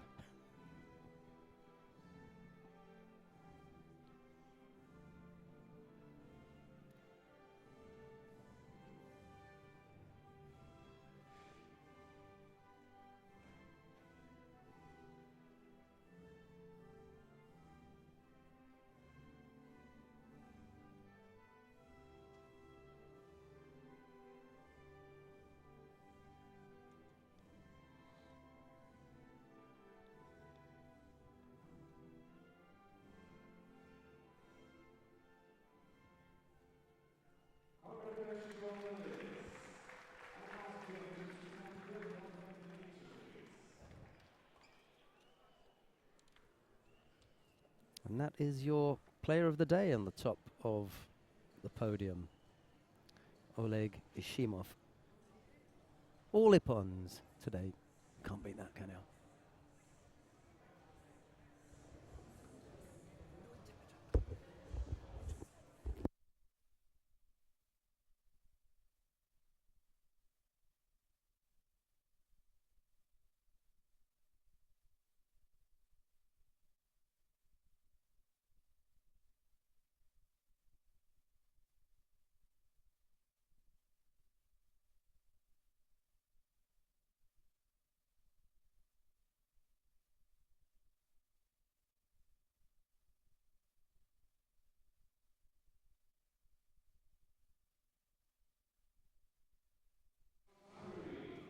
I suppose it's got to be the Italian, hasn't it?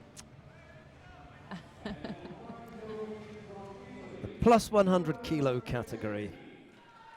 You see, Anton Krivikic was the number Yes. 1 seed, so we should really go to have a look at Krivikic. He's on mat number 2. Sorry about Yes. that, Mari. We love you. Yeah, but 2. We really love you, but it's got to be 2. Okay. Vito Dragic of Slovenia in the white judogi, Anton Krivikic of Germany in blue. And we know Mari's going to be keeping an eye on Niccolo Beccetti of Italy down on mat number 1. Good luck with that one.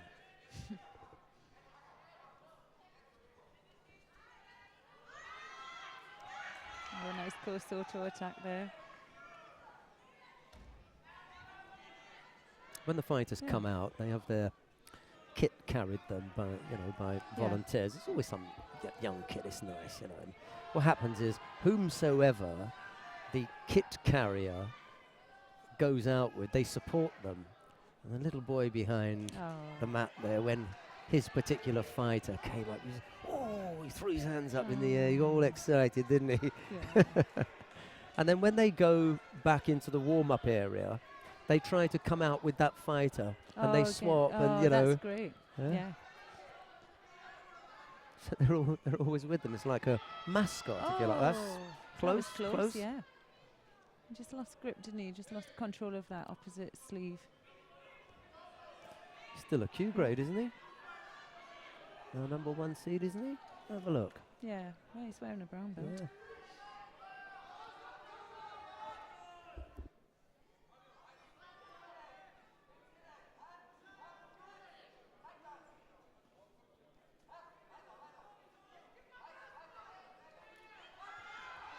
Oh, nice Kosoto attempt there. Kosoto Gak just missed out.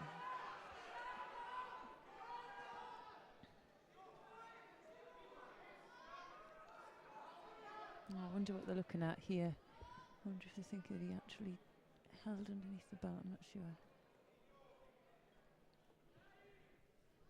Oh. Gave Dragic a score. Oh.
No, Dragic's now in danger of receiving. Yep. Oh, I'm surprised it went to that side. I thought it might have gone to the other side.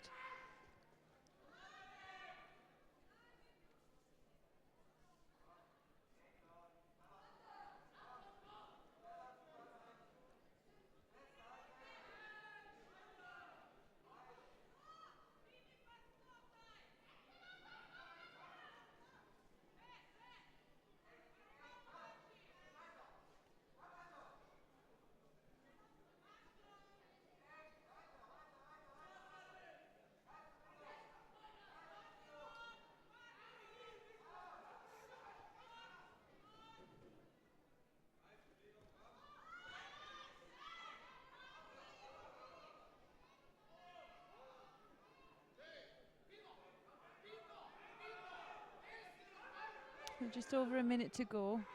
The Slovenian's just doing enough.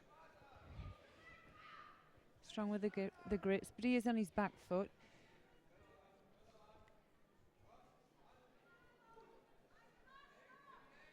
Yeah, I often say that, and it's the first time that I've heard one of the co-commentators use that term, on the back foot, and I'm not even sure if Chloe's completely aware of where it comes from or why it's referred to as being on the back foot, but it means that they're a little bit tentative in coming forward and a little bit defensive, and they can be under pressure. Yeah. And it comes From where?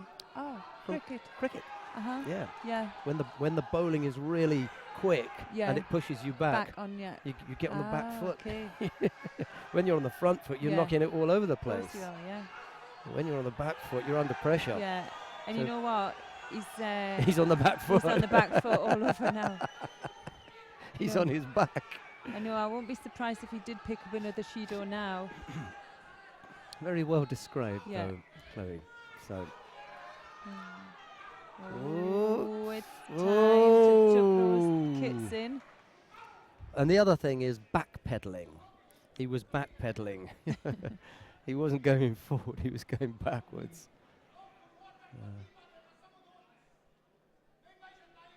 Yeah. Oh dear, yep. Pressure from the German fighter, told in the end. Oh, crowd don't like that decision today.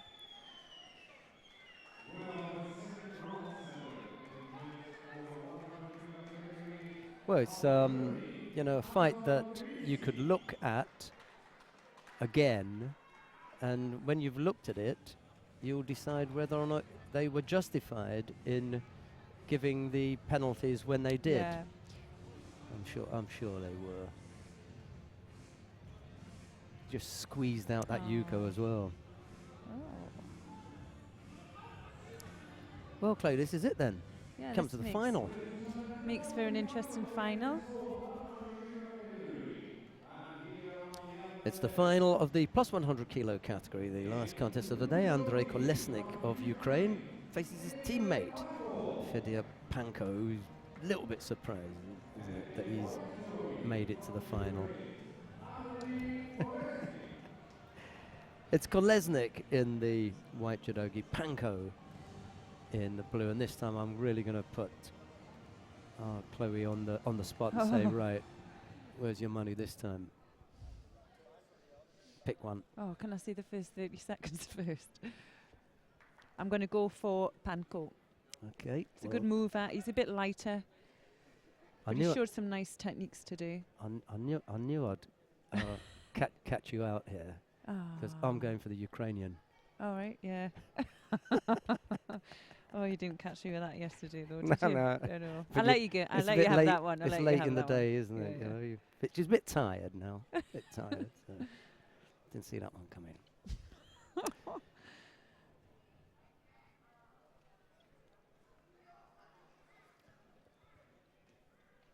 Kolesnik's definitely got the size on him, hasn't he? Yeah. But they're sitting next to each other on the flight back. Going to help the fella in the middle. It's one of those 3-seat things, you know. Oh.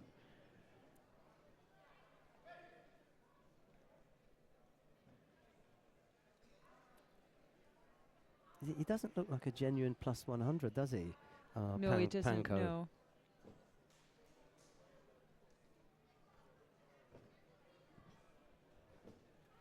But I'm sure they have a measure of each other. They'll probably train together quite often. Yeah. And probably fought quite a few times.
Yeah, they do look like they should be in different weight categories.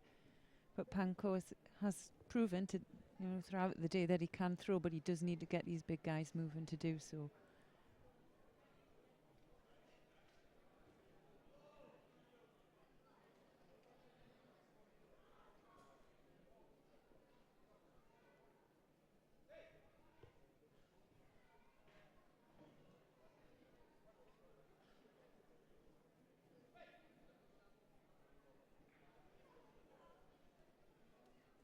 So halfway through the contest here, still no score.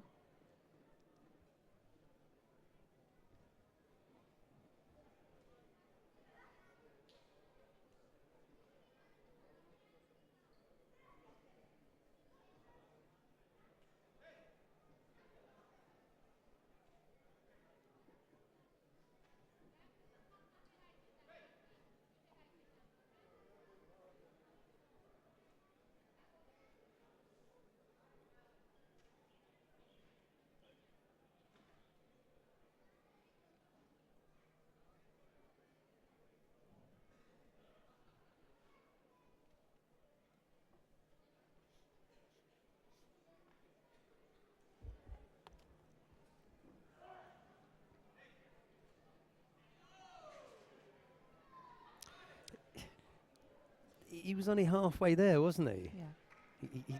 He didn't get turned, so he couldn't take him in the direction that he wanted to. He got half the body there, and it was sort of stop.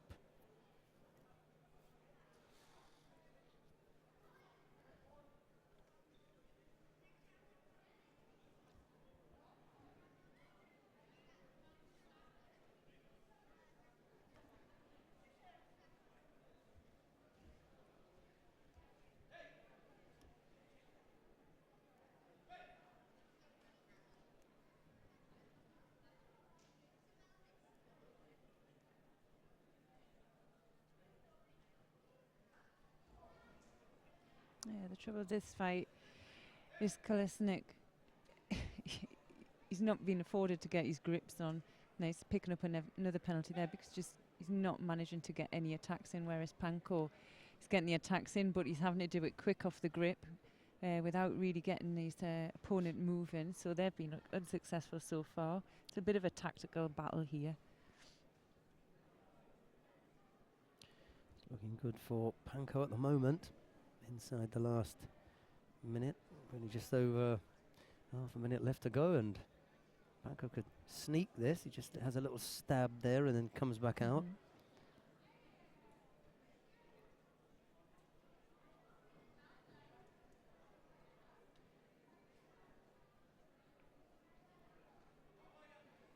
And now it's Panko's turn to do the backpedaling that we were talking about.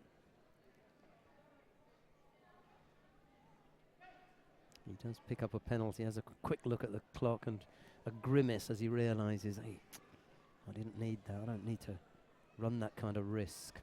He couldn't get enough control to claim a score because he was turning, and the thought was there, but he didn't have any control over Kolesnik. There's no good calling Mate now because there's only 2 seconds left. So, well, Kolesnik loses out to Fedor Panko, his teammate. And well called by Chloe. She said. I did. Yeah. You said Panko was going to win. Well done. Good call. Now we're going to be. We've got 2 more awarding ceremonies to bring. It's the women plus 78 kilos, and then the men. And then that'll be it. We'll be wrapping things up from Bratislava. So if you're not going to be around after the awarding ceremonies for us to say goodbye, let's say goodbye to you now. Thanks very much for your company. We look forward to you joining us again when we bring you more live action. It'll be the Asia Tour next.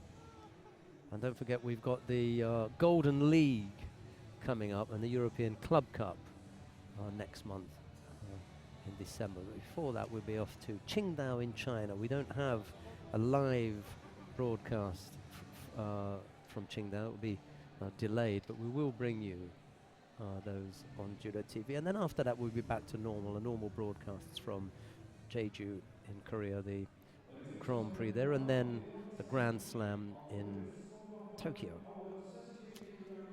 Chloe's going to say goodbye too. Yeah. Yeah, it's been a great weekend. We've seen some fantastic judo. Yeah, so goodbye everyone. Thanks for listening in. We'll see you again, but we're going to stay here for the awarding ceremonies anyway. Let's have a look at the lineup for the plus 78 kilo category. The bronze medals were won by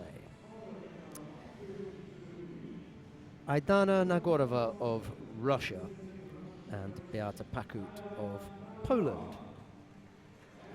Nagorova was the number 1 seed here, the curly-haired. And Beata Pakut, she's not a genuine plus 78, but just fancies having a go. Silver medal goes to Ivana Sutalo of Croatia. The gold medal goes to Caroline Weiss of Germany.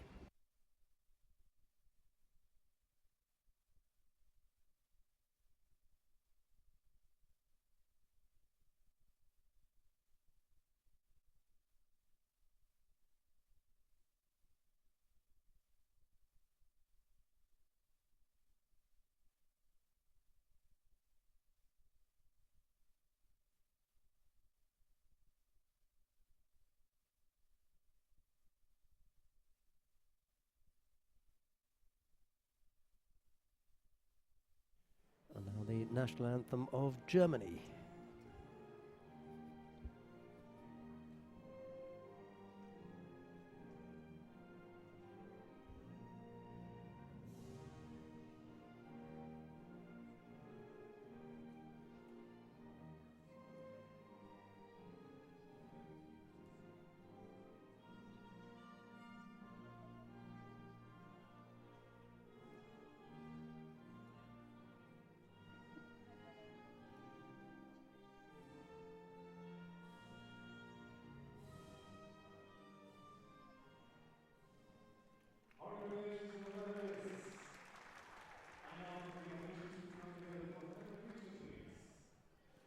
Hey, we've got some graphics on the screen. Where do they pop up from all of a sudden? That's the first time I've seen those.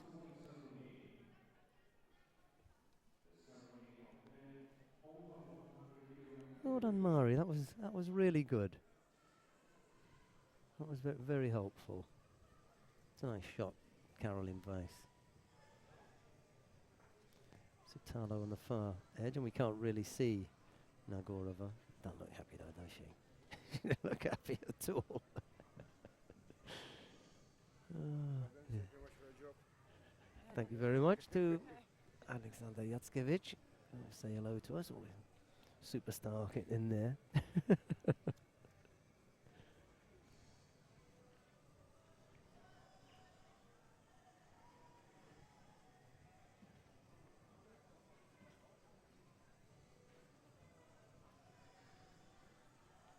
What's Caroline Weiss doing in the shot there? Oi, you've had your turn.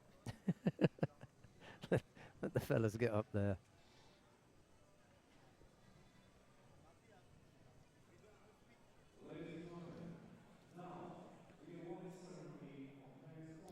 Right then, it's the men in the plus 100 kilo category. Let's see who our medalists are. Quartet coming out.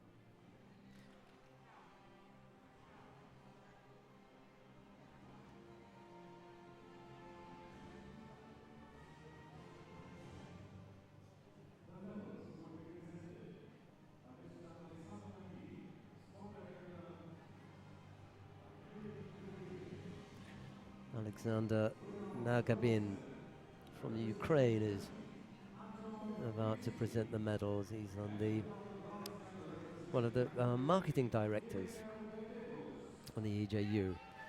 So the bronze medals go to Demeter Bendiguz of Hungary and to Anton Krivikic of Germany. Silver medal went to Andrei Kolesnik of Ukraine. Gold medal goes to Fidia Panko of Ukraine.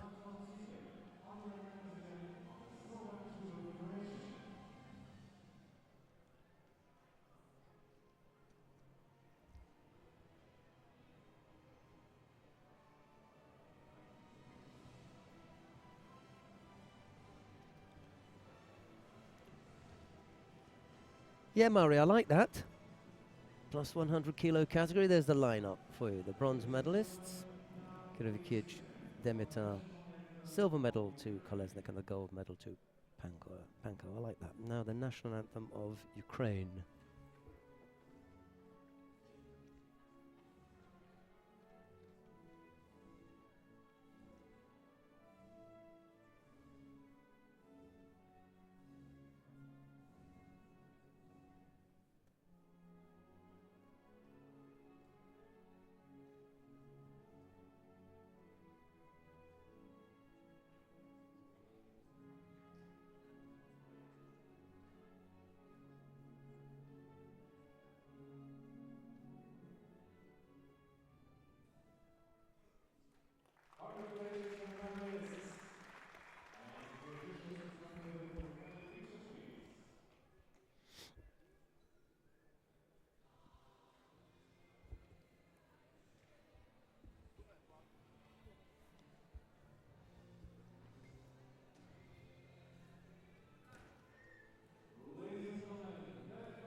Right, well, thank you very much for your company. As I was mentioning earlier on, we will be back with some highlights from the Grand Prix in Qingdao. After that, we go to Jeju, and we'll give you live coverage. We'll be able to bring you live coverage from Jeju, and then, of course, the Grand Slam in Tokyo. So that's the next judo we've got for you. And then don't forget that in December, we'll also have the European Club Cup and the Golden League as well. I don't know if Chloe wants to have a rundown of the medal table. Just go through the gold medal. Which countries had gold medals and how many? Okay, so we have Russia. They're in first place. They had 3 gold medals. And then we've got Germany with 3. And Italy come in 3rd, with Ukraine in 4th. We'll go to top 5, I think. So Poland, they come in with 1 as well. So, yeah, Russia 1st, Germany 2nd, Italy 3rd. And then we had 1 each for Hungary, Slovenia, Serbia, Czech Republic, and GB. Yay. Bringing up the rear. There you go. We had 100% success rate for GB, by the way. They sent 1 athlete, and they came out with 1 gold medal. So there you go. Right, we look forward to your company whenever it is that you can join us again. But from Mari, Matthias Fischer, Chloe Cowan-Vickers, and myself, and everyone here in Bratislava, it's bye-bye for now. Bye-bye.